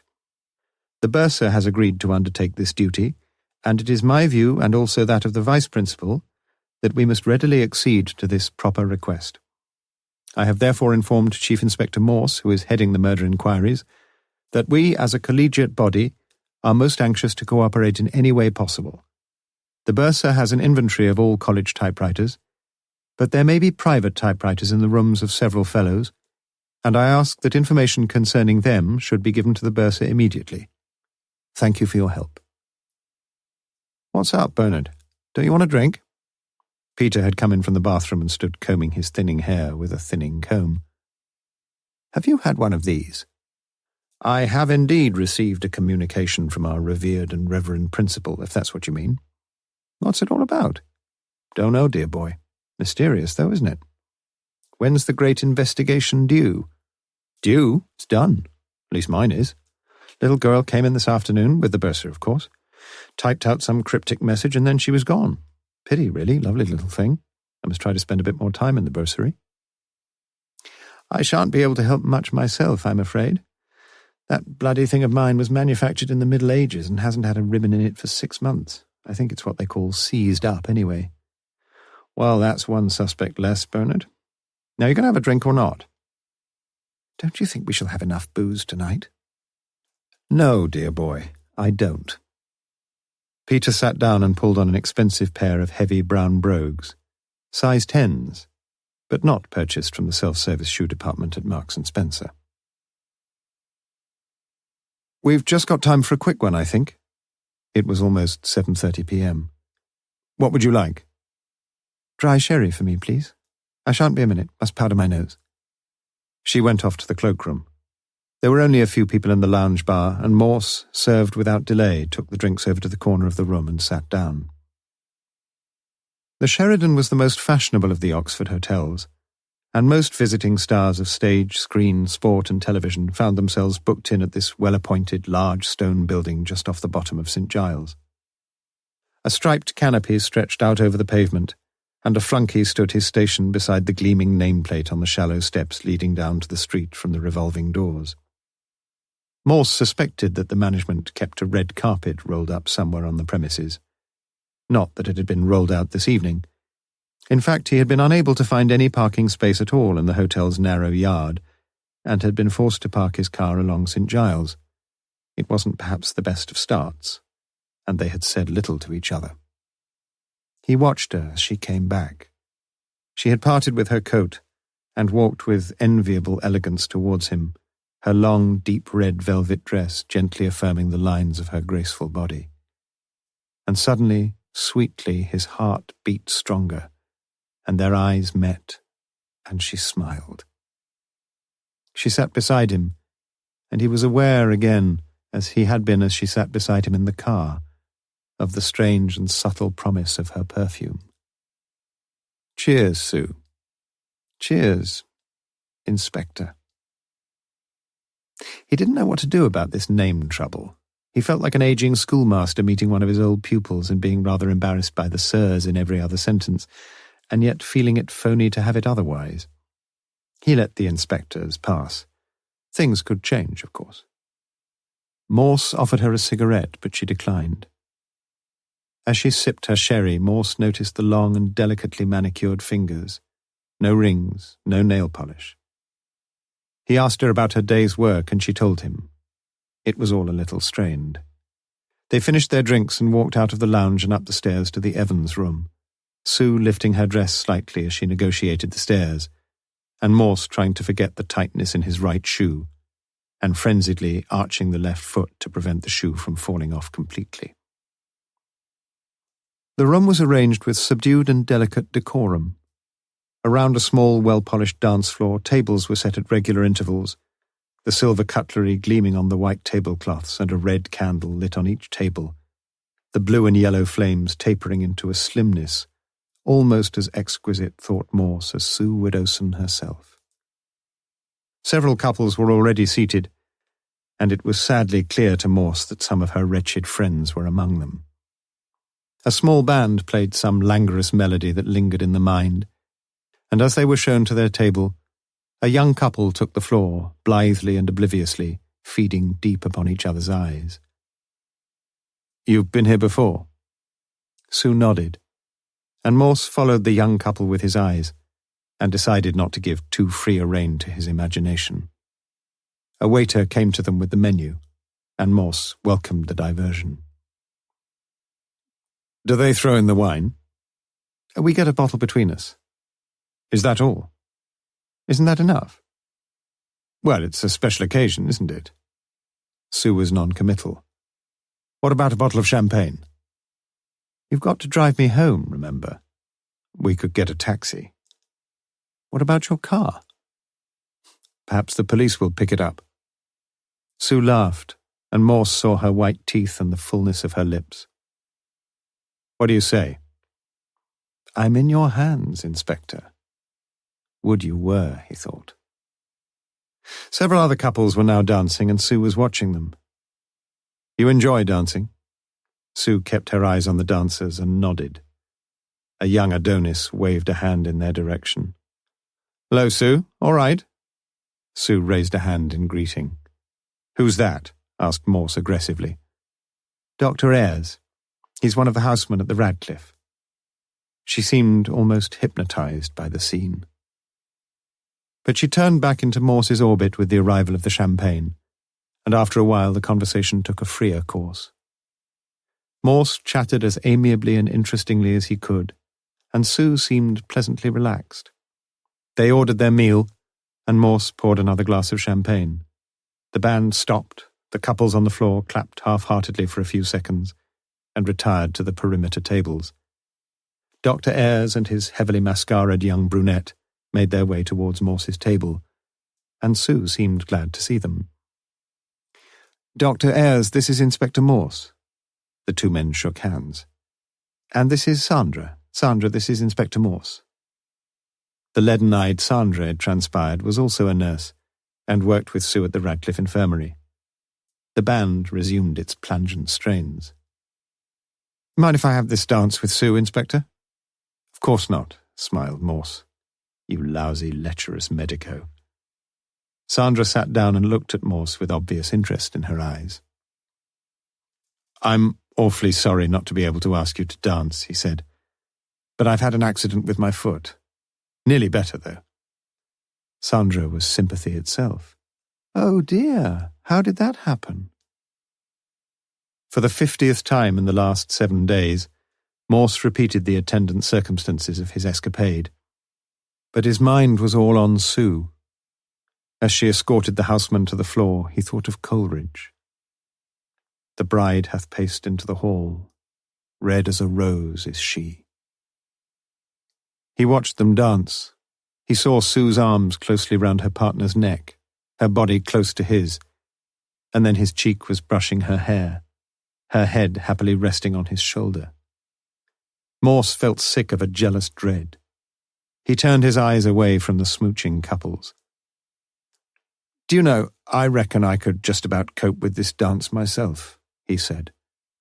"May I?" He took her hand, led her to the floor, and firmly placing his right arm round her waist, drew her towards him. Rapidly, however, he realized the extent of his own stupidity.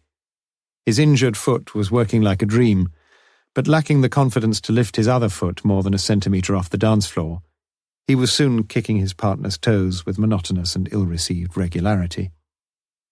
Mercifully, the dance was quickly over, and mumbling profuse apologies about his ill-educated feet, Morse slopped his way back to the haven of his table. Sue was still talking in an animated way to Dr. Ayres, and after Sandra had rejoined them, the trio erupted into peals of laughter.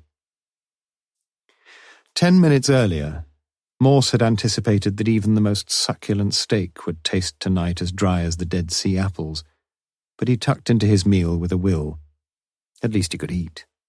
Even if he couldn't dance, even if he'd forgotten how middle-aged he'd now become, even if Sue was yearning for someone else, he could still eat.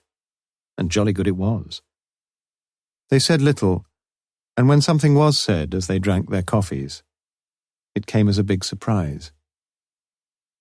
"Why did you ask me out, Inspector?" Morse looked at her, the hair light brown and lifted softly from her face itself all freshness and delight, the cheeks now faintly flushed with wine, and above all the magic of those wide and doleful eyes. Had he asked her with any firm purpose? He wasn't sure. He put his elbows on the table, rested his chin on his clasped hands.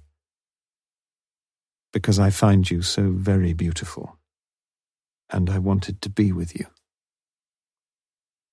Sue looked at him for several seconds, her eyes unblinking and gentle. "Do you mean that?" she asked quietly. "I don't know if I meant it when I asked you, but I mean it now. I think you know I do." He spoke simply and calmly, and he held her eyes with his own as he spoke. He saw 2 splendid tears forming on her lower lids, and she reached across and laid her hand upon his arm. "Come and dance with me," she whispered. The floor was crowded, and they did little more than sway slowly to the sweet, low rhythm of the band. Sue leaned her head lightly against his cheek, and Morse felt with a wonderful joy the moisture of her eyes. He wished the world would stop, and that this heavenly moment could be launched on the eternal seas. He kissed her ear and said some awkward, loving things, and Sue nuzzled deeper and deeper into his arms and pulled him even more closely to her. They stood together as the music ended, and Sue looked up at him. "Can we go now, please? Somewhere on our own?" Morse remembered little of the next few minutes. He had waited in a dreamlike state beside the revolving doors, and arm in arm the two had slowly walked along St. Giles towards the car. "I want to talk to you," said Sue when they were sitting in the car. "I'm listening." "You know when you said that you might not have meant what you said? Oh, I'm getting all muddled. What I mean is, you did want to ask me something, didn't you?" "Did I?" asked Morse. "You know you did. About Jennifer. That's where we both came in, wasn't it? You thought she'd got something to do with the Woodstock murder." Morse nodded. "And you wanted to ask me about her boyfriends and that sort of thing." Morse sat silently in the darkness of his car. "I'm not going to ask you now, Sue. Don't worry." He put his arm around her and drew her towards him, and tenderly kissed the softest, heavenliest lips that ever the Almighty made. "When can we meet again, Sue?" As soon as he had spoken, he knew that something was wrong. He felt her body tauten. She moved away from him, felt for her handkerchief, and blew her nose. She was on the verge of tears. "No," she said. "We can't." Morse felt a hurt that he had never known before, and his voice was strained and unbelieving. "But why? Why? Of course we can meet again, Sue." "We can't." Her voice for the moment seemed matter-of-fact and final.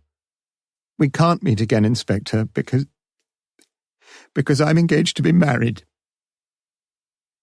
She just managed to blurt out the last word before burying her head on Morse's shoulder and bursting into anguished tears. Morse kept his arm tightly around her and listened with unfathomable sadness to her convulsive sobs.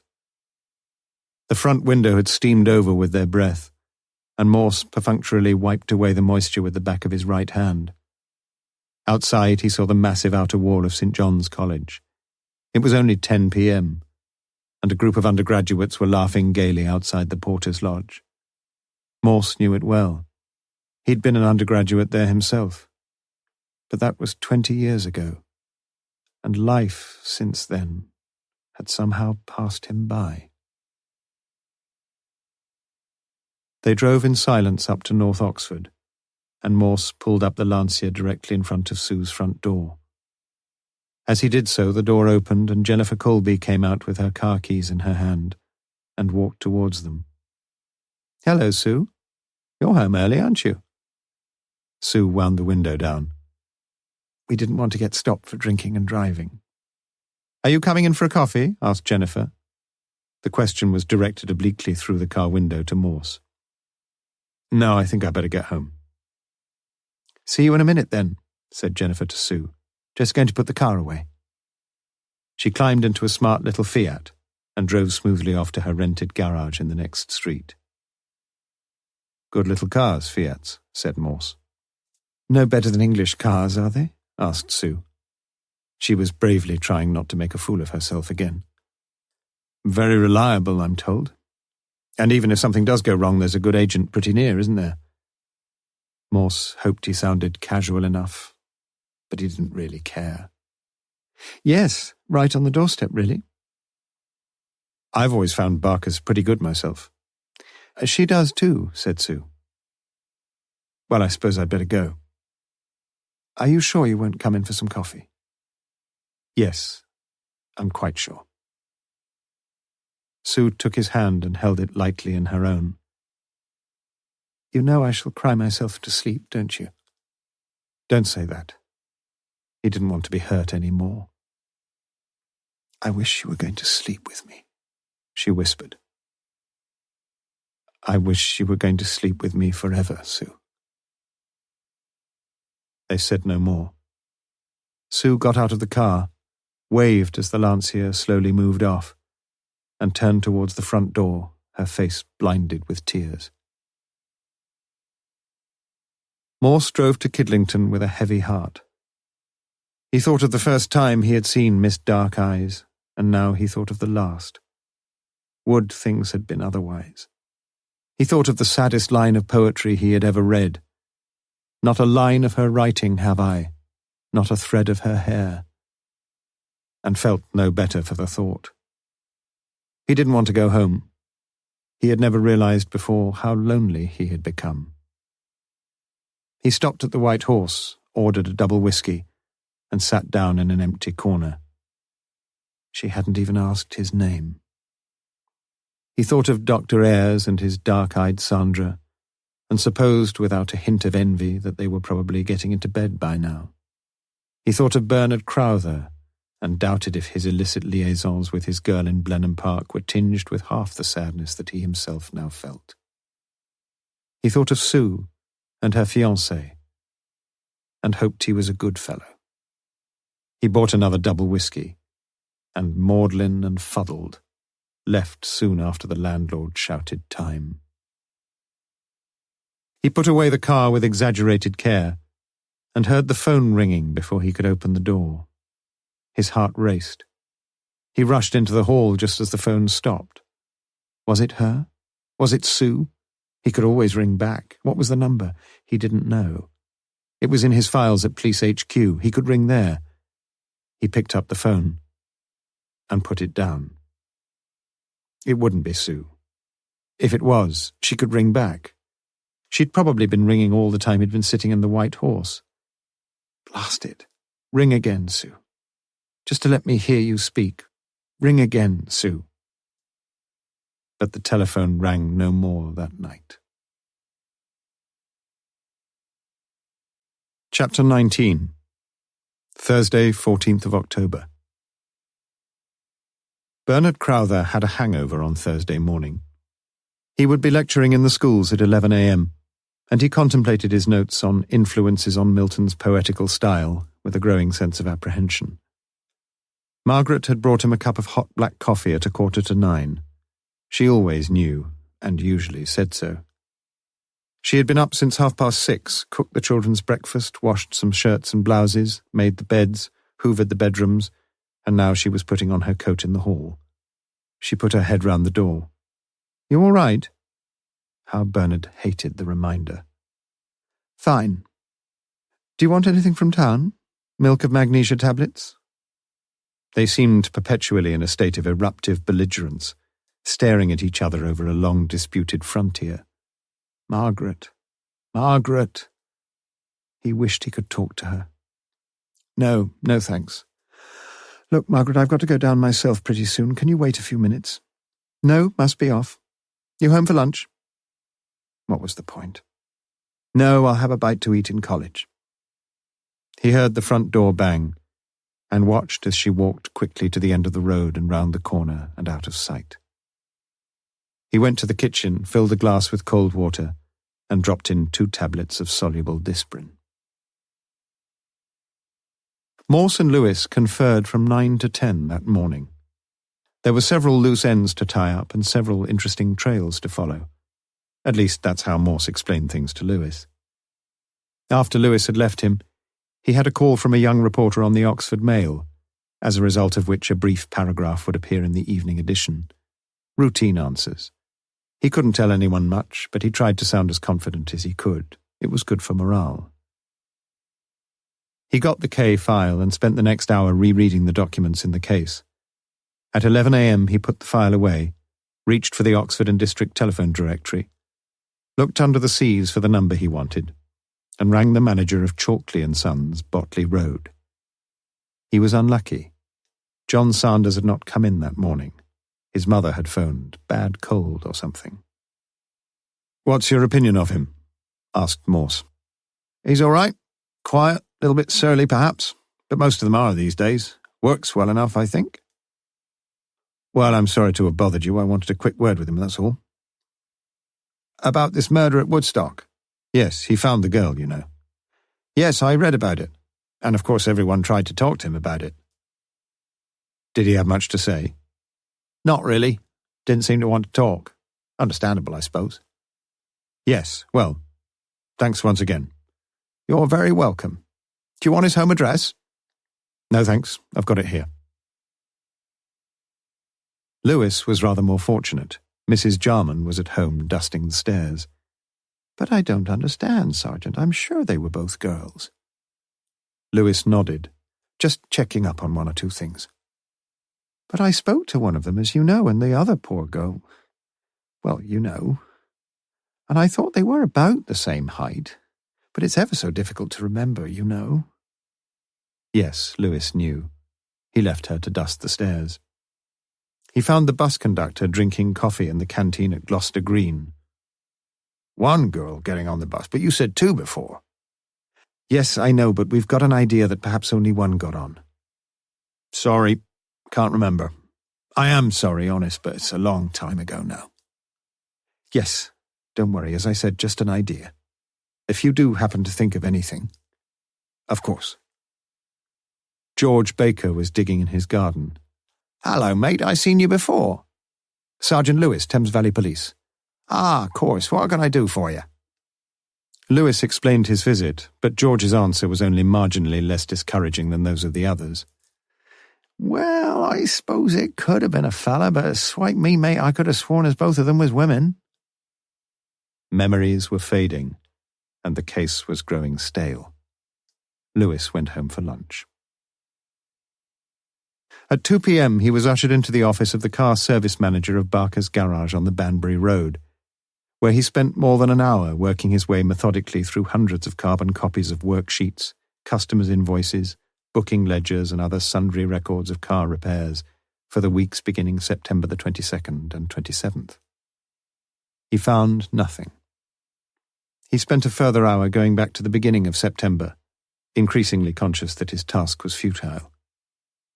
Miss Jennifer Colby, although she had an account with Barker's, had not brought in her car for any repairs or service since July.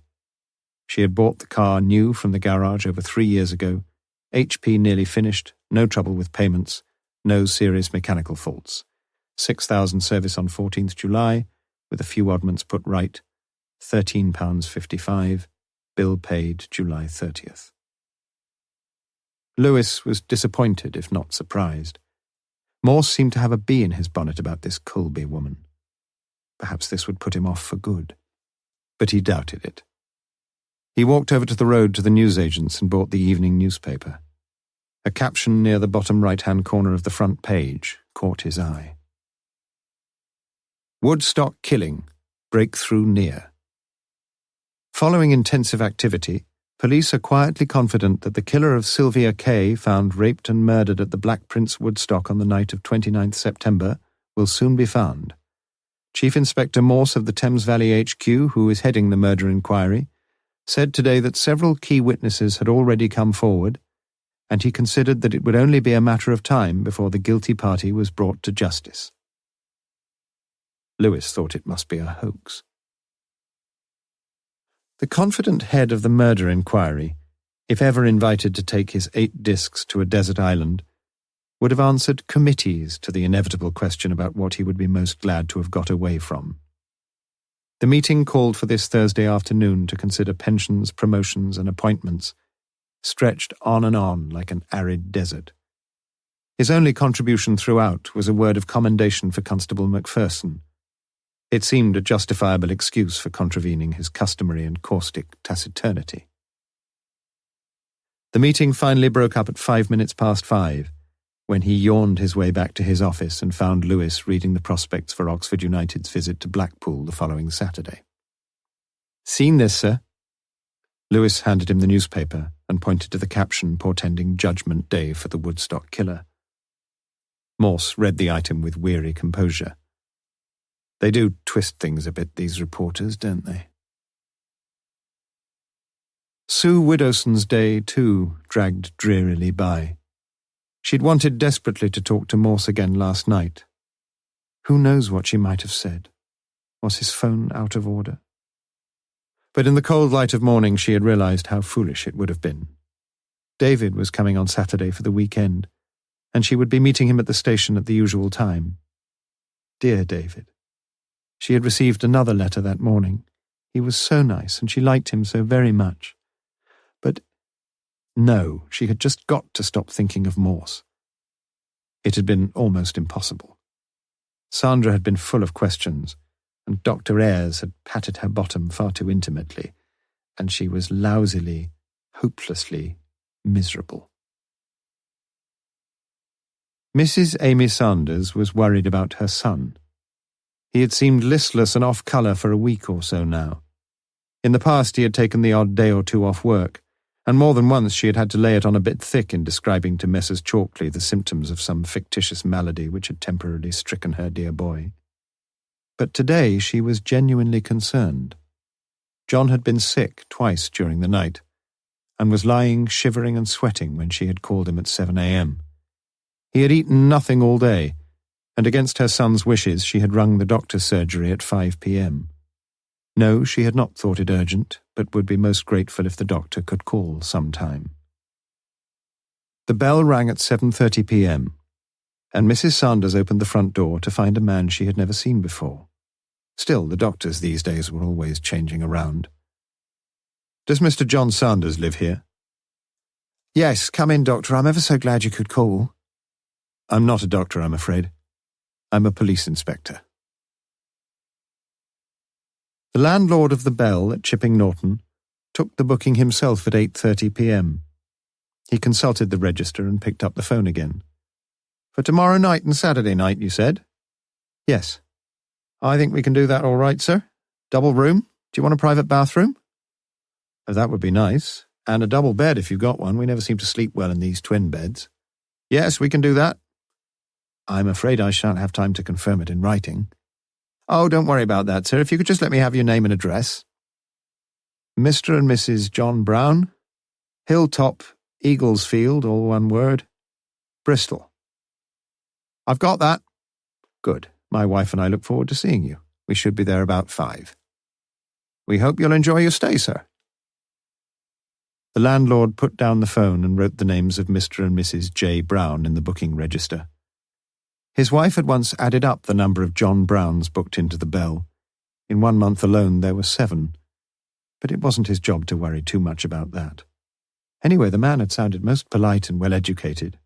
Nice voice, too, West Country-ish, rather like his own. And there must be 1 or 2 quite genuine John Browns somewhere. Chapter 20. Friday, 15th of October, a.m.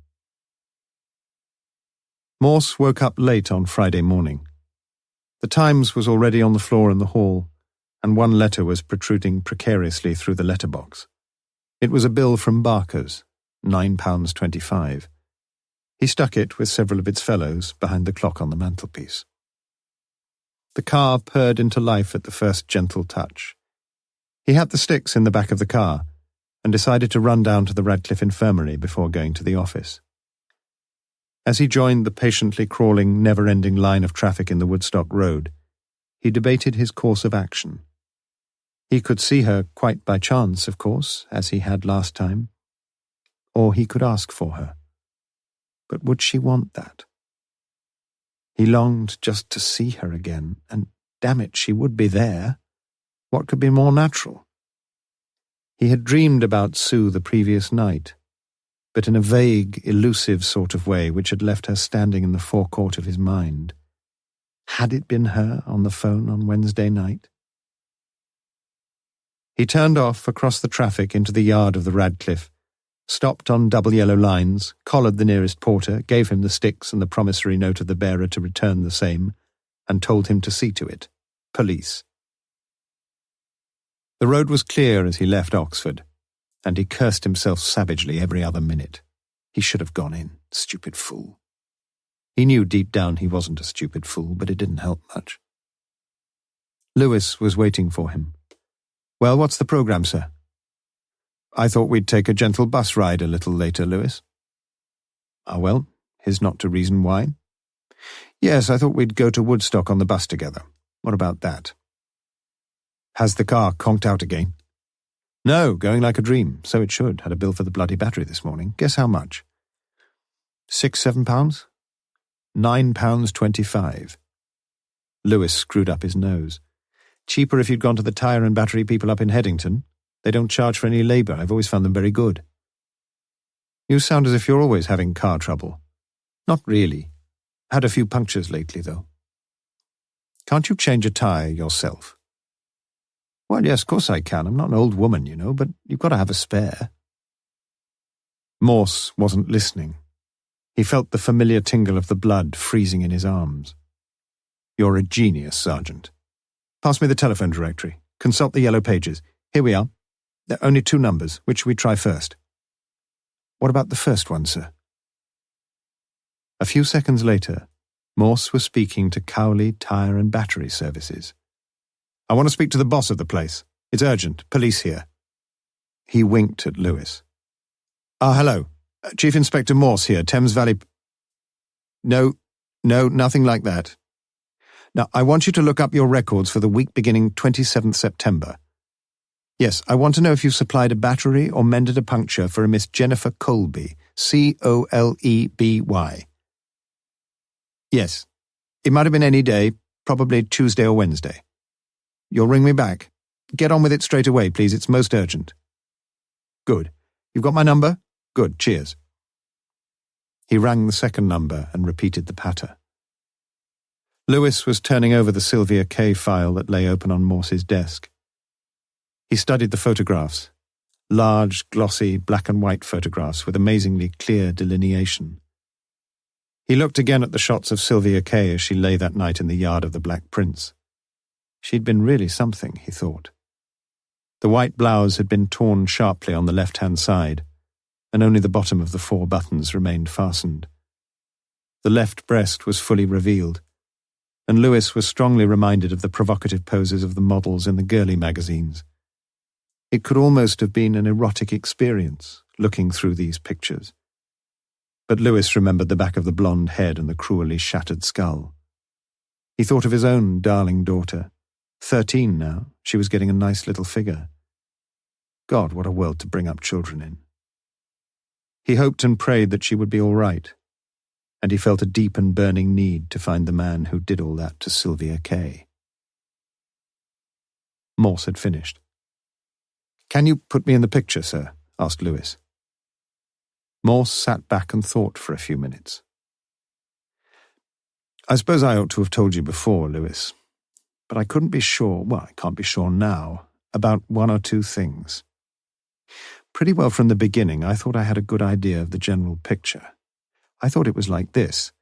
2 girls want a lift to Woodstock, and we've got some fairly substantial evidence that they were picked up, both of them. Lewis nodded.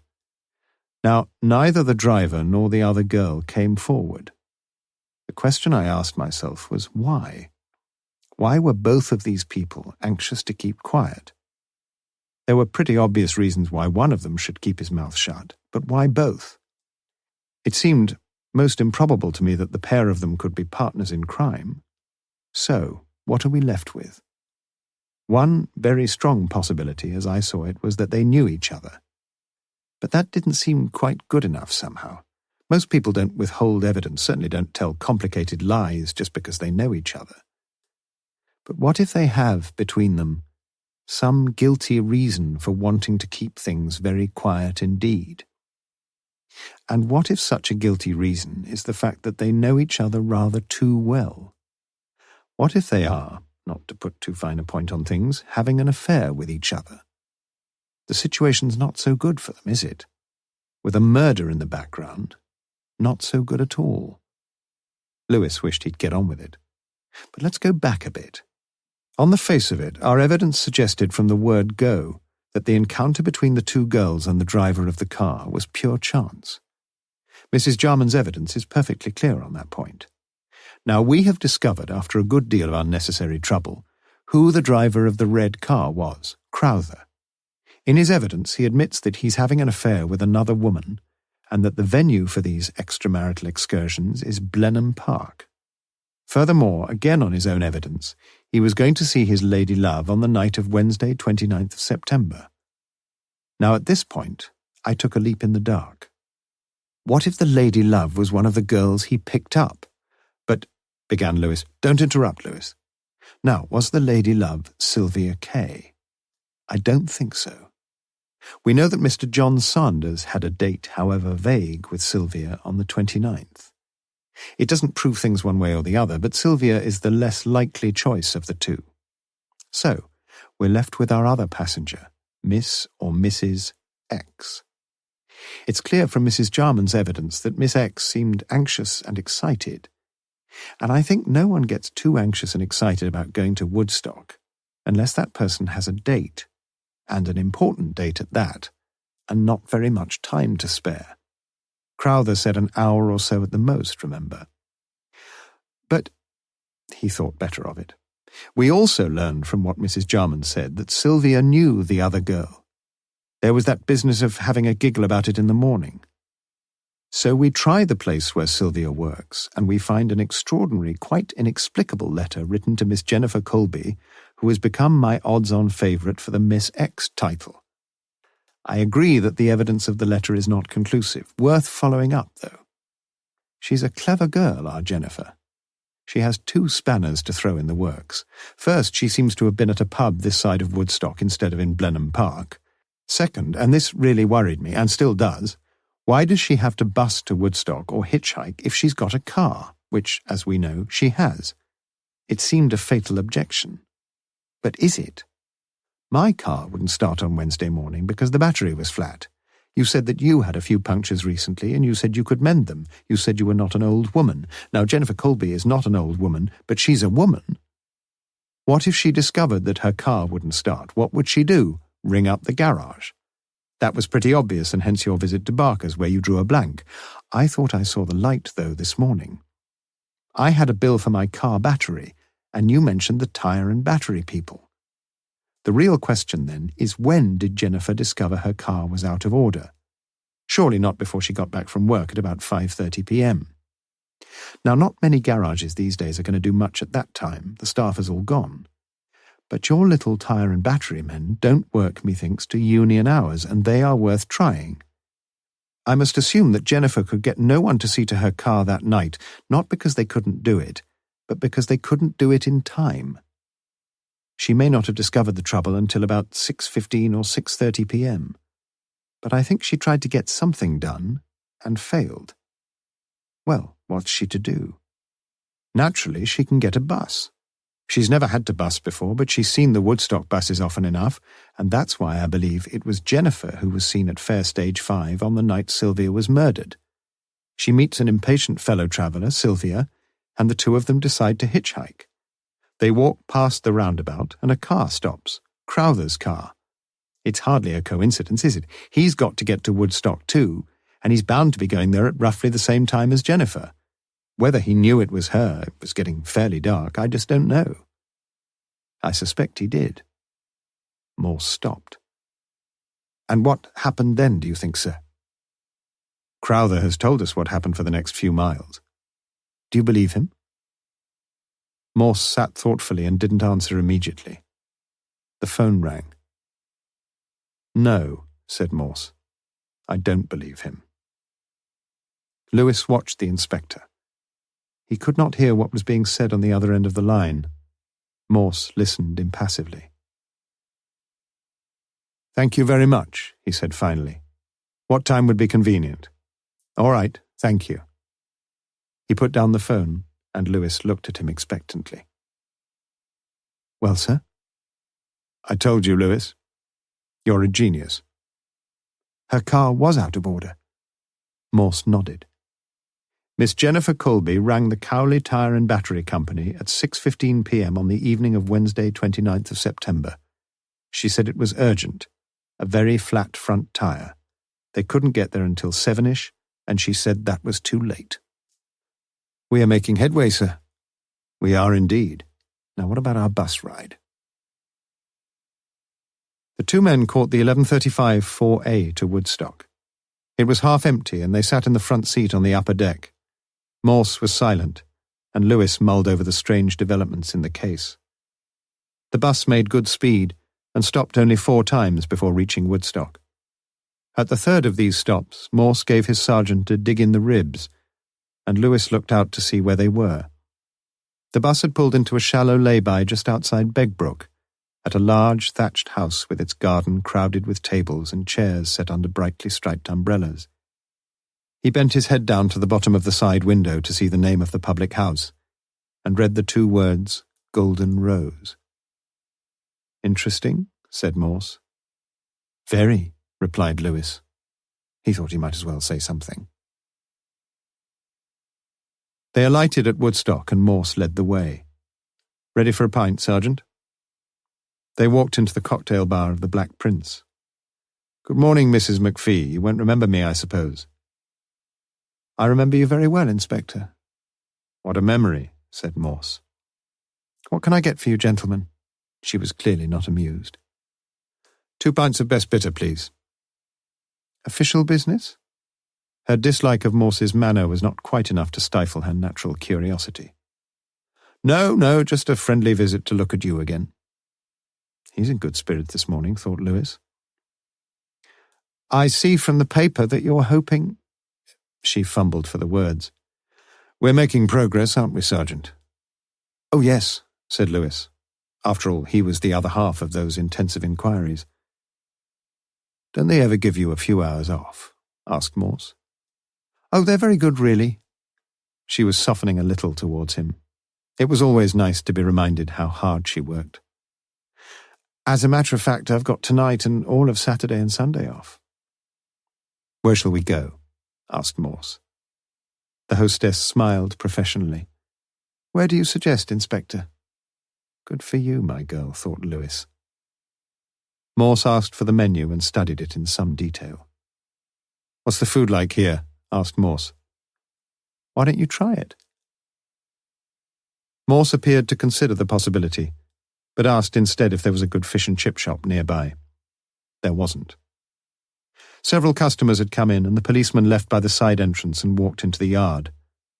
To their right, a car was sitting up on its haunches with each of the front wheels off.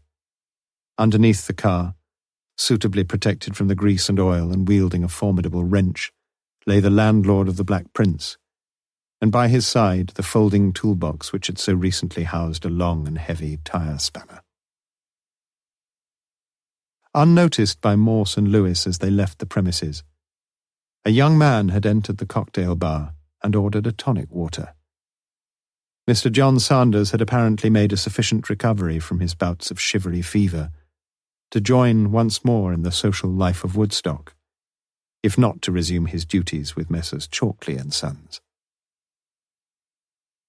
On the bus journey back, Morse was deeply engrossed in a Midland County's bus timetable and a map of North Oxford. Occasionally he looked at his watch and made a brief entry in a notebook. Lewis felt hungry. It had been a pity about the fish and chip shop. Chapter 21. Friday, 15th of October, p.m. A bulky envelope marked confidential arrived on Morse's desk at 3:30 that afternoon, from the principal. He had done a very careful and thorough job, that was quite clear. There were 93 typewriters, it appeared, in Lonsdale College. Most of them belonged to the college and had found their various ways into the rooms of the fellows. Over 20 were the personal property of members of the college. 93 sheets of paper, each numbered, were neatly arranged beneath a bulldog clip. 2 further sheets, stapled together, provided the key to the typewritten specimens, and appropriately enough, the principal's typewriter was given the number 1 designation. Morse riffled the sheets. It was going to be a bigger job than he'd thought, and he rang the laboratory boys. He learned it would take an hour or so. Lewis had spent most of the afternoon typing his reports, and did not return to Morse's office until 4:15 p.m. "You hoping to have the weekend off, Lewis?" "Not if there's something you want me for, sir." "I'm afraid we have rather a lot to do. I think it's time we had a little confrontation, don't you?" "Confrontation?" Yes, a gentle little confrontation between a certain Miss Colby and a certain Mr. Crowther. What do you think? Might clear the air a bit.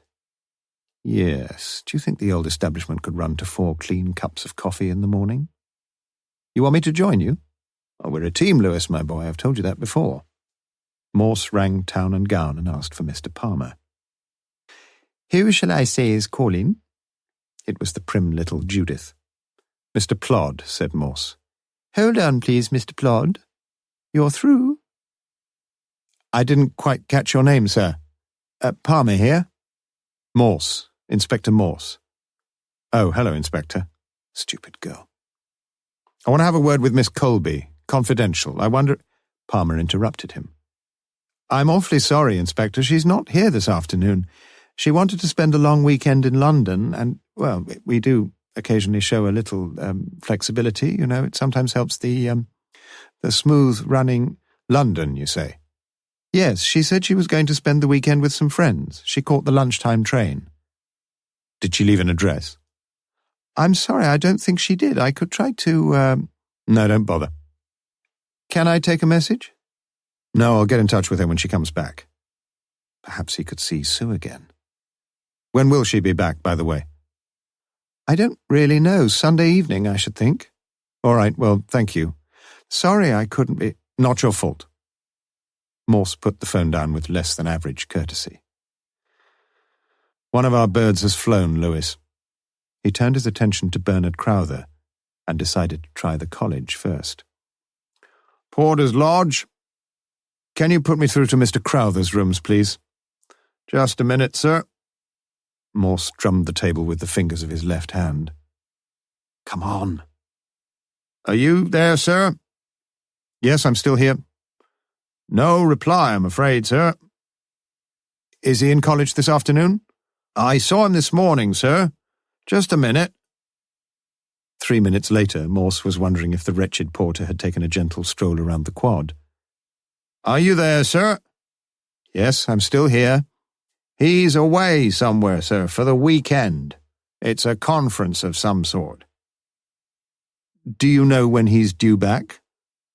Sorry, sir. Shall I put you through to the college office? No, don't bother. I'll ring again later. Thank you, sir. Morse held the phone in his hands for a few seconds and finally put it down with the greatest circumspection. I wonder. He was lost in thought. It seems both of our birds have flown, sir. I wonder if the conference is being held in London. You don't think... I don't know what to think, said Morse.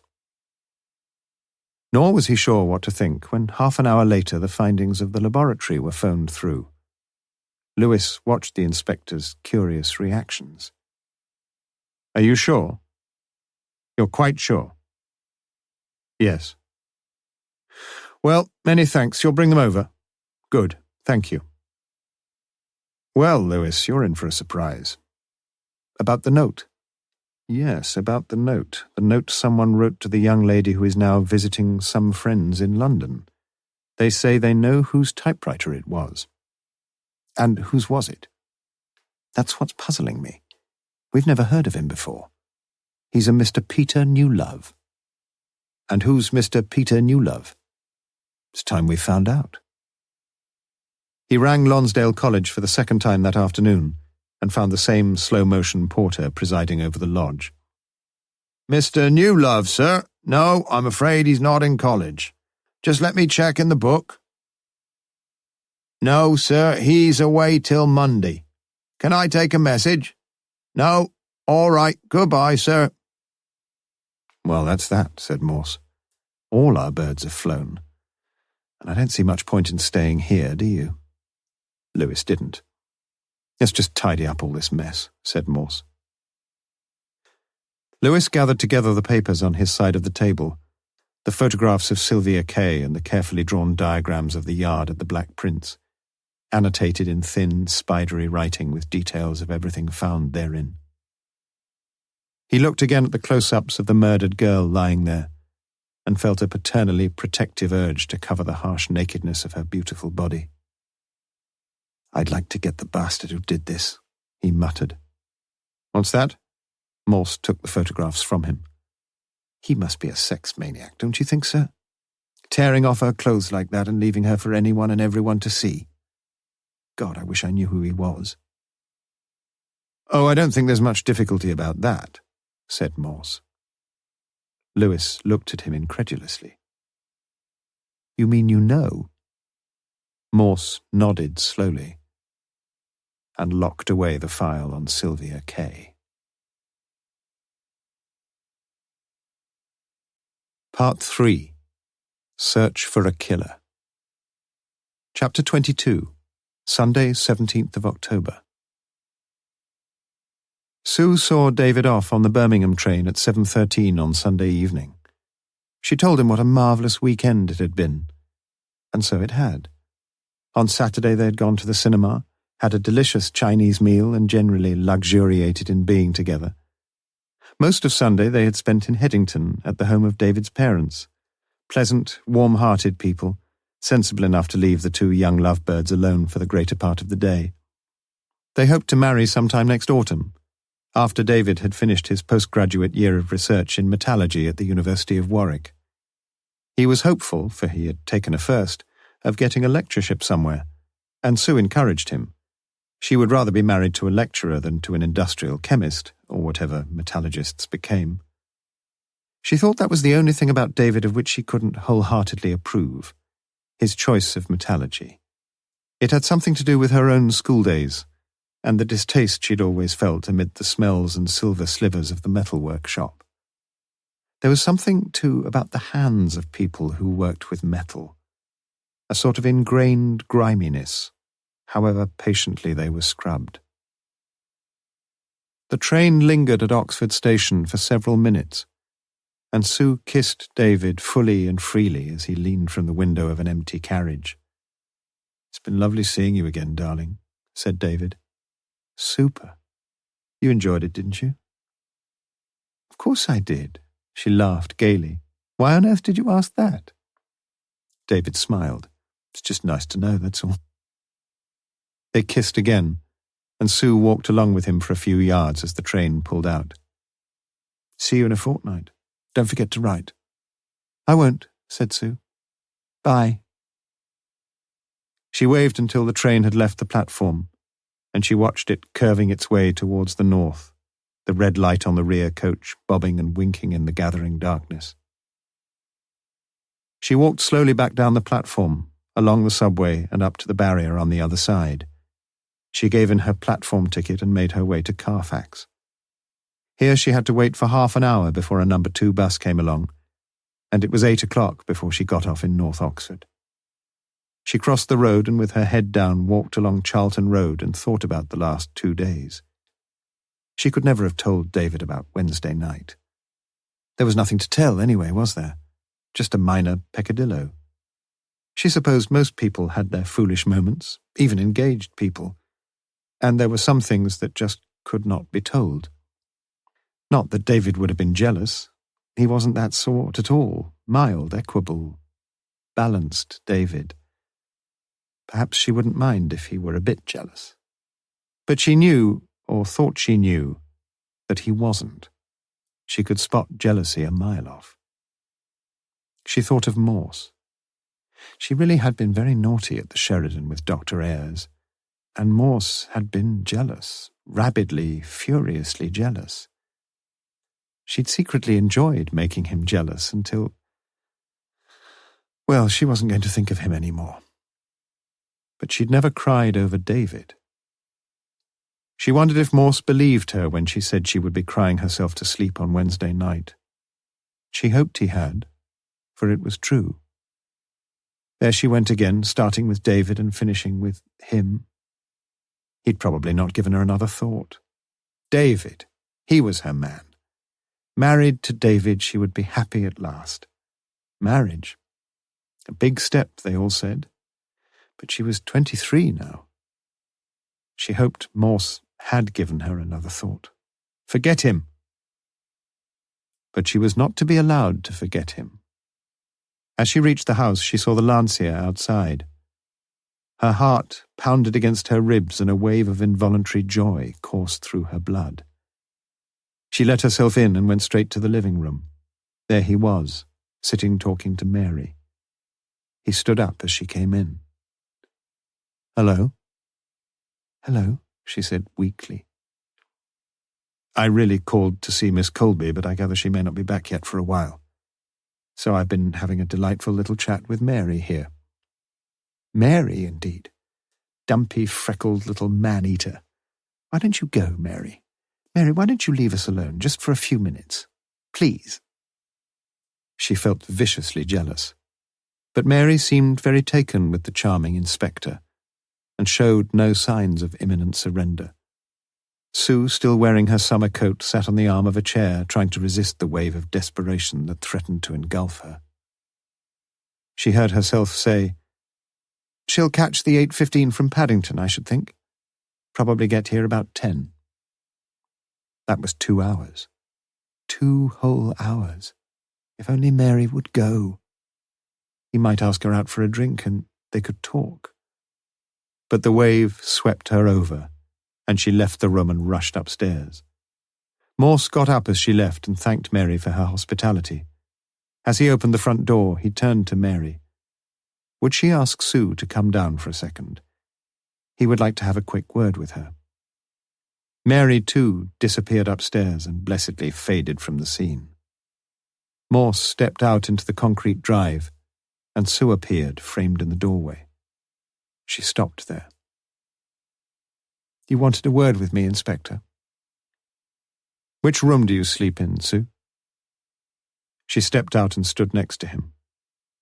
Her arm brushed his as she pointed to the window immediately above the front door, and Morse felt a jagged ache between his temples.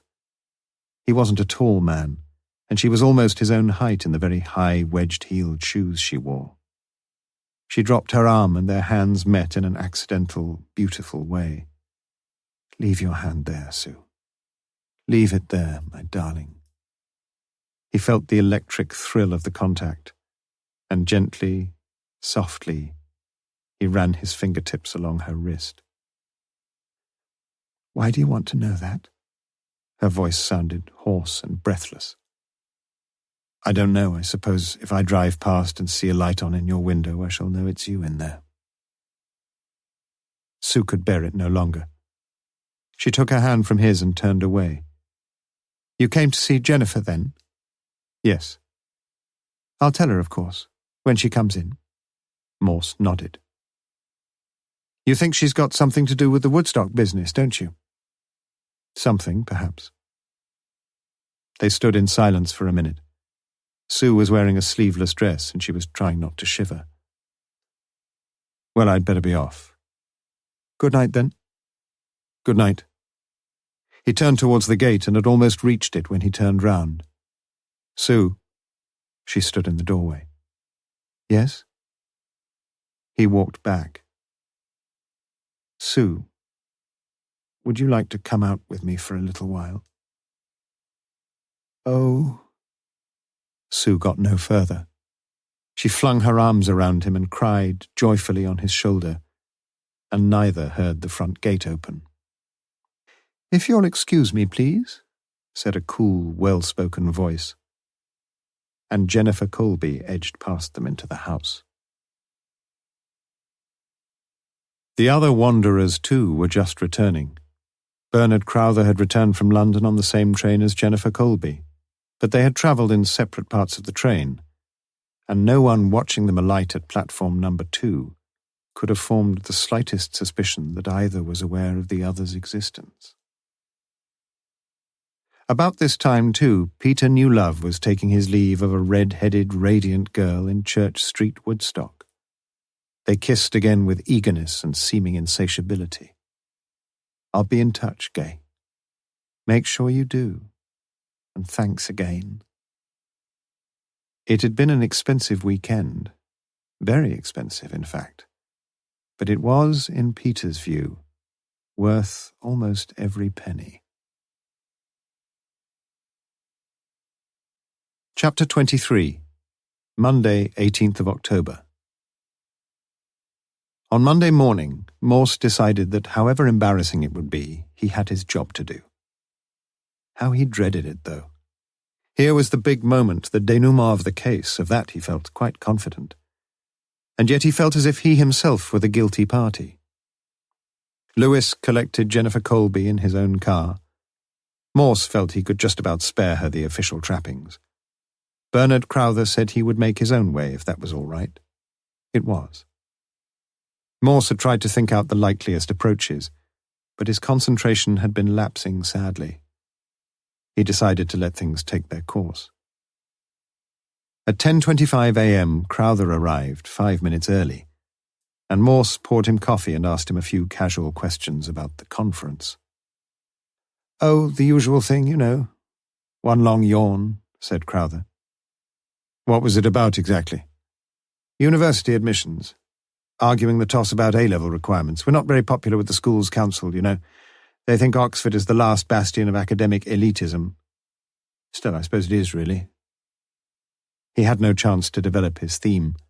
Lewis came in with Jennifer Colby, and Crowther got to his feet. "You two know each other?" asked Morse. There was not a hint of cynicism in his voice. Strangely, or so it seemed to Morse, Jennifer and Crowther shook hands. Good mornings were exchanged, and Morse, a trifle nonplussed, poured 2 more coffees. "You do know each other?" He sounded rather unsure of himself. "We live fairly near each other, don't we, Mr. Crowther?" "We do, yes. I've often seen you on the bus. It's Miss Colby, I think, isn't it? You come round for the SPCC." Jennifer nodded. Morse got up and passed the sugar basin round. He felt he couldn't sit still. During the next few minutes, Lewis was forced to wonder if the inspector had lost his grip completely. He ummed and ahed and said, "To be honest with you, and we have some reason to suppose," and finally managed to suggest to his pair of prime suspects, almost apologetically, that they might be having an affair with each other. Jennifer laughed almost aloud, and Bernard smiled shyly. It was Bernard who spoke first. "I'm sure I feel very flattered, Inspector, and I very much wish perhaps that I was having some secret affair with Miss Colby. But I'm afraid the answer's no. What else can I say?" "Miss Colby?" "I think I've spoken to Mr. Crowther twice in my life to ask him for a donation to the SPCC. I sometimes see him on the bus going into town. We get on and off at the same stops. But I think he always goes upstairs, and I never do. I hate the smell of cigarettes." Morse, who was smoking his 3rd cigarette, felt once more that he was getting the worst of things with Jennifer Colby. He turned to Crowther. "I must ask you this, sir. Please think very carefully before you answer, and remember that you are here in connection with a murder, the murder of the girl who was travelling in your car."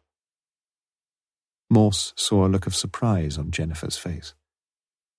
"Was Miss Colby here, the other passenger you picked up that night?" Bernard replied with an immediacy and conviction that sorely troubled Morse. "No, Inspector, she wasn't. Of that you can be completely assured." "And you, Miss Colby, do you deny that you were the other passenger in Mr. Crowther's car?" "Yes, I do deny. Absolutely." Morse drained his coffee. "Do you want us to sign anything, Inspector?" There was a deep cynicism in Jennifer's face. Morse shook his head. "No. Sergeant Lewis has made notes on what you both said. One more question, though, Miss Colby, if you don't mind. Can you give me the address of the friends you stayed with in London this weekend?" Jennifer took a plain envelope from her handbag and wrote down an address in Lancaster Gardens. As an afterthought, she added the telephone number and handed the envelope to Morse. "They're lying, both of them," said Morse when they had gone. Crowther had to get to the centre of Oxford and had gallantly offered a lift to his fellow suspect. Morse wondered what they would be talking about. Lewis had said nothing. "Did you hear me?" Morse was angry. "Yes, sir." "I said they're a pair of prize liars. Liars!" Lewis remained silent. He thought the inspector was wrong, terribly wrong. He himself was no stranger to interviewing liars, and he had the firm conviction that both Crowther and Colby were telling the plain truth. Morse looked hard at his sergeant. "Come on. Out with it." "What do you mean, sir?" "What do I mean? You know what I mean. You think I'm up the bloody pole, don't you? You think I'm going bonkers. You're willing to believe what everyone else says, but you don't believe me. Come on, tell me, I want to know." Lewis was upset. He didn't know what to say, and Morse was losing the last remnants of his self-control, his eyes blazing and his voice growing vicious and deadly. "Come on, you tell me. You heard what I said. I want to know." Lewis looked at him and saw the bitter failure in the inspector's eyes. He wished he could put things right, but he couldn't. It had been the quality in him that from the start had endeared him to Morse. It was his basic honesty and integrity. "I think you're wrong, sir." It took a lot of saying, but he said it, and he deserved better than Morse's cruel rejoinder. "You think I'm wrong? Well, let me tell you something, Lewis. If anyone's wrong here, it's not me, it's you. Do you understand that? You, not me. If you've not got the nous to see that those two slimy toads are lying to save their own necks, you shouldn't be on this case. Do you hear me? You shouldn't be on this case." Lewis felt a deep hurt, but not for himself. "Perhaps you ought to have someone else with you, sir. On the case, I mean." "You may be right." Morse was calming down a little, and Lewis sensed it. "There's this man Newlove, sir, shouldn't we—" "Newlove? Who the hell's he?" Lewis had said the wrong thing, and Morse's latent anger and frustration rose to fever pitch again. "Newlove? We've never heard of the bloody man before. All right, he's got a typewriter. That's not a sin, is it? He didn't write that letter. Crowther did. And if you don't see that, you must be blind as a bloody bat." "But don't you think—" "Oh, bugger off, Lewis, you're boring me." "Does that mean I'm off the case, sir?" "I don't know. I don't care. Just bugger off and leave me alone." Lewis went out and left him alone. The phone rang a few minutes later. Morse picked the receiver up and closed his mind to everything. "I'm not here," he snapped. "I've gone home." He slammed down the receiver and sat brooding savagely within himself. He even forgot Sue. The last castle had finally collapsed. Having stood the flood so long, it was now a flattened heap of formless sand. But even as it fell, a curious clarification was dawning across his mind. He got up from his leather chair, opened the cabinet and took out the file on Sylvia Kaye. He opened it at the beginning, and was still reading it late into the afternoon, when the shadows crept across the room and he found it difficult to read. And a new and horrifying thought was taking birth in the depths of his tortured mind. The dramatic news broke at 7:15. Margaret Crowther had committed suicide. Chapter 24. Monday, 18th of October. Bernard Crowther, after dropping Jennifer Colby in the High, had been lucky in finding a parking space in Bear Lane. Not even the Dons were permitted to park outside the college now. He had lunched in the senior common room and spent the afternoon and early evening working. Both the children were away for a week on a school camping holiday in nearby Witham Woods. On such ventures, it was customary for the parents to visit their children on one evening during the week, but the young Crowthers had told their parents not to bother, and that was that. At least it would be a chance for Bernard and Margaret to have a few decent meals, instead of the inevitable chips and tomato sauce with everything. Bernard left college at about 6:20. The roads were getting free again by now, and he had an easy journey home. He let himself in with his Yale key and hung up his coat. Funny smell. Gas? "Margaret?" He put his briefcase in the front room. "Margaret!" He walked to the kitchen and found the door locked. "Margaret!" He rattled the knob of the kitchen door, but it was firmly locked on the other side. He banged on the door. "Margaret! Margaret, are you there?" He could smell the gas more strongly now. His mouth went completely dry, and there was wild panic in his voice. "Margaret!" He rushed back to the front door, through the side gate, and tried the back door. It was locked. He whimpered like a child. He looked into the kitchen through the large window above the sink. The electric light was on, and for a fraction of a second a last ember of hope flared up and glowed, and then was gone. The surrealistic sight that met his eyes was so strangely improbable that it registered itself blankly as a meaningless picture on the retina of his eyes, a sight without significance. A waxwork model, bright-eyed and brightly hued, with a fixed, staring smile. What was she doing sitting on the floor like that? Cleaning the oven? He picked up a house brick lying by the side of the wall, smashed a pane in the window and cut his fingers badly as he reached for the catch and opened the window from the inside. The nauseating smell of gas hit him with an almost physical impact, and it was some seconds before, holding his handkerchief to his face, he climbed awkwardly in through the window and turned off the gas. Margaret's head was just inside the oven, resting on a soft red cushion. In a numbed, irrational way, he thought he should put the cushion back where it came from. It was from the settee in the lounge.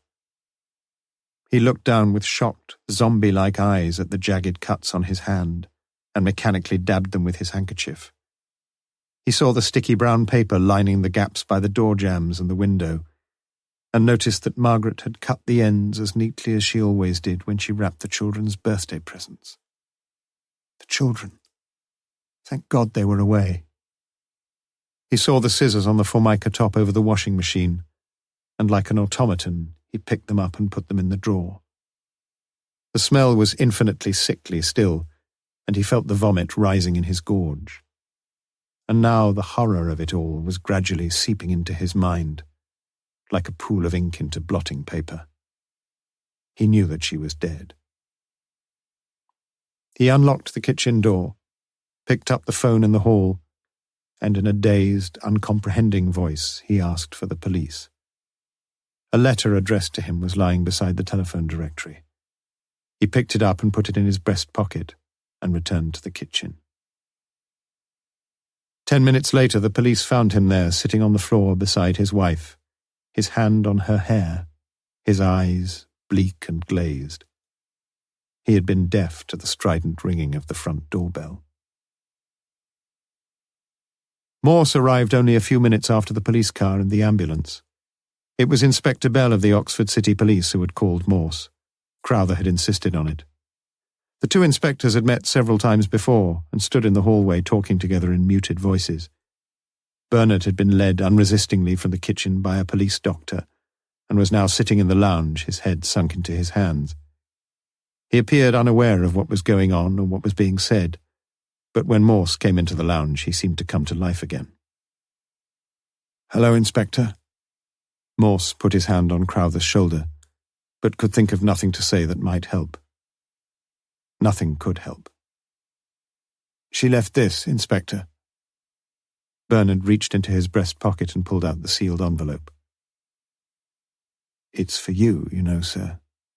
It's addressed to you, not to me," said Morse quietly. "I know, but you read it." "I can't." He put his head in his hands again and sobbed quietly. Morse looked inquiringly at his fellow inspector. Bell nodded, and Morse carefully opened the letter. "Dear Bernard, when you read this, I shall be dead. I know what this will mean to you and the children, and it's only this that has kept me from doing it before. But I just can't cope with life any longer. I am finding it so difficult to know what to say. But I want you to know that it's not your fault.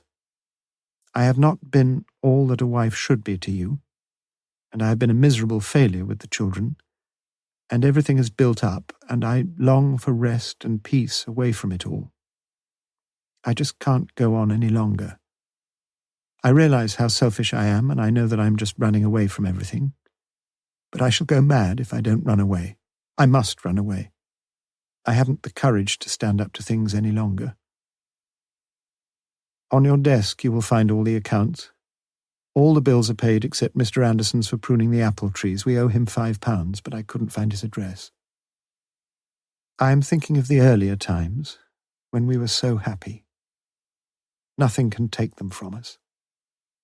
Look after the children. It's my fault, not theirs. I pray that you won't think too badly of me, and that you can forgive me. Margaret. It wasn't going to be much comfort, but Crowther had got to face it sometime. Please read it, sir. Bernard read it, but he showed no emotion. His despair could plumb no lower depths. What about the children? He said at last. Don't worry yourself about that, sir. We'll look after everything. The police doctor's voice was brisk. He was no stranger to such situations, and he knew the procedure from this point on. It wasn't much that he could do, but it was something. Look, sir, I want you to take... What about the children? He was a shattered, broken man, and Morse left him to the ministrations of the doctor. He retired with Bell to the front room and noticed the list of the accounts, insurances, mortgage repayments and stock exchange holdings which Margaret had left so neatly ordered under a paperweight on the desk. But he didn't touch them. They were something between a husband and his wife, a wife who had been alive when he had interviewed Crowther earlier that day. "You know him, then?" asked Bell. "I saw him this morning," said Morse. "I saw him about the Woodstock murder." "Really?" Bell looked surprised. "He was the man who picked up the girls." "You think he was involved?" "I don't know," said Morse. "Has this business got anything to do with it?" "I don't know." The ambulance was still waiting outside, and curious eyes were peeping from all the curtains along the road. In the kitchen, Morse looked down at Margaret Crowther. He had never seen her before, and he was surprised to realize how attractive she must have been. 40-ish, hair greying a little, but a good, firm figure, and a finely featured face, twisted now and blue. "No point in keeping her here," said Bell. Morse shook his head. "No point at all. Takes a long time, you know, this North Sea gas." The two men talked in a desultory way for several minutes, and Morse prepared to leave. But as he walked out to his car, he was called back by the police doctor. "Can you come back a minute, Inspector?" Morse re-entered the house. "He says he must talk to you." Crowther sat with his head against the back of the chair. He was breathing heavily, and the sweat stood out upon his brow. He was in a state of deep shock, and was already under sedation. "Inspector," he opened his eyes wearily. "Inspector, I've got to talk to you." He had great difficulty in getting this far, and Morse looked to the doctor, who slowly shook his head. "Tomorrow, sir," said Morse. "I'll see you tomorrow." "Inspector, I've got to talk to you." "Yes, I know, but not now. We'll talk tomorrow. It'll be all right then." Morse put his hand to Crowther's forehead and felt the clammy wetness there. "Inspector!" But the top corner of the walls where Crowther was trying to focus was slowly disintegrating before his eyes. The angles melted and spiraled and faded away. Morse drove slowly out of Southdown Road and realized just how close Crowther lived to Jennifer Colby. It was a black night, and the moon was hidden away deep behind the lowering clouds. Rectangles of light shaded by curtains showed from most of the front room windows, and in many Morse could see the light blue phosphorescent glow of television screens. He looked at one house in particular, and looked up at one window in it, the window directly above the door. But it was dark, and he drove on. Chapter 25. Tuesday, 19th of October, a.m. Morse had slept very badly and woke with a throbbing head. He hated suicides. Why had she done it? Was suicide just the coward's refuge from some black despair? Or was it in its way an act of courage that revealed a perverted sort of valour? Not that, though. So many other lives were intertwined. No burdens were shed. They were merely passed from the shoulders of one to those of another. Morse's mind would give itself no rest, but twirled around on some interminable funfair ride. It was past 9 o'clock before he was sitting in his leather chair, and his sombre mood draped itself over his sagging shoulders. He summoned Lewis, who knocked apprehensively on the door before going in, but Morse had seemingly lost all recollection of the nasty little episode the day before. He told Lewis the facts of Margaret Crowther's suicide. "Do you think he's got something important to tell us, sir?" There was a knock on the door before Lewis could learn the answer to his question, and a young girl brought in the post said a bright "Good morning," and was off. Morse fingered through the dozen or so letters, and his eye fell on an unopened envelope marked "Strictly Private" and addressed to himself. The envelope was exactly similar to the one he had seen the previous evening. "I don't know whether Crowther's got anything to tell us or not, but it looks as if his late wife has." He opened the envelope neatly with a letter knife and read its typewritten contents aloud to Lewis. "Dear Inspector, I have never met you, but I have seen from the newspapers that you were in charge of the inquiry into the death of Sylvia Kaye. I should have told you this a long time ago, but I hope it's not too late even now. You see, Inspector, I killed Sylvia Kaye." The words were doubly underlined. "I must try to explain myself. Please forgive me if I get a little muddled, but it all seems very long ago. I have known for about 6 months, well, certainly for 6 months, perhaps I've known for much longer, that my husband has been having an affair with another woman. I had no proof and have none now. But it is so difficult for a man to hide this sort of thing from his wife. We've been married for 15 years, and I know him so well.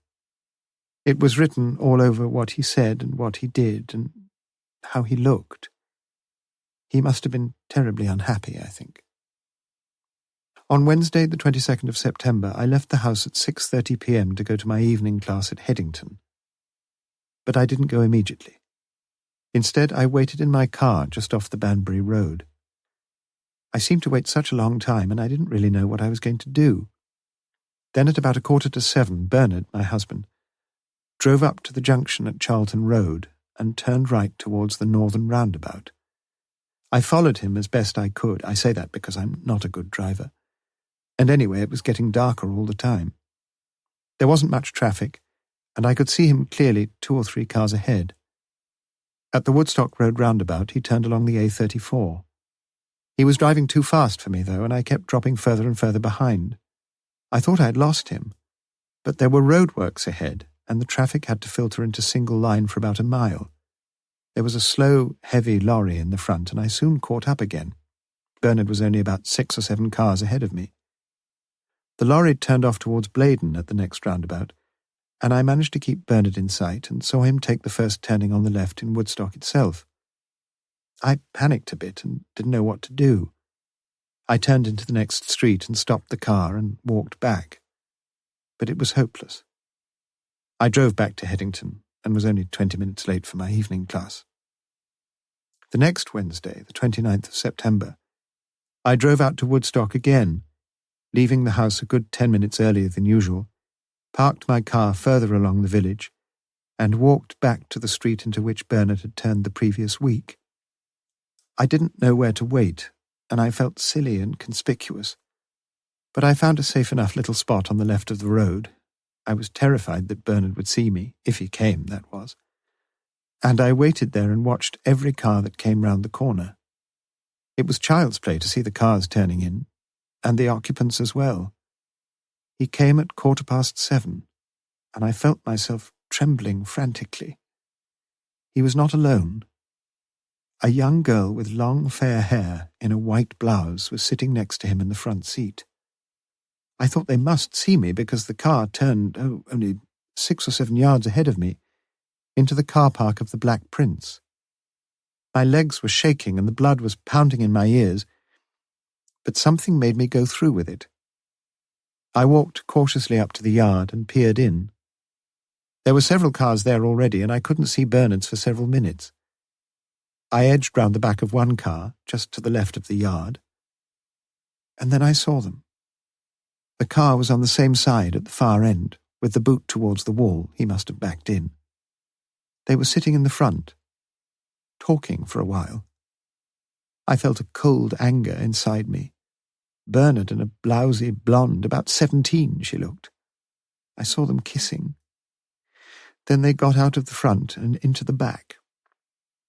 I couldn't see any more. At least I was spared that. I can't really explain what I felt. As I write now, it all seems so flat and so unimportant somehow. I felt more anger than jealousy, I know that. Burning anger that Bernard had shamed me so. It was about 5 minutes later when they got out. They said something, but I couldn't hear what it was. There was a lever, a long tire lever. I found it on the floor of the yard, and I picked it up. I don't know why. I felt so frightened and so angry. And suddenly the engine of the car was switched on, and then the lights and the whole yard was lit up. The car moved off and out of the yard, and after it had gone, the darkness seemed even blacker than before. The girl stood where he had left her, and I crept behind the 3 or 4 cars between us, and came up behind her. I said nothing, and I'm sure she didn't hear me. I hit her across the back of the head with an easy strength. It seemed like a dream. I felt nothing. No remorse, no fear, nothing. I left her where she was, against the far wall. It was still very dark. I didn't know when or how she would be found, and I didn't care. Bernard knew all along that I had murdered Sylvia Kaye. He passed me on my way back to Oxford. He must have seen me because I saw him. He was right behind me for some time and must have seen the number plate. I saw his car as clear as daylight when he overtook me. I know what you have suspected about Bernard, but you have been wrong. I don't know what he's told you, but I know you have spoken to him. If he has told you lies, it has only been to shield me. But I need no one to shield me any longer. Look after Bernard, and don't let him suffer too much because of me. He did what hundreds of men do, and for that I blame myself and no one else. I have neither been a good wife to him, nor a good mother to his children. I am just so tired, so desperately tired of everything. For what I have done, I am now most bitterly sorry, but I realize that this is no excuse. What else can I say? What else is there to say? Margaret Crowther. Morse's voice trailed away and the room was very still. Lewis felt very moved as he heard the letter read aloud, almost as if Margaret Crowther were there. But she would never speak again. He thought of his visit to her, and guessed how cruelly she must have suffered these last few months. "You thought it was something like that, didn't you, sir?" "No," said Morse. "Comes as a bit of a shock, doesn't it? Out of the blue, like." "I don't think much of her English style," said Morse. He handed the letter over to Lewis. "She uses far too many dashes for my liking." The comment seemed heartless and irrelevant. Lewis read the letter to himself. "She's a good clean typist anyway, sir." "Bit odd, don't you think, that she typed her name at the end instead of using her signature?" Give Morse a letter and his imagination soared to the realms of the bright-eyed seraphim. Lewis groaned inwardly. "You think she wrote it, don't you, sir?" Morse reluctantly reined back the wild horses. "Yes, she wrote it." Lewis thought he understood the inspector's feelings. There would have to be a bit of tidying up, of course, but the case was now substantially over. He'd enjoyed most of his time working with the irascible, volatile inspector. But now... The phone rang and Morse answered. He said, "I see," a dozen times, and replaced the receiver. Crowther's in the Radcliffe. He's had a mild heart attack. He's not allowed to see anyone for 2 days at least." "Perhaps he couldn't tell us much more," suggested Lewis. "Oh, yes, he could," said Morse. He leaned back, put his hands on his head like a naughty schoolboy, and stared vacantly at the farthest corner of the wall. Lewis thought it best to keep quiet, but he grew uncomfortably restless as the minutes ticked by. "Would you like a coffee, sir?" Morse didn't seem to hear him. "Coffee. Would you like a coffee?" Morse reminded him of a very deaf person with his hearing aid switched off.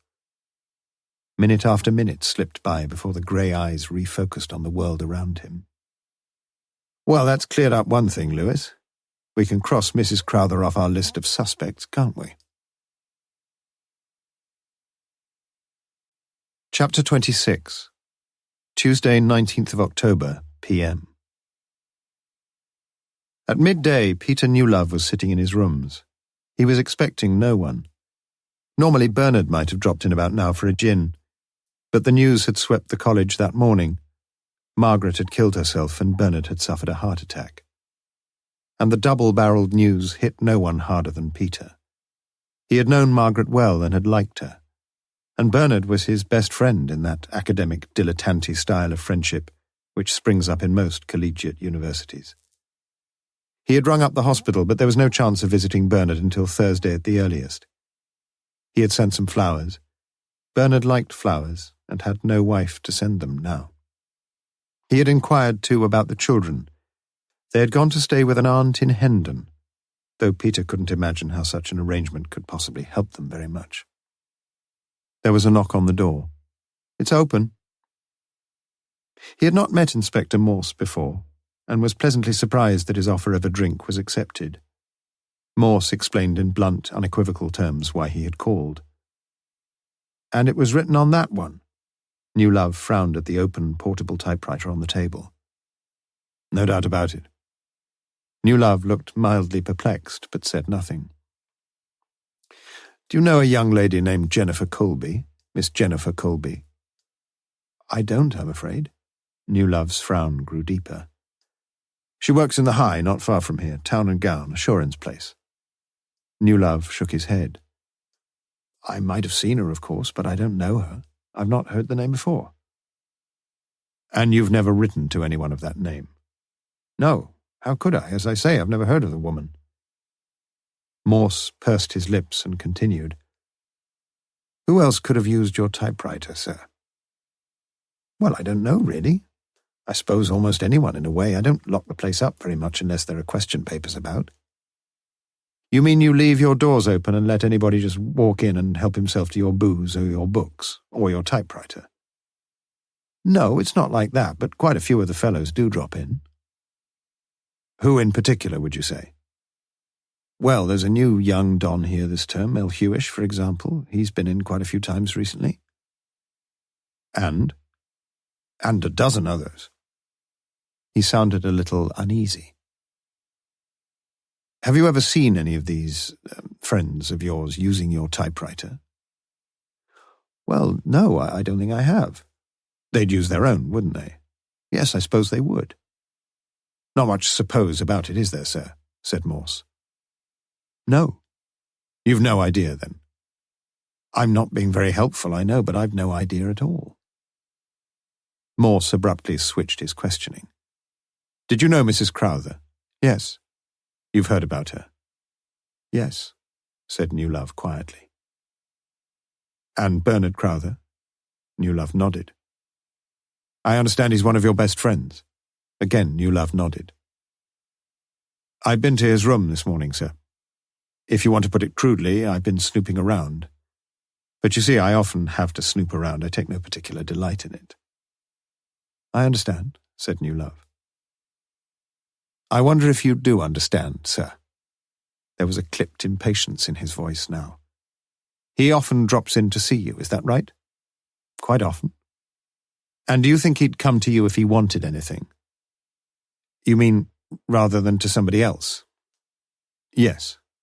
"He'd come to me." "Did you know that his typewriter can't even cope with a comma?" No, I didn't, lied New Love. After dropping Morse at Lonsdale College, Lewis had his own duties to perform. For the life of him, he couldn't understand the point of this particular errand, but Morse had said it was of vital importance. Something had galvanized the inspector into new life, but it wasn't the gay, rumbustious Morse of the early days of the case.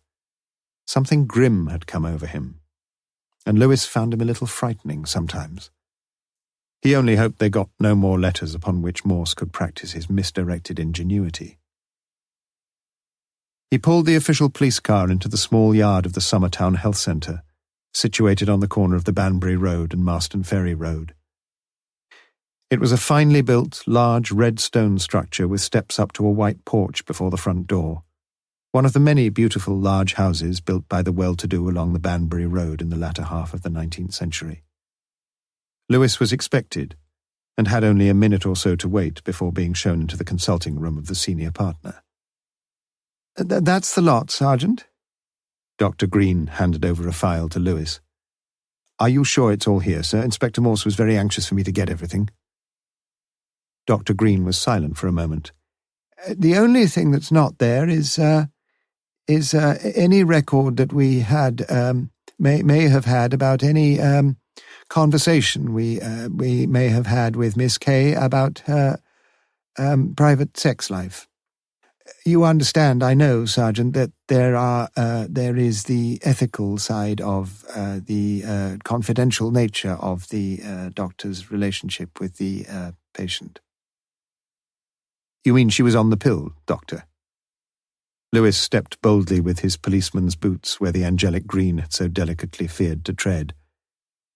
I didn't say that, did I, Sergeant? I said that it is improper to betray the confidences that we hear in the consulting room. Would you have told us if she wasn't on the pill? Asked Lewis innocently. Now, that's a very difficult question. You are putting words into my mouth a bit, aren't you, Sergeant? All I'm saying is... Lewis wondered what the senior partner would say to a patient who had malignant cancer. It would be, he was sure, a most protracted interview. He thanked the good doctor and left as quickly as he could, although he was halfway down the porch steps before he finally shook off the persistent Green. He'd have to tell his wife about Dr. Green. As they had agreed, Lewis picked up Morse outside Lonsdale College at 1 o'clock. He told the inspector about the troubled state of Dr. Green's conscience on the problem of professional confidentiality, but Morse was cynically unimpressed. We know she was on the pill, remember? Lewis should have remembered. He had read the reports. In fact, Morse had specially asked him to get to know them as well as he could. It hadn't seemed very important at the time. Perhaps even then Morse had seen its relevance. But he doubted it, and his doubts, as it happened, were well justified. As Lewis drove out of the city, Morse asked him to turn off to the motel at the Woodstock roundabout. We'll have a pint and a sandwich, eh? They sat in the Morris bar, Morse engrossed in the medical reports on Sylvia Kaye. They covered, at intermittent stages, the whole of her pathetically brief little life, from the mild attack of jaundice at the age of 2 days to an awkward break of her arm in the August before she had died, measles, warts on fingers, middle ear infection, dysmenorrhea, headaches, myopia. A fairly uneventful medical history. Most of the notes were reasonably legible, and oddly enough, the arch-apostle of indecision, the conscientious Green, had a beautifully clear and rounded hand. His only direct contacts with Sylvia had been over the last 2 afflictions, the headaches and the broken arm. Morse passed the file over to Lewis and went to refill the glasses. Some of the details had appeared in the post-mortem report anyway, but his memory wasn't Lewis's strongest asset. "Have you ever broken your arm?" asked Morse. "No." "They say it's very painful.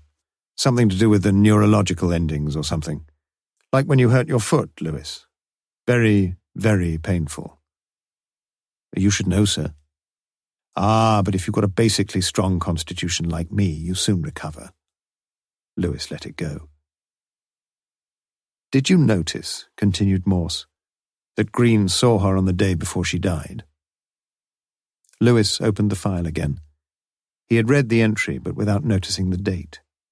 He looked again and saw that Morse was right.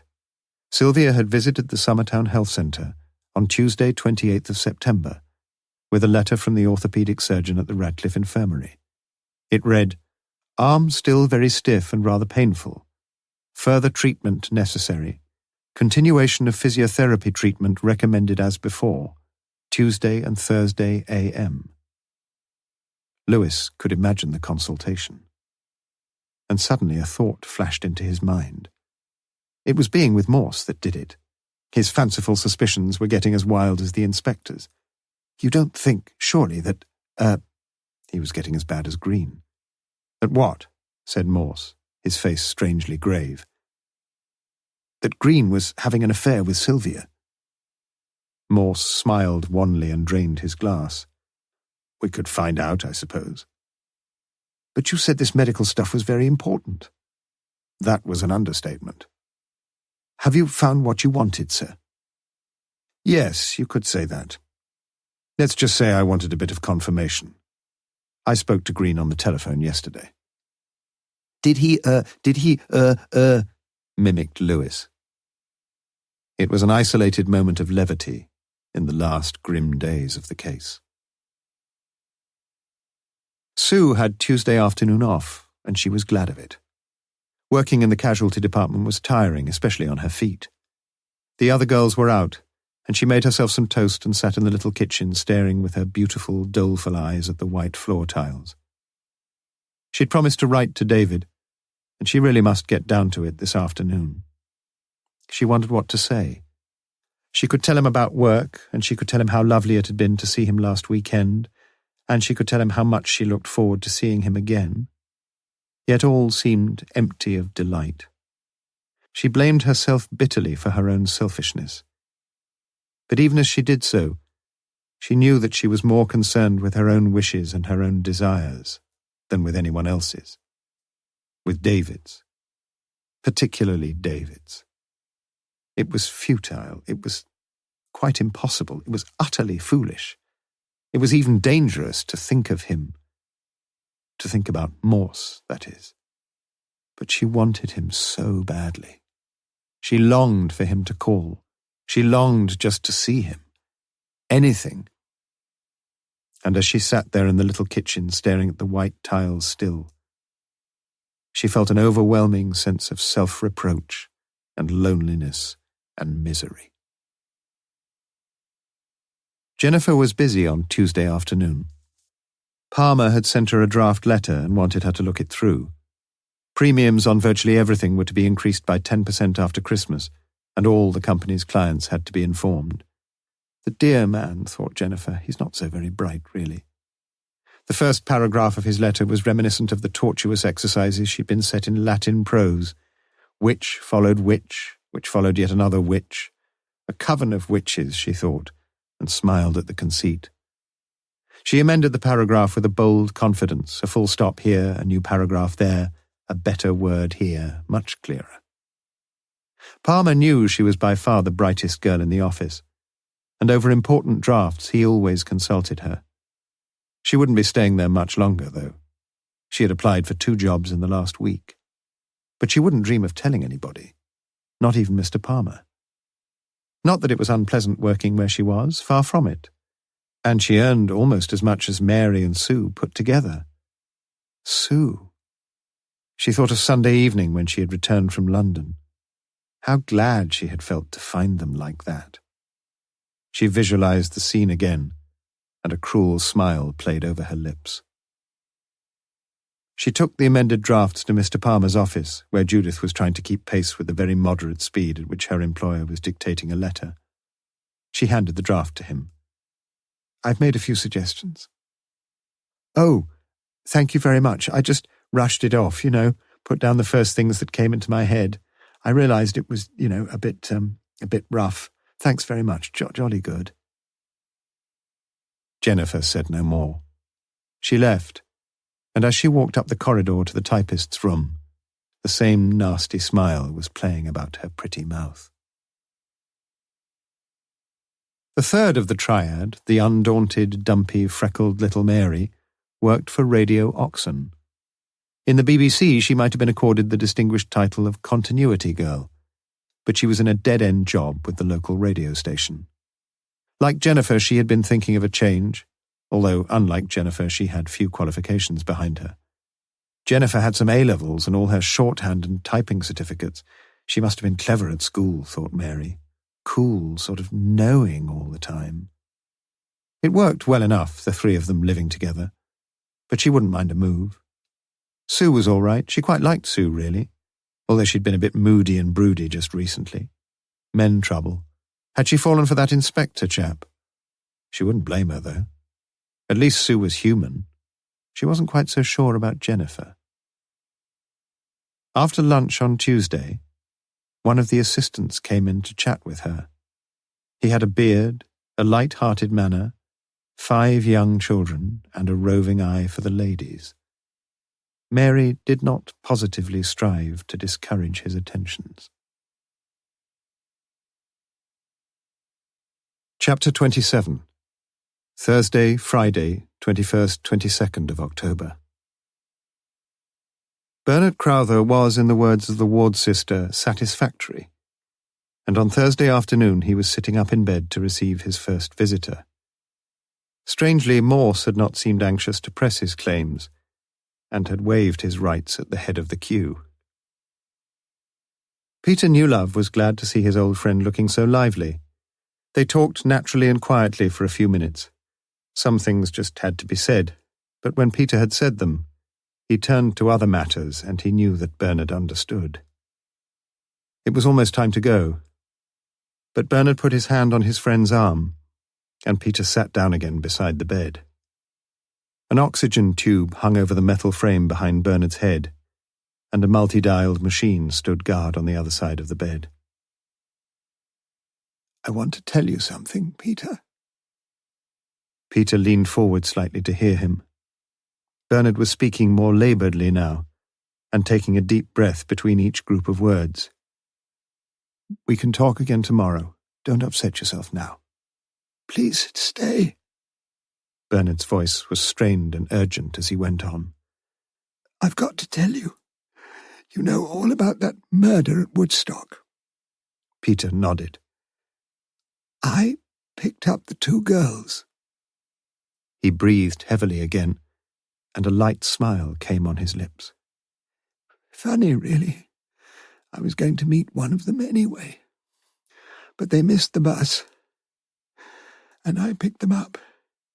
It ruined everything, of course. They knew each other, and, well, it scared me off."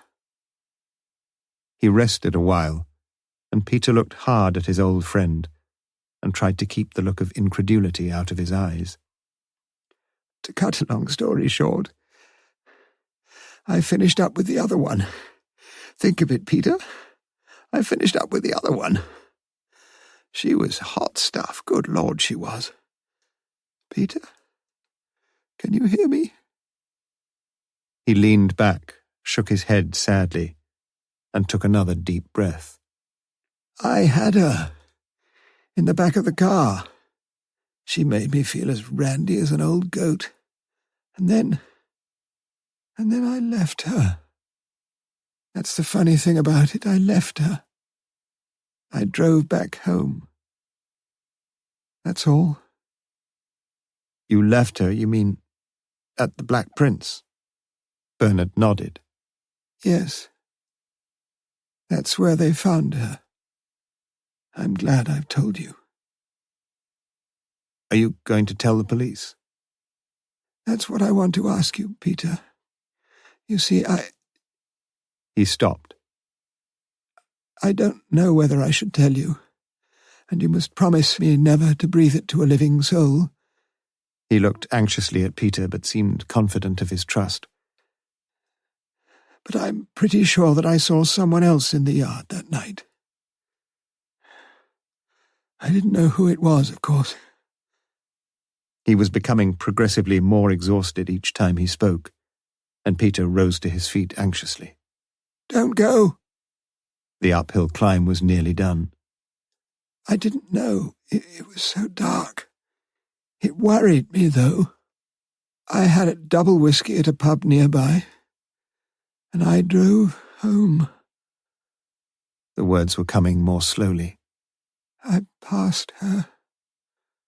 What a stupid fool I was. She saw me. Who do you mean? Who did you pass, Bernard? Bernard's eyes were closed, and he appeared not to hear. I checked up. She didn't go to her night class. He opened his heavy eyes. He was glad he'd told somebody, and glad it was Peter. But Peter looked dazed and puzzled. He stood up and bent over, and spoke as quietly but as clearly as he could into Bernard's ear. You mean you think it was Margaret who killed her? Bernard nodded. And that was why she... Bernard nodded his weary head once more. I'll call in again tomorrow. Try to rest. Peter prepared to go and was already on his way when he heard his name called again. Bernard's eyes were open, and he held up his right hand with a fragile authority. Peter retraced his steps. Not now, Bernard. Get some sleep. I want to apologize. Apologize? They've found out about the typewriter, haven't they? Yes, it was mine. I used it, Peter. I ought to have told you. Forget it. What does it matter? But it did matter. Bernard knew that. But he was too tired and could think no more. Margaret was dead. That was the overwhelming reality. He was only now beginning to grasp the utter devastation caused by that one terrible reality. Margaret was dead. He lay back and dozed into a wakeful dream. The cast of the scene was assembled, and he saw it all again, yet in a detached, impersonal way, as if he were standing quite outside himself. When he saw them, he had known immediately it was her, but he couldn't understand why she was hitchhiking. They exchanged no words, and she sat in the back. She must have felt, as he had, how dangerous it had suddenly become. She obviously knew the other girl. It was almost a relief to him when she said she was getting off at Begbrook. He made an excuse, getting cigarettes, and they had whispered anxiously together. It was better to forget it for that night. He was worried. He couldn't afford the risk. But surely he could pick her up later, couldn't he? She had asked it with a growing anger. He'd sensed, as they were driving along, the jealousy she must have felt as the girl in the front had chatted him up. Not that he had given her any encouragement, not then, anyway. But he felt genuinely worried, and he told her so. They could meet again next week. He would be writing in the usual way. It was half a minute of agitated whispering, no longer, just inside the door of the Golden Rose. There had been exasperation and a glint of blind fury in her eyes. But he understood how she felt. He wanted her again, too, just as badly as ever. He got back into the car and drove on to Woodstock.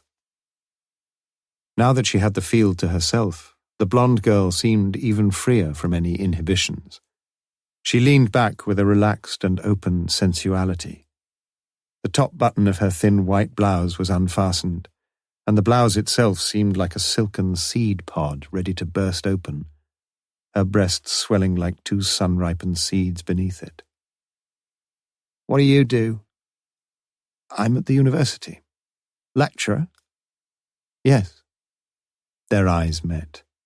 It had gone on like that until they reached Woodstock. "Well, where shall I drop you?" "Oh, anywhere, really." "You going to see the boyfriend?" "Not for half an hour or so. I got plenty of time." Where are you meeting him? The Black Prince. Know it? Would you like to come for a drink with me first? He felt very nervous and excited. Why not? There was a space in the yard and he backed in, up against the far left-hand wall. Perhaps it's not such a good idea to have a drink here, she said. No, perhaps not. She lay back again in the seat, her skirt rising up around her thighs. Her legs were stretched out, long, inviting, slightly parted. You married? She asked. He nodded. Her right hand played idly and irregularly with the gear lever, her fingers caressing the knob. The windows were gradually misting over with their breath, and he leaned over to the compartment on the near side of the dashboard. His arm brushed her as he did so, and he felt a gentle forward pressure from her body. He found the duster and half-heartedly cleaned her side window. He felt the pressure of her right hand against his leg as he moved slightly across her, but she made no effort to remove it.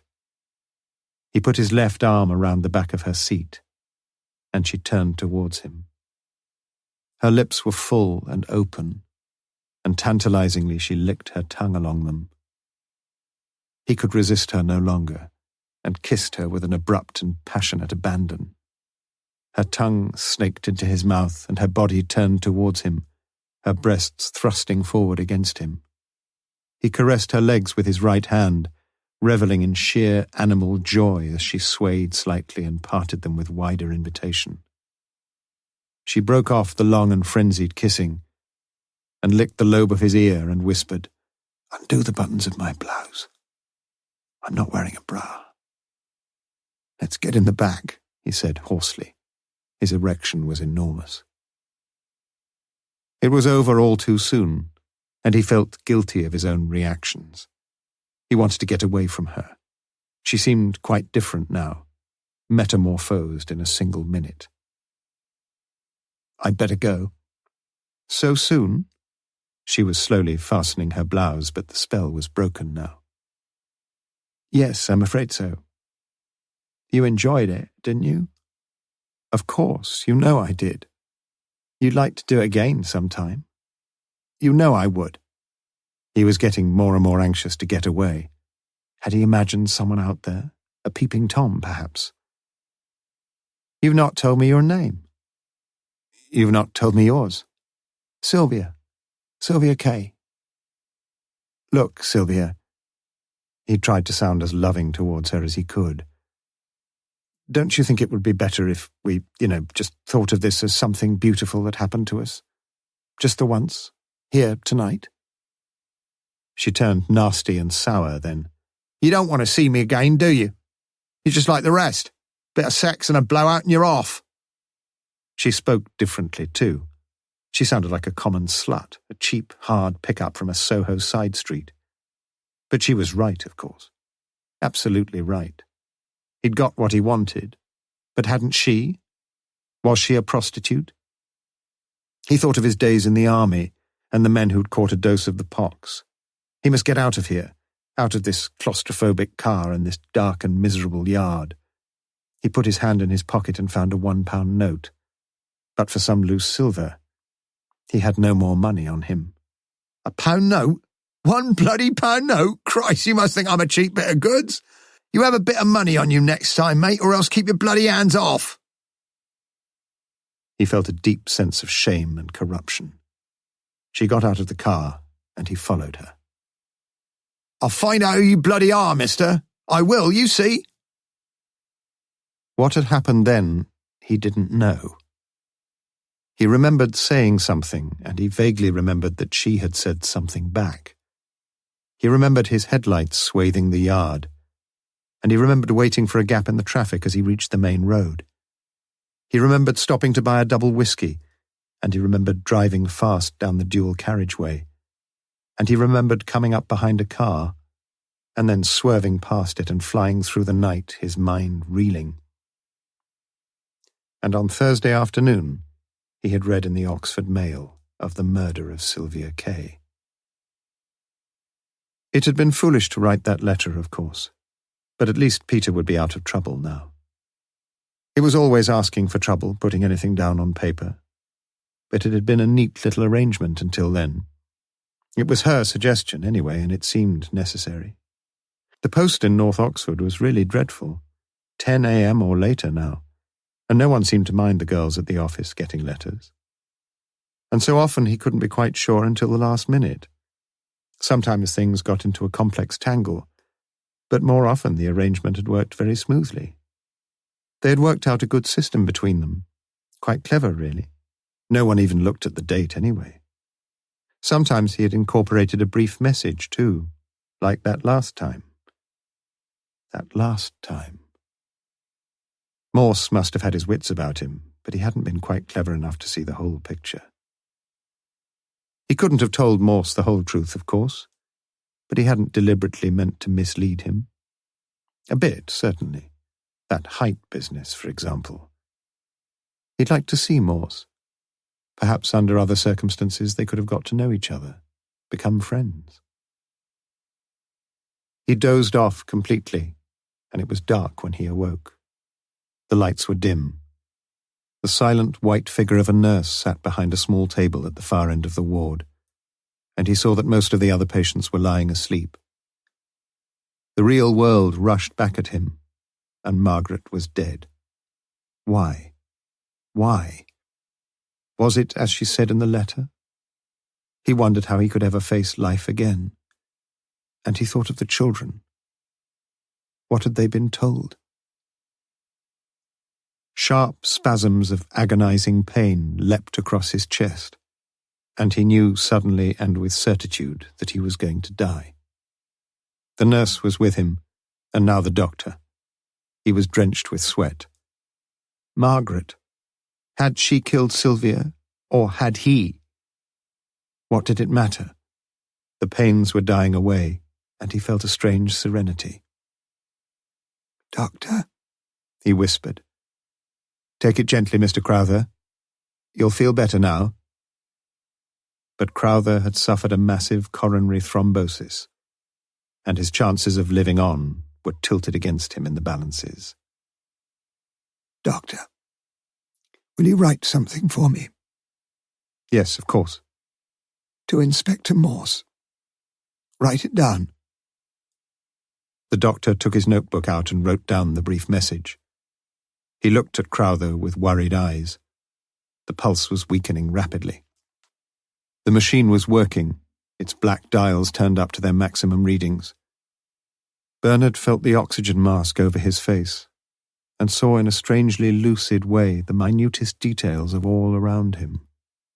Dying was going to be much easier than he had ever hoped, easier than living. He knocked away the mask with surprising vigor and spoke his last words. "Doctor, tell my children that I loved them." His eyes closed, and he seemed to fall into a deep sleep. It was 2:35 a.m. He died at 6:30 the same morning, before the sun had risen in the straggly grey of the eastern sky, and before the early morning porters came clattering along the corridors with their hospital trolleys. Morse looked down at him. It was 8:30 a.m., and the last mortal remains of Bernard Crowther had been unobtrusively wheeled into the hospital mortuary almost 2 hours ago. Morse had liked Crowther, intelligent face, good-looking man, really. He thought that Margaret must have loved him dearly once, probably always had, deep down. And not only Margaret. There had been someone else, too, hadn't there, Bernard? Morse looked down at the sheet of notepaper in his hand and read it again. "To Inspector Morse, I'm so sorry. I've told you so many lies. Please leave her alone. She had nothing to do with it. How could she? I killed Sylvia Kaye." The pronouns were puzzling, or so they had seemed to the doctor as he wrote the brief message. But Morse understood them, and he knew that Bernard Crowther had guessed the truth before he died. He looked at the dead man again. The feet were as cold as stone, and he would babble no more of green fields. Morse turned slowly on his heel and left. Chapter 28. Friday, 22nd of October, a.m. Later that same Friday morning, Morse sat in his office bringing Lewis up to date with the morning's developments. You see, all along the trouble with this case has been not so much that they've told us downright lies, but that they've told us such a tricky combination of lies and the truth. But we're nearly at the end of the road, thank God. We're not finished yet, sir. Well, what do you think? It's not a very tidy way of leaving things, is it? It's always nice to have a confession, I know, but what do you do with two of them? Perhaps we shall never know, sir. I think that they were just trying to cover up for each other, you know, taking the blame for what the other had done. Who do you think did it, Sergeant? Lewis had his choice ready. I think she did it, sir. Sure. Well, it had been a 50-50 chance, and he'd guessed wrong. Or at least Morse thought he was wrong. But he hadn't been on very good form recently, had he? Come on, said Morse, tell me, what makes you pick on poor Mrs. Crowther? Well, I think she found out about Crowther going with this other woman, and I believe what she said about following him and seeing him at Woodstock. She couldn't have known some of the things she mentioned if she hadn't been there, could she? Go on, said Morse. I mean, for instance, about where the car was parked in the yard. About them getting in the back of the car. We didn't know that. But it seems to fit in with the evidence we got when one of Sylvia's hairs was found on the back seat. I just feel she couldn't have made it up. She couldn't have got those things from the newspapers because they were never printed. Morse nodded his agreement. And I'll tell you something else, Lewis. She wasn't at her Headington class on that Wednesday night. There's no tick for her in the register anyway. I've looked. Lewis was grateful for the corroborative evidence. But you don't believe it was her, sir? I know it wasn't, said Morse simply. You see, Lewis, I think that if Margaret Crowther had been in murderous mood that night, it would have been Bernard's skull on the other end of a tire lever, not a nonentity like Sylvia's. Lewis seemed far from convinced. I think you're wrong, sir. I know what you mean, but all women are different. You can't just say a woman would do this and wouldn't do that. Some women would do anything. She must have felt terribly jealous of this other girl taking her husband from her like that. She doesn't say she was jealous, though. She says she felt burning anger, remember? Lewis didn't, but he saw his opening. But why are you all of a sudden so anxious to believe what she says, sir? I thought you said you didn't believe her. Morse nodded his approval. That's exactly what I mean. It's all such a mixture of truth and falsehood. Our job is to sift the wheat from the chaff. And how do we do that? Well, we need a bit of psychological insight, for one thing. And I think she was telling the truth when she said she was angry. To me, it's got the right sort of ring about it. I'm pretty sure if she was making it up, she'd have said she was jealous rather than angry. And if she was angry, I think the object of her anger would be her husband, not Sylvia Kaye. To Lewis, it all seemed thin and wishy-washy. I've never cared much for psychology, sir. You're not convinced? Not with that, sir, no. I don't blame you, said Morse. I'm not very convinced myself. But you'll be glad to know that we don't have to depend on my abilities as a psychologist. Just think a minute, Lewis. She said she entered the yard, keeping close in, that is, to her left, and edged her way behind the cars.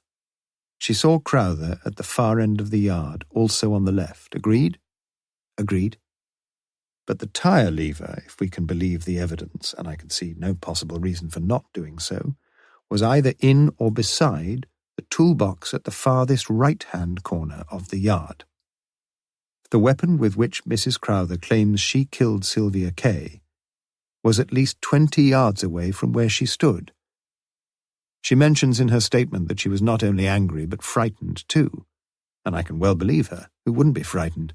Frightened of what was going on, frightened of the dark, perhaps, but above all, frightened of being seen. And yet you ask me to believe that she crossed the yard and picked up a tire lever that was almost certainly no more than 4 or 5 yards from where Bernard stood with his bottled blonde? Rubbish. She read about the tire lever in the papers. Someone could have moved it, sir. Yes, someone could, certainly. Who do you suggest? Lewis felt that his arguing with Morse in this mood was almost as sacrilegious as Moses arguing with the Lord on Sinai. Anyway, he ought to have spotted that business about the spanner from the start. Very bad, really. But something else had bothered him about Margaret's statement. It had seemed so obvious from the start that this was a man's crime, not a woman's. He had himself looked down on Sylvia that first night, and he had known perfectly well, without any pathologist's report, that she had been raped. Her clothes were torn, and quite obviously someone had not been able to wait to get his hands on her body.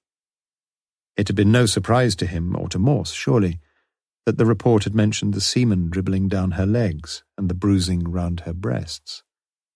But all that didn't square with Margaret Crowther's evidence. She had seen them in the back of the car, she said. But had she been right? The hair was found in the back of the car, but that didn't prove very much, did it? It could have got there in 100 different ways. No, things didn't add up either way. It beat him. He put his thoughts into words, and Morse listened carefully. You're right. It's a problem that caused me a great deal of anxiety. But it's not a problem now, sir. Oh, no. If that were our only problem, we'd have some plain sailing ahead of us. And you don't think we have? I'm afraid we've got some very stormy seas to face. Morse's face was drawn and grey, and his voice was strained as he continued. There's one more thing I should have told you, Lewis. After I left the Radcliffe this morning, I called to see New Love. He'd been to see Bernard yesterday afternoon and was quite willing to talk about him. Anything new, sir? Yes, I suppose you can say there is, in a way. New Love didn't want to talk about the personal side of things. But he told me that Crowther had spoken to him about the night of the murder. Very much what we already knew, or what we've pieced together. Except for one thing, Lewis. Crowther said he thought there was someone else in the yard that night. Well, we knew that, didn't we, sir? Just a minute, Lewis. Let's just picture the scene, if we can. Crowther gets out of the front seat and into the back, right? Sylvia Kaye does the same. Now, there was precious little room where the car was, and this was certainly not the place or the occasion for old-world gallantry, and I reckon it's odds on that she got out the front near side and into the back near side, and that he did the same on his side. In other words, they sat on the same sides in the back of the car as they did in the front, he on the right, she on the left. Now, whatever peculiar posture Crowther got himself into, I think that for most of the time he had his back to where his wife was standing. In other words, she was almost directly behind him. But Bernard hadn't got eyes in the back of his head, and Margaret, as we've said, was probably scared stiff of being seen. And it tends to lead to one conclusion, as I see it, and one conclusion only. Crowther did not see his wife that night. I'm sure she was there, but I don't think he saw her. But he did see somebody else. In other words, there was yet another person in the yard that night, another person much nearer to him than Margaret ever got, someone standing very near to the toolkit, and someone Crowther caught a shadowy glimpse of as he sat in the back of his car. And I think it may have been that person, Lewis, who murdered Sylvia Kaye. You don't think it was Bernard either, then? For the first time, Morse seemed oddly hesitant. He could have done it, of course. But I just don't see a motive, do you, sir? No, said Morse flatly. I don't. He looked around the room dejectedly. Did you get anything else from Mr. Newlove, sir? Yes, Crowther told him he'd used his typewriter. Newlove's typewriter, you mean? You sound surprised. You mean Crowther did write that letter after all? Morse gave him a look of pained disappointment. You've never doubted that, surely. He opened a drawer in his desk and took out a sealed white envelope which he handed across to Lewis.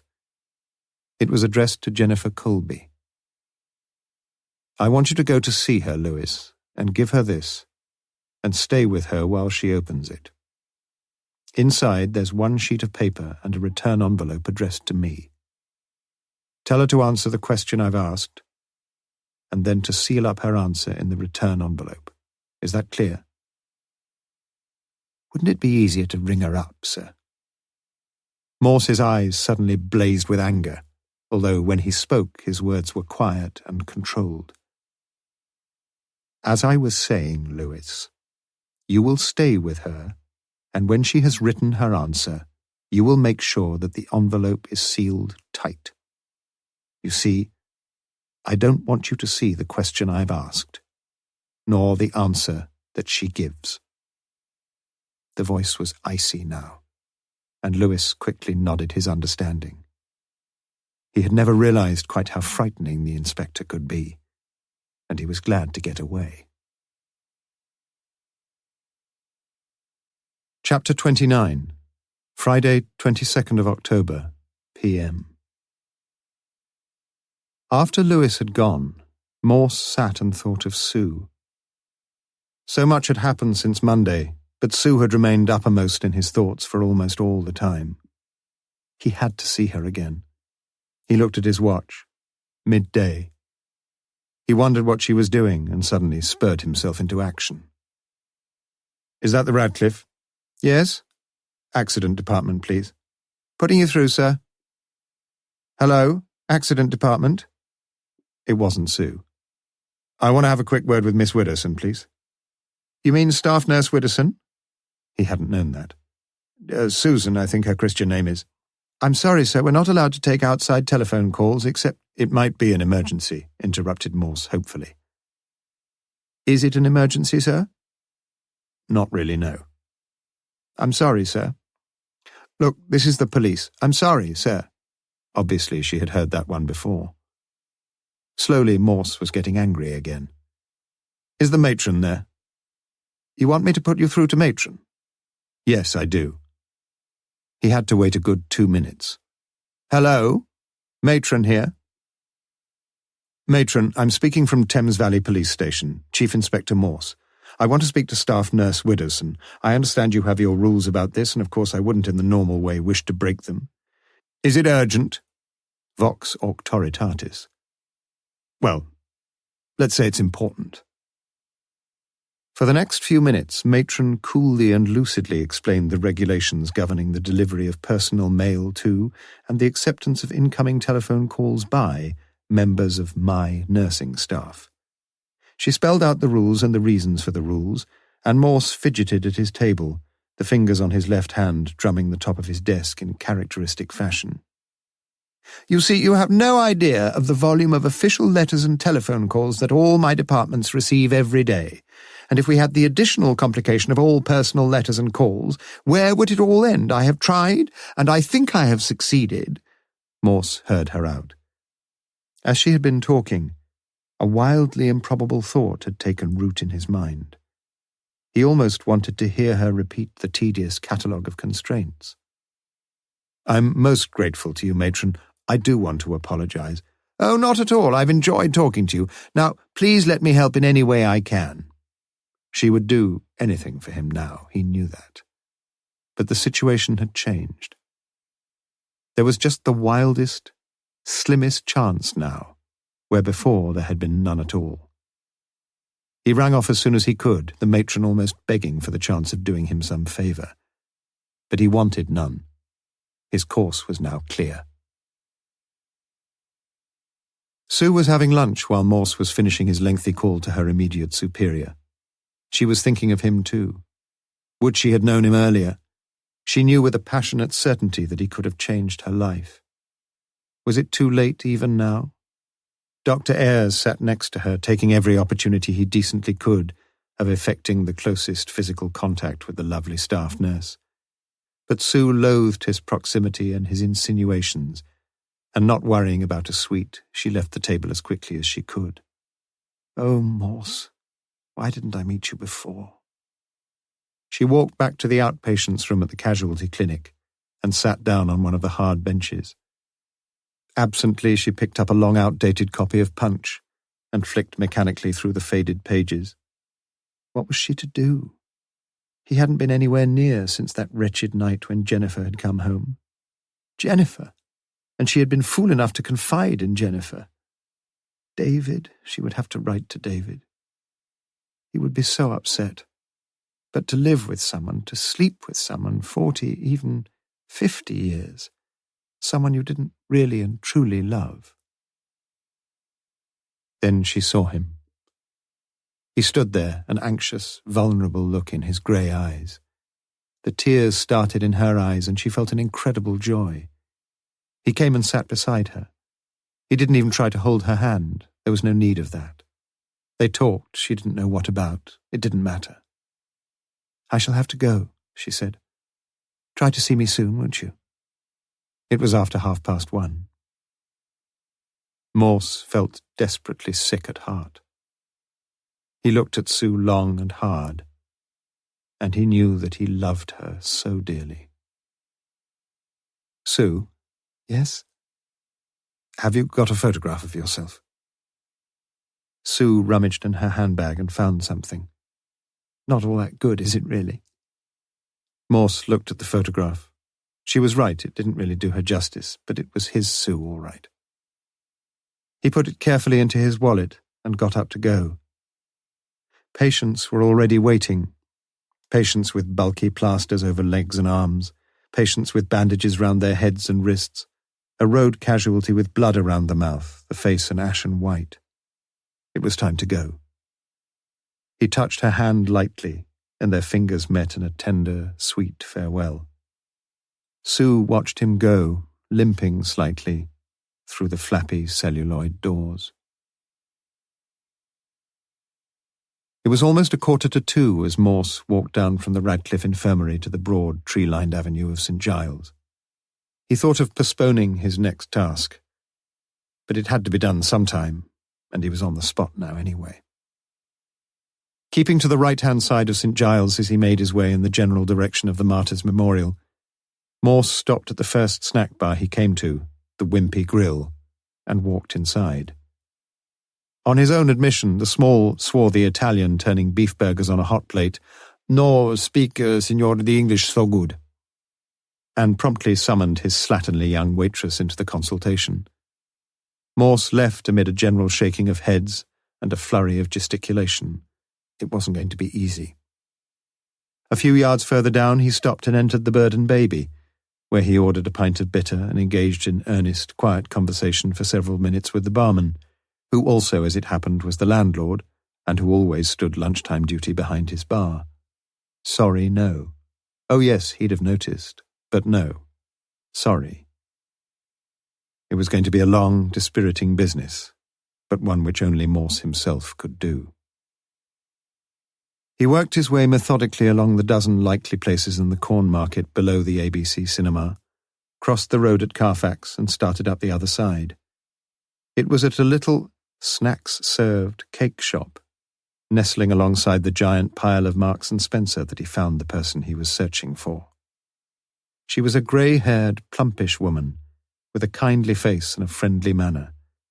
Morse spoke to her for several minutes, and this time too there was much nodding of the head and pointing. But pointing not vaguely outside, up alleys or down side streets. This time the pointing was towards a little room beyond the shop, wherein the establishment's snacks were served. To be precise, the pointing was towards one particular small table standing in the far corner of the room, with one chair on each side of it, both now empty, and a cruet, a dirty ashtray, and a bottle of tomato sauce upon its red and white striped tablecloth. It was 3:45 p.m. Morse went over to the table and sat down. He knew that the case was nearly over now, but he could feel no elation. His feet ached, especially the right one, and he was badly in need of something to cheer him up. Again he took out the picture of Sue from his wallet and looked at the face of the girl he loved so hopelessly. The grey-haired waitress came up to him. "Can I get you anything, sir? I'm sorry, I didn't realize you might—" "I'll have a cup of tea, love," said Morse. It was better than nothing. He was not back in his office until 4:45 p.m. A note from Lewis lay on his desk. His sergeant hoped it would be all right going off a bit early. Pleased to ring him if he was needed. His wife had a touch of flu, and the kids were a bit of a handful. Morse screwed up the note and tossed it into the waste paper basket. Underneath the note lay the letter that Lewis had brought from Jennifer Colby. Making certain that it was carefully sealed, Morse placed it unopened into the bottom left-hand drawer of his desk and turned the key in the lock. He looked up a number in the directory and heard the drumming prr, prr, prr, prr. He looked at his watch. Almost 5 p.m. It wouldn't matter, of course, if he had gone, but he wanted to get things over straight away. Prr, prr, prr, prr. He was on the point of giving up when the call was answered. "Hello?" It was Palmer. "Ah, glad to catch you, sir. Morse here." "Oh." The little manager sounded none too overjoyed. "You're lucky. I was just locking up, but I thought I'd better get back and answer it. You never know in this job. Could be important." "It is important." "Oh." Palmer lived in the fashionable Observatory Street at the bottom of the Woodstock Road. Yes, he could meet Morse, of course he could, if it was important. They arranged a meeting at the Bull and Stirrup in nearby Walton Street at 8:30 p.m. that evening. It was a mean-looking, ill-lighted, spit-and-sawdust type of pub, a dispiriting sort of place with GGs, darts and football pools the overriding claims upon the shabby clientele. Morse wanted to get things over and get out as quickly as he could. It was a struggle for a start, and Palmer was cagey and reluctant. But Morse knew too much for him. Grudgingly, but with apparent honesty, Palmer told his pitiable little tale. "I suppose you think I should have told you this before?" "I don't know. I'm not married myself." Morse sounded utterly indifferent. It was 9 p.m., and he took his leave. He drove up the Woodstock Road at rather more than 30 miles per hour, but spotting a police car up ahead, he slackened off to the statutory speed limit. He swung round the Woodstock roundabout, the starting point of all this sorry mess, and headed for Woodstock. At the village of Yarnton, he turned off and parked the Lancia outside the home of Mrs. Mabel Jarman, where he stayed for no more than a couple of minutes.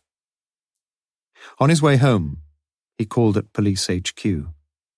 The corridors were darkened, but he didn't bother to turn on the lights. In his office, he unlocked the bottom left-hand drawer and took out the envelope. His hand shook slightly as he reached for his paper knife and neatly slit open the top. He felt like a cricketer who has made a duck, checking the scorebook just in case an odd run made by the other batsman had been fortuitously misattributed to his own name. But Morse had no faith in miracles, and he knew what the note had to say before he opened it. He saw the note. He did not read it. He saw it synoptically, not as the sum of its individual words and letters. Miracles do not happen. He turned off the light, locked his office door, and walked back along the darkened corridor. The last piece had clicked into place.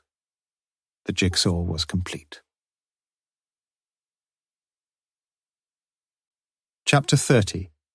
Saturday, 23rd of October. Since breakfast, Sue had been trying to write to David. Once or twice she had written half a page before screwing up the paper and starting a fresh sheet, but mostly the elusive phraseology had failed her after nothing more than a miserably brief sentence. She tried again.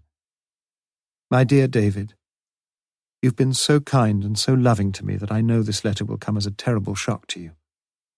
But I feel I must tell you. It's not fair to keep anything from you. The truth is that I've fallen in love with someone else, and What else could she say? She couldn't just leave it at that. She screwed up the latest draft and added it to the growing collection of tight paper balls upon the table. A sombre-looking Morse sat in his black leather chair that same morning.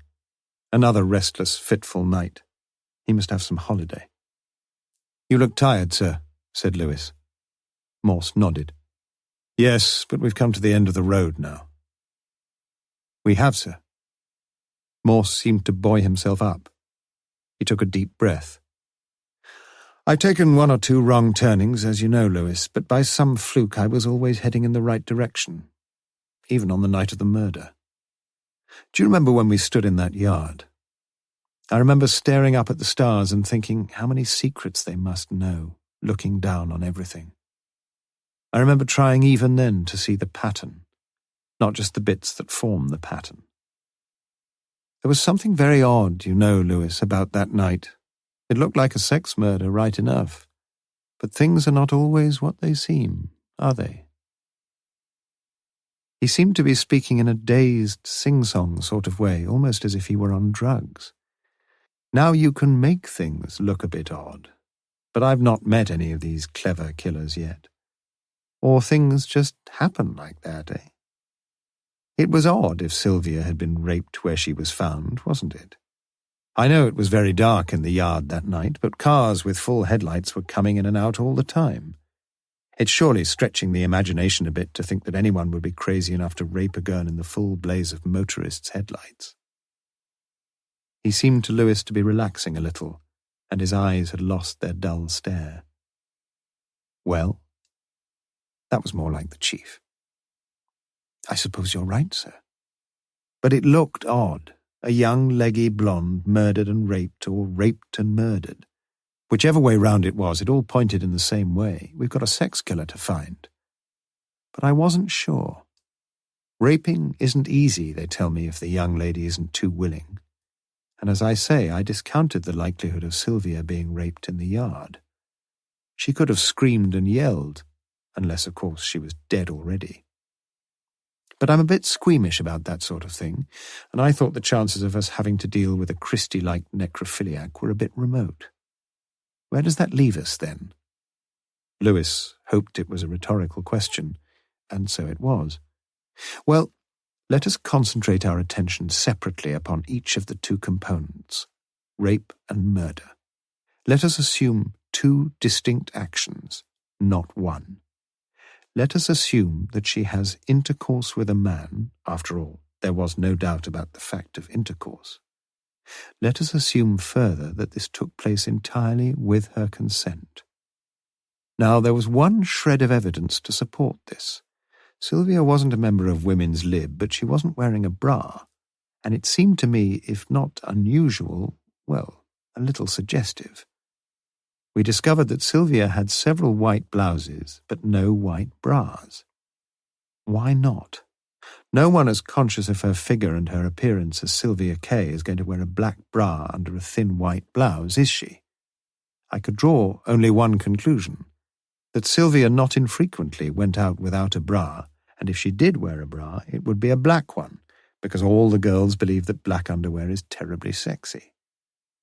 Now all this suggested that perhaps she was a young lady of somewhat easy virtue, and I think it's pretty clear she was. She wasn't wearing pants either, sir. No, but the pathologist's report suggested that she had been. There were the marks of elastic round her waist.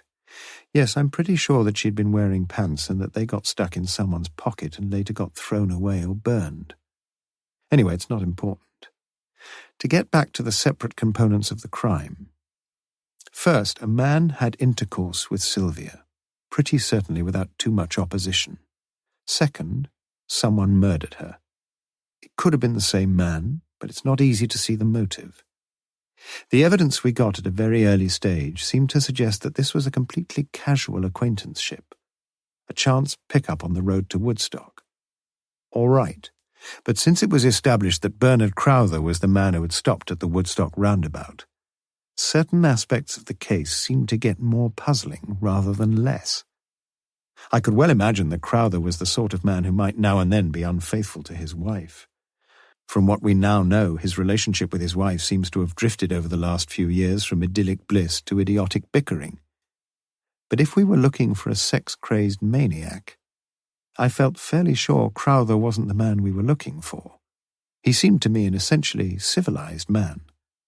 You remember when you looked at those photographs of Sylvia, Lewis? You remember you said you'd like to get the bastard who did it.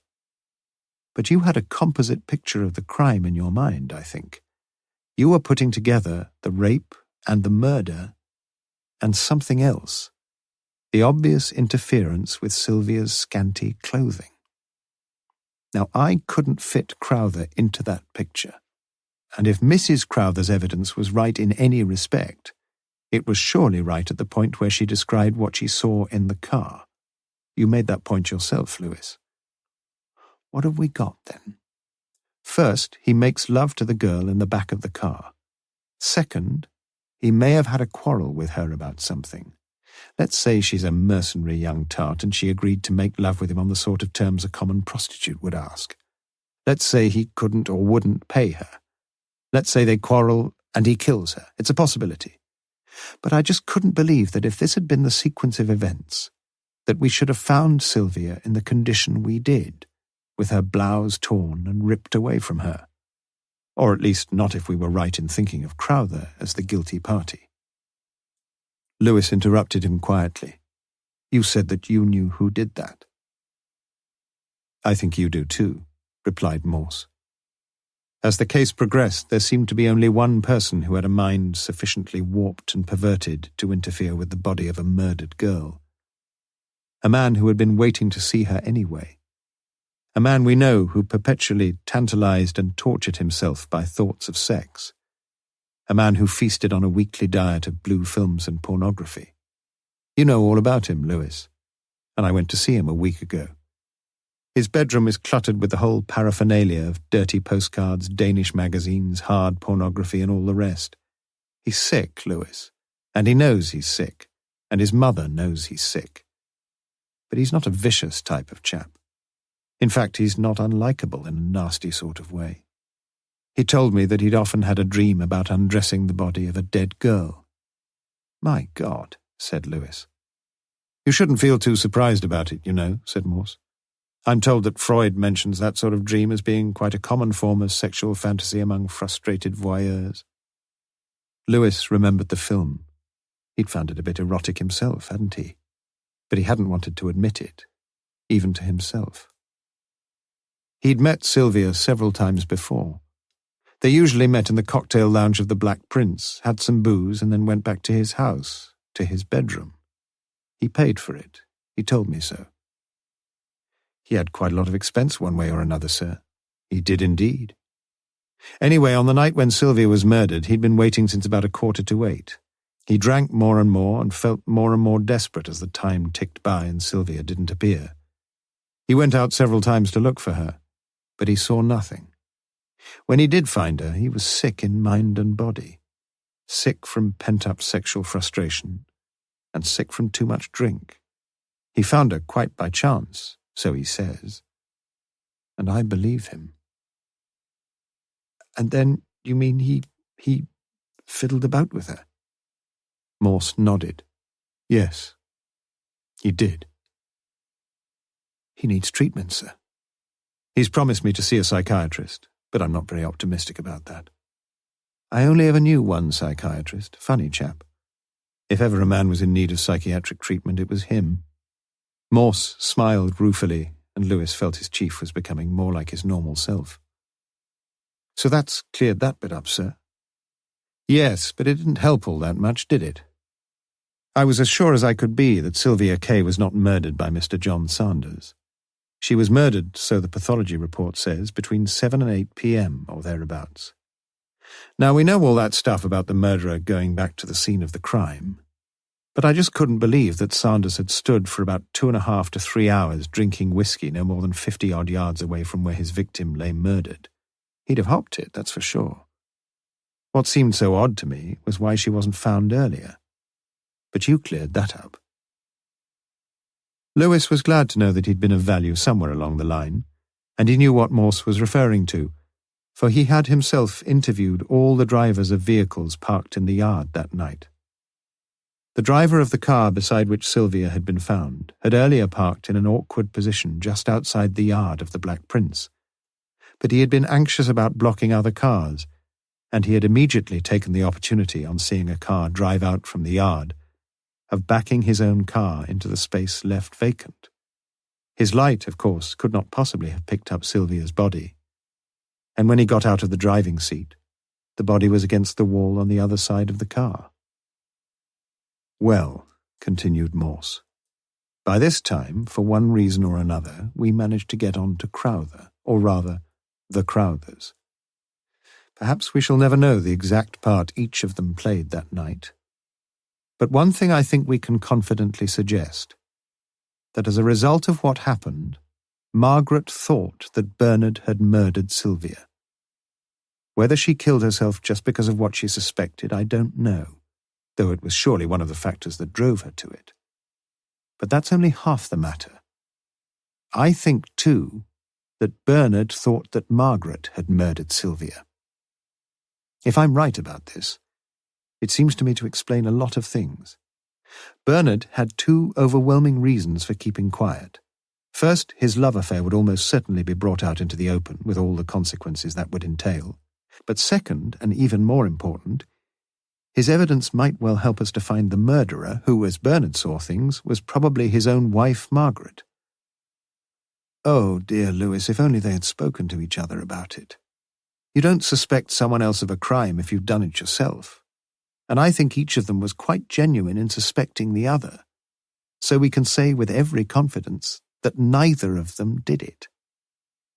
And if Bernard had shown any intelligence, he would have known how improbable it was that Margaret was actually involved in the murder. He passed his wife on the way back to Oxford. Now we know from Margaret's evidence that she's a slowish driver, and perhaps most cars would pass her anyway.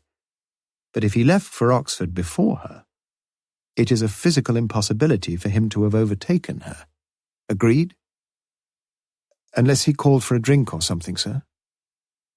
I hadn't thought of that, said Morse slowly.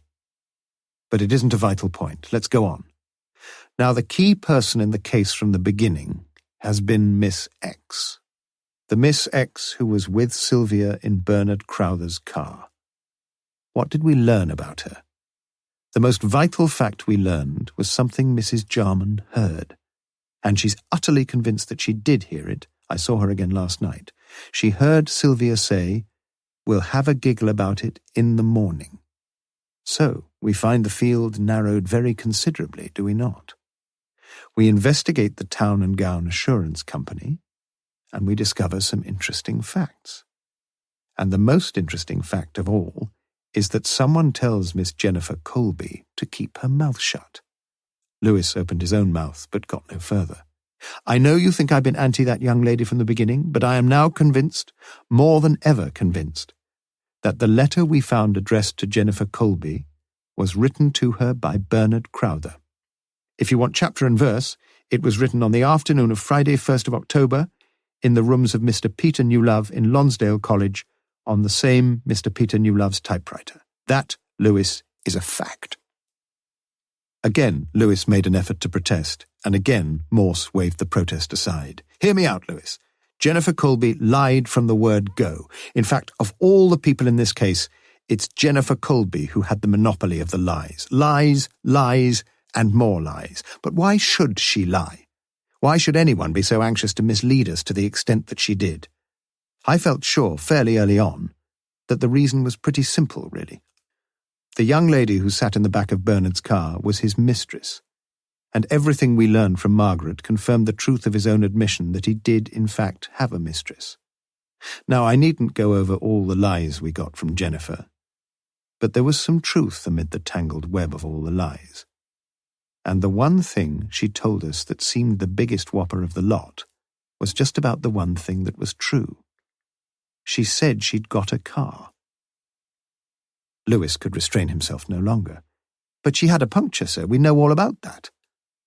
Oh, I don't doubt she had a puncture. We know she did. She rang up the battery and tyre people. But if they couldn't mend it, someone else could, eh? If you remember, Jennifer didn't ask the tyre man to call some other time, and she didn't have it done at Barker's.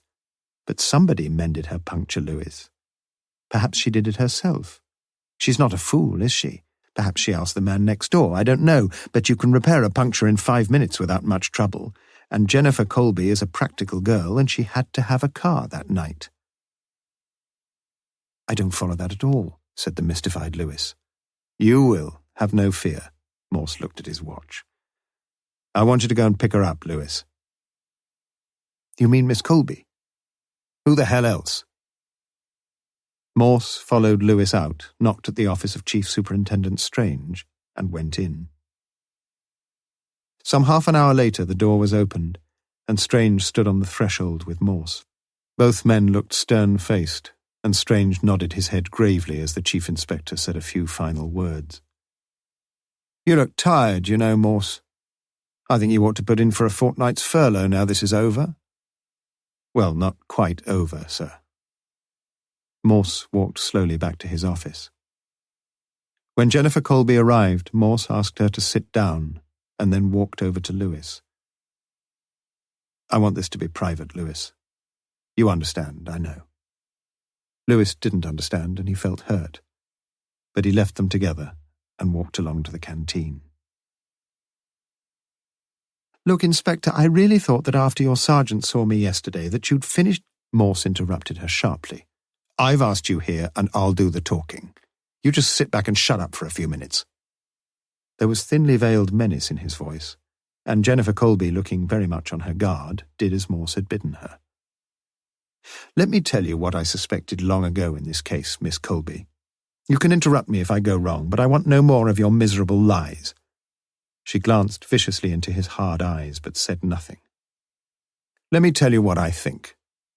I think that 2 girls were picked up by a man one night, and that one of the girls was the man's mistress. I think that this mistress usually travelled by car to see her lover, but on that particular night she couldn't get there by car, and that was why she either had to catch a bus or hitchhike. Unfortunately, and by sheer chance, she was picked up by the very man she was going to see.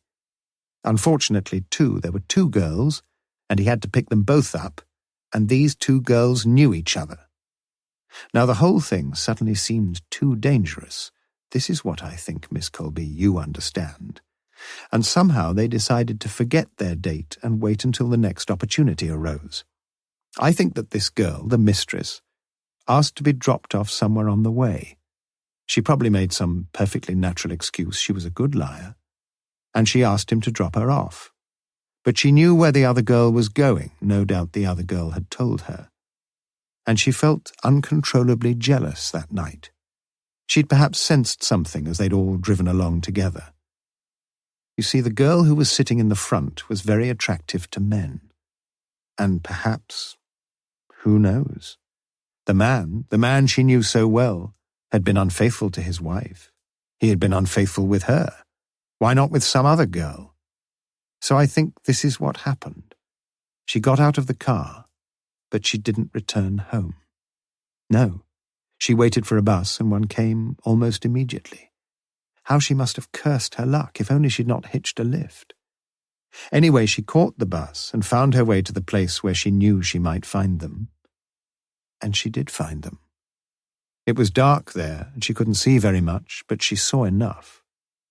And she felt a murderous jealousy welling up inside her, not so much against her lover, but against that cheap slut of a girl she'd got to know but never liked, a girl she now hated with unspeakable fury. I think perhaps they may have spoken to each other when the man had gone, but I can only guess, and I may be wrong. I think that the girl who had just got out of the car could sense the deadly fury in the other girl's face, and I think she tried to run away. But as she did, a vicious blow crashed across her skull, and she lay dead in a heap upon a cobbled yard. I think the dead girl was dragged by the arms into the darkest corner of the yard, and I think the girl who murdered her walked out into the night and caught a bus that took her home. Morse stopped, and there was utter silence in the room. Do you think that's how it happened, Miss Colby? She nodded her head. We both know who murdered Sylvia, don't we? Morse spoke so very softly that she could only just catch his words. Again she nodded. Morse rang Lewis and told him to come in. Take a few notes, Sergeant. Now, Miss Colby. A few more questions, please. Who mended your puncture for you? The man across the road, Mr. Thorogood. How long did it take him? 5-10 minutes, not long. I helped him. How long have you been the mistress of your employer, Mr. Palmer? Lewis lifted his eyes in amazement. Nearly a year. Didn't you think it a bit dangerous, telling someone else? I suppose it was, but it meant we could have a room once a week. Palmer told you this morning that I knew. Yes. She had answered mildly enough thus far, but the old flash blazed in her eyes once more. How did you know? I had to guess, but there had to be some reason. It was accidental, really. I checked the night school register for Wednesday, 29th of September to see whether Mrs. Crowther had been present. She wasn't. But I noticed another name on the list, and she had been present, a Mrs. Josephine Palmer. Well, you've got a suspicious mind, Inspector. And when did this business of the letters start? In the summer.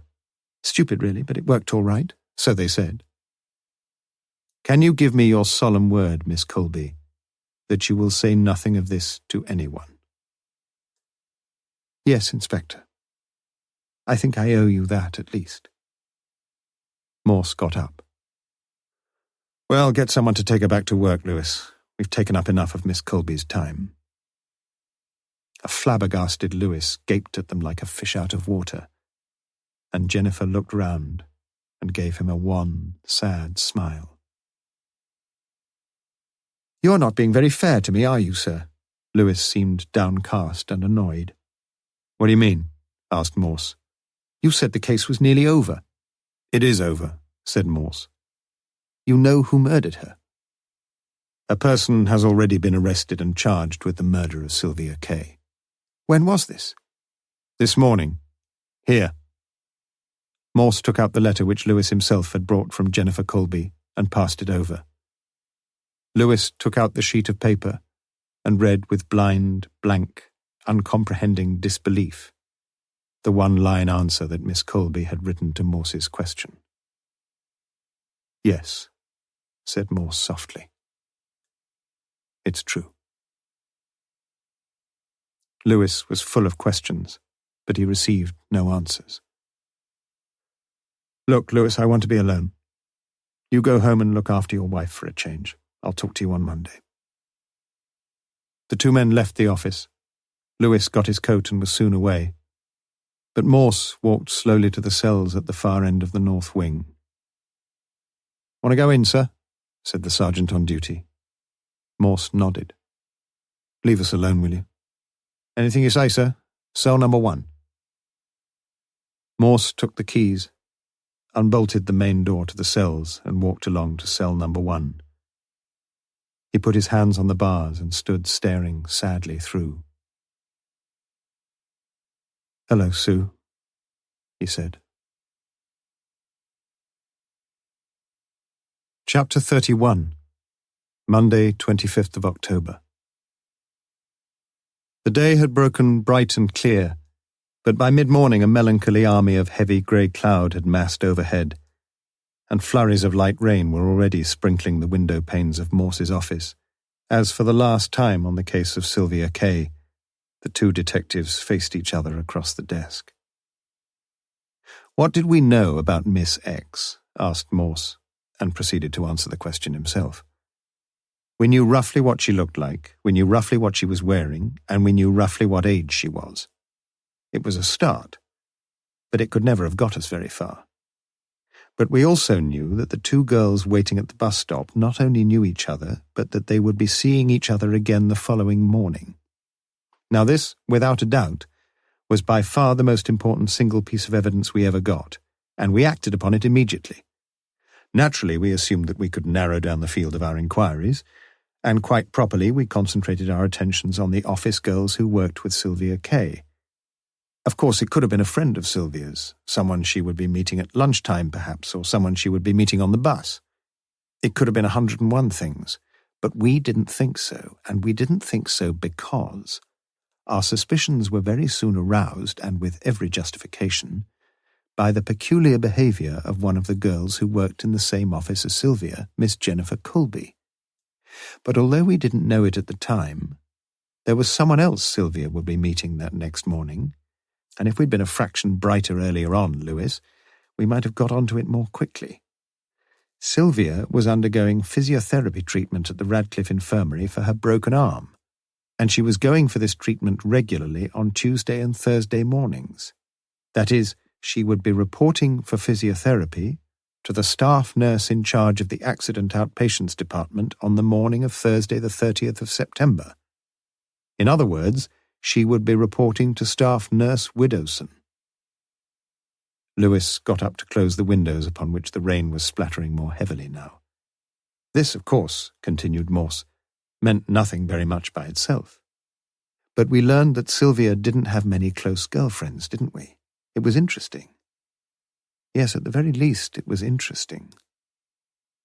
Morse's attention wandered momentarily, and he stared as Lewis had done, through the windows to the concrete yard outside, now gleaming under the lowering sky.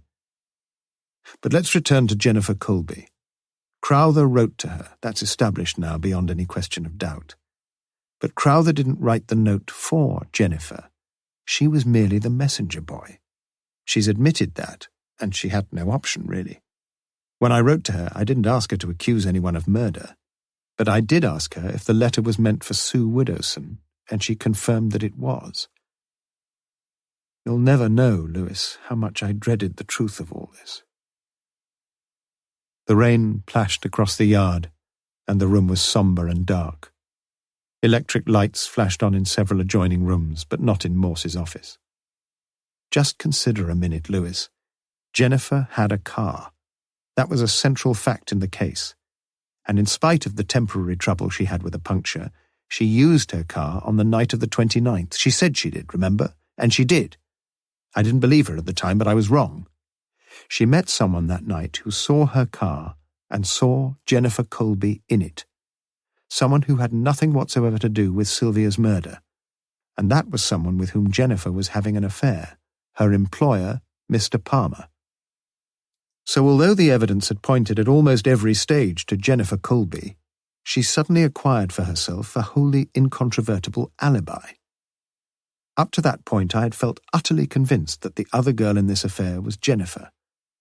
But I now had to face the undoubted, unchallengeable fact that whoever it was who sat behind Sylvia Kaye that night in Bernard Crowther's car, it was not, quite definitely not, Jennifer Colby. Who was it then? Although I was forced to abandon Jennifer as suspect number one, indeed forced to abandon her as a suspect at all, I stuck stubbornly to my original idea that whoever the girl was, she was Crowther's mistress, and that it was to her that Crowther had sent his message. So let us look at things from Crowther's angle for a few minutes. I think that without a shadow of doubt he must have been a very frightened man. Just put yourself in his shoes, Lewis. He had left Sylvia Kaye alive and well, he knew that, on the Wednesday night.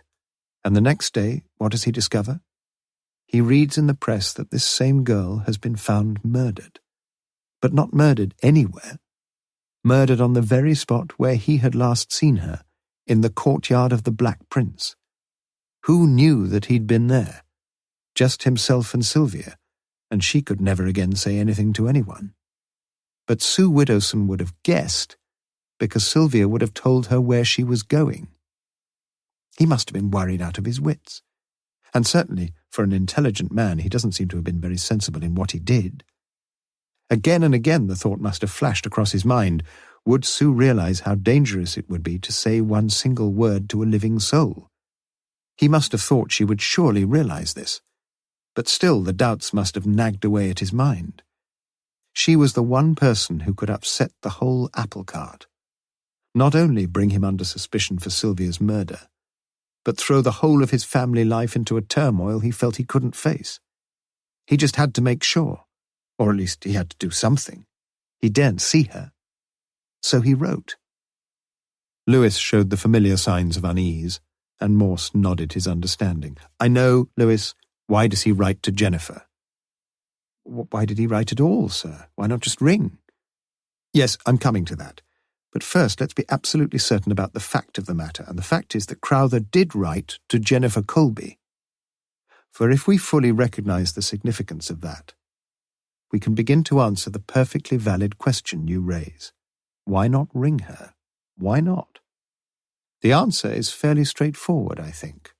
Who was he to ring, and where? Let's assume for the minute that he wants to ring up Jennifer, the faithful messenger girl. At work? No. It was too dangerous. All the girls in the office knew Palmer's views on using his company's phones, and they played it fair because he turned a blind eye to personal correspondence coming in.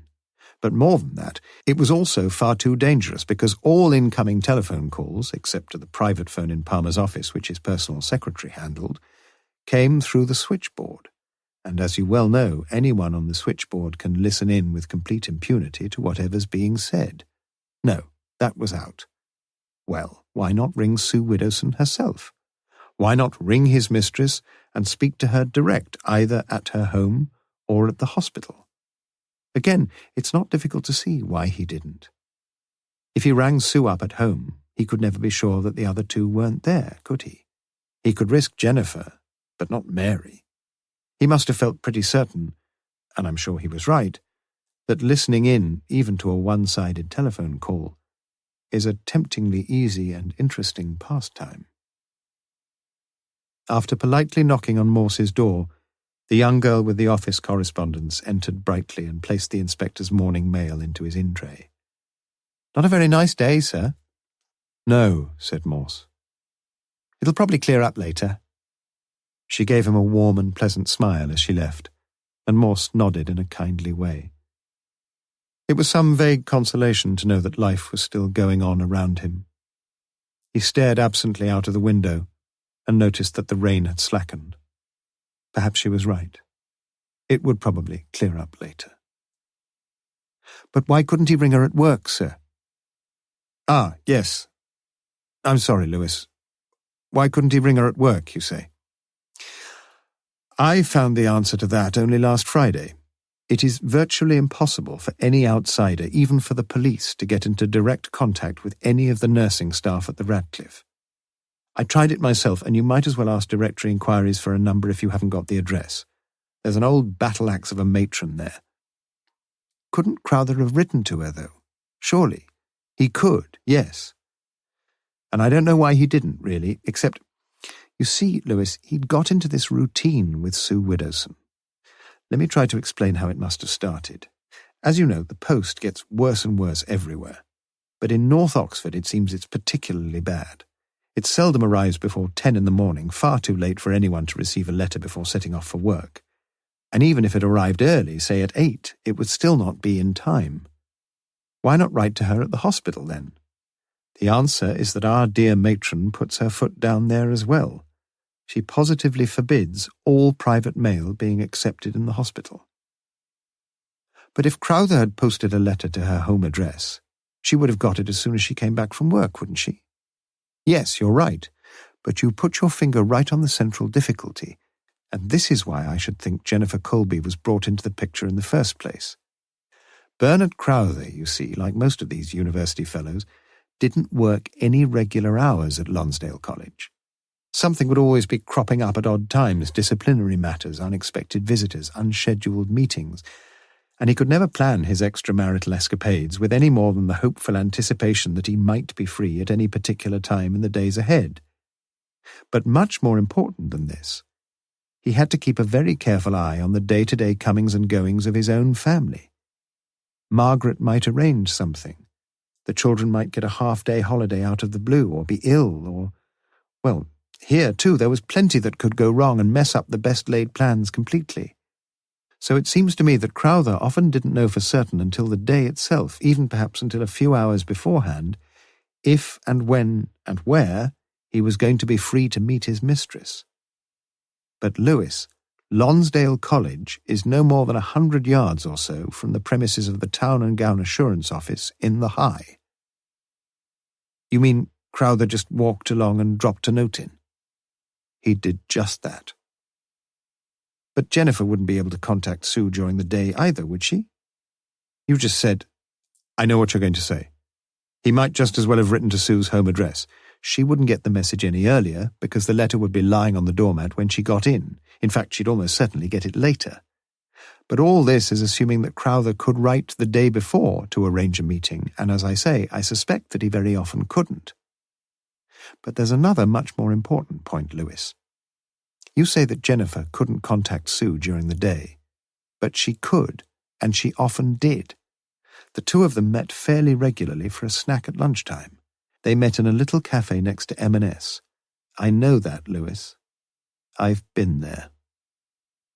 Morse intoned the last words in a melancholy, mechanical way, and Lewis looked at him curiously.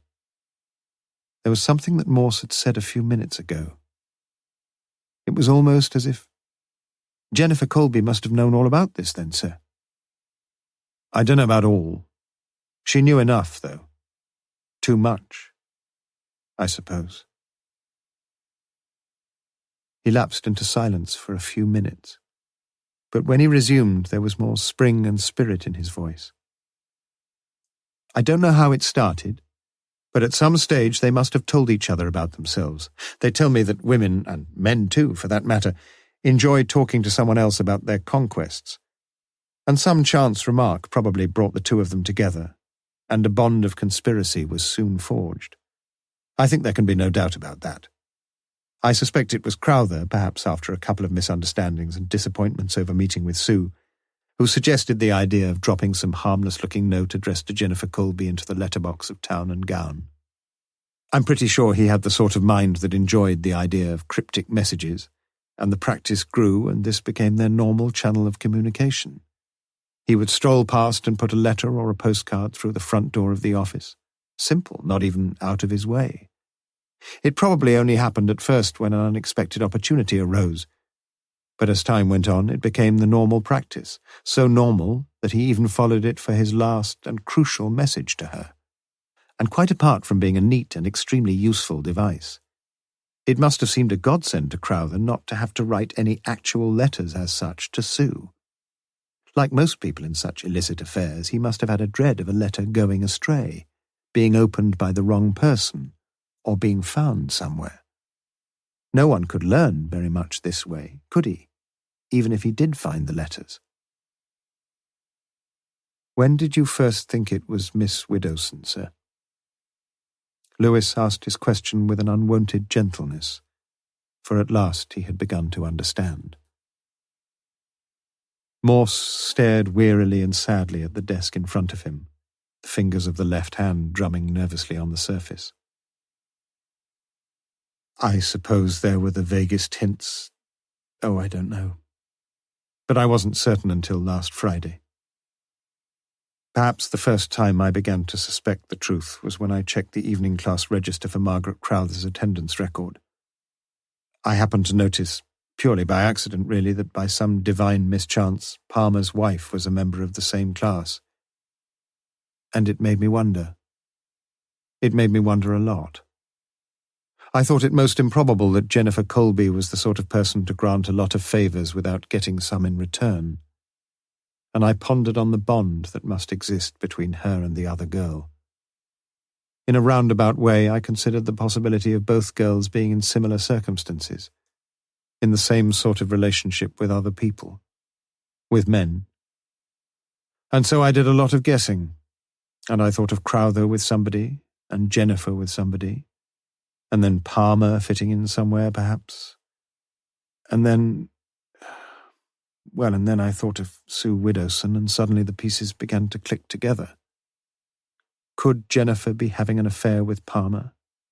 So often in this sort of situation it's someone you meet at work, and who was there at Town and Gown but Palmer? He was the only man on the premises.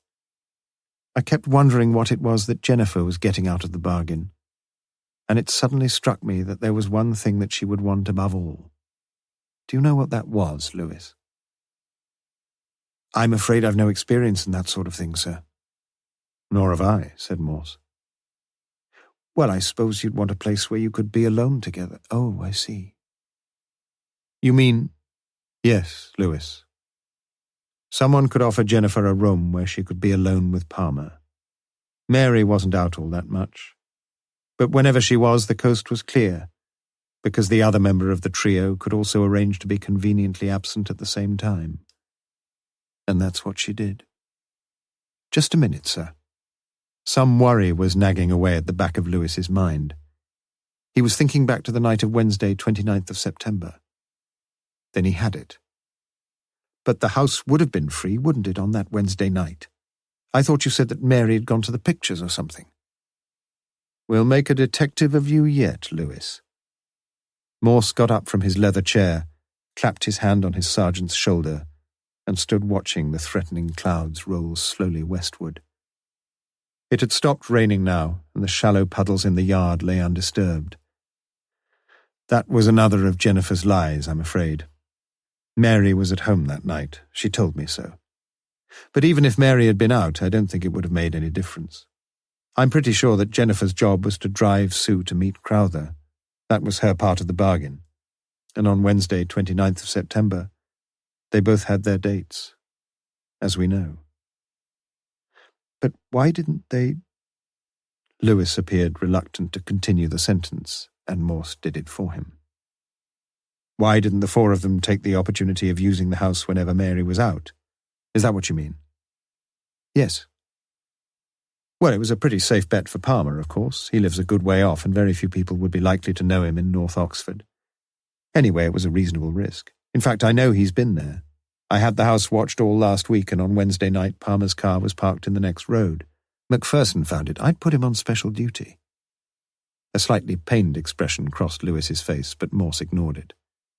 He didn't actually see Palmer go in, but he saw him come out. And I saw Palmer myself on Friday night when I had it all out with him. But it was too risky for Crowther. What do you think? He lived only a stone's throw from the place. No, it would be the stupidest thing imaginable for him to do. He'd lived there for years. Virtually everyone knew him, and he walked along the same street almost every night when he went for a drink at the Fletcher's Arms. People would have started talking immediately. No, that was not on from the start. So when they both had dates, it was Jennifer's job to give Sue a lift, yes. So if Jennifer hadn't suddenly found a puncture in her tyre that night, Sylvia might never have been murdered. No, she wouldn't. Morse crossed the room and sat down again in his chair. He had almost finished. On the night of the murder, Sue Widdowson was impatient and probably a bit annoyed with Jennifer, I don't know. Anyway, she felt she couldn't wait while Jennifer was ringing up about the puncture and finally finding some decent old boy across the way who might take ages. She thought she'd be late, and so she decided to catch a bus. She walked over to the Woodstock Road and she stood at Fair Stage 5 and, well, you know the rest. She found someone else waiting. She found Miss Sylvia Kaye. If only she'd waited. Morse nodded. If only she'd waited, yes. Jennifer got the puncture mended in no more than 5 or 10 minutes, so she said. She'd arranged to meet Palmer at the Golden Rose that night. You see, she always took Sue to Woodstock, and it was convenient for her and Palmer to meet at some pub nearby, Begbrook, Blaydon, or Woodstock itself. And they met that night, we know that. In fact, in spite of all her troubles, Jennifer was there before Palmer. She bought herself a lager and lime and went out to sit in the garden to watch out for him coming. Funny, isn't it, sir? If Sue Widdowson... You're full of ifs, Lewis. Life is full of ifs, sir. Yes, that's true. But you were still guessing, weren't you? I mean, you had no solid evidence to go on. Perhaps not then. But everything was adding up. Sue and Jennifer were about the same height, same sort of colouring, except... Except what, sir? It doesn't matter. Forget it. Dress? I saw the coat that Mrs. Jarman described. I saw the same sort of slacks, and Sue Widdowson was wearing them. On Friday night, I showed Mrs. Jarman a photograph of Sue, and she recognised her immediately. No wonder the poor woman couldn't pick anybody out at the identity parade. The girl she had seen at the bus stop just wasn't there. People do make mistakes, sir. If only they did, Lewis. If only they did. But it's still not proof. No, I suppose it isn't. But I found something else. When I called at the Radcliffe to see Crowther's body, I got his keys from the ward sister. They'd been in his trouser pocket. I asked her if anyone from the nursing staff had been along to see him, and she said that no one had. But she said that staff nurse Widdowson had asked her how he was getting along, and that she had stood at the top of the ward and looked for a long time at the bed where Crowther lay. Morse's voice was growing agitated, but he pulled himself together as quickly as he could.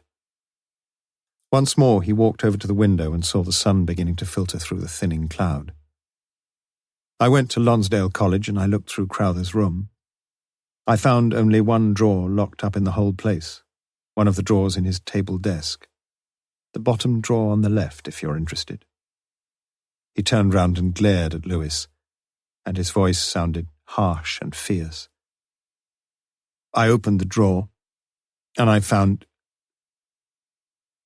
a photograph of Sue. His voice had suddenly become very quiet, and he turned again to look out of the window. A copy of the same photograph she gave to me. But he spoke these last words so softly that Lewis was unable to catch them. Epilogue. It was done. Lewis drove home for his lunch, hoping that his wife was feeling better. He passed a newspaper placard with bold, large headlines. Woodstock murder, woman helping police. He didn't stop to buy a copy. Morse went along once more to the cell block and spent a few minutes with Sue. Anything you want? There were tears in her eyes as she shook her head, and he stood by her in the cell, awkward and lost. Inspector? Yes? Perhaps you can't believe me, and it doesn't matter anyway. But I loved you. Morse said nothing. He felt his eyes prickling, and he rubbed his left hand across them and prayed that she would notice nothing. For a while he could not trust himself to speak, and when he did, he looked down at his darling girl and said only, "Goodbye, Sue." He walked outside and locked the door of the cell behind him. He could say no more. He tore himself away and walked along the corridor, and he heard her voice for the last time. "Inspector?" He turned. She stood by the bars of the cell, her face streaming with tears of anguish and despair. "Inspector, you never did tell me your Christian name."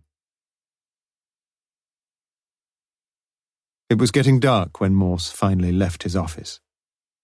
He climbed into his Lancia, drove out of the yard on which the puddles now had almost dried, and turned left into the main stream of the city-bound traffic. As he passed the Ring Road roundabout, he saw two people standing on the grass verge thumbing a lift. One was a girl, a pretty girl by the look of her. Perhaps the other was a girl too. It was difficult to tell. He drove on to his home in Oxford.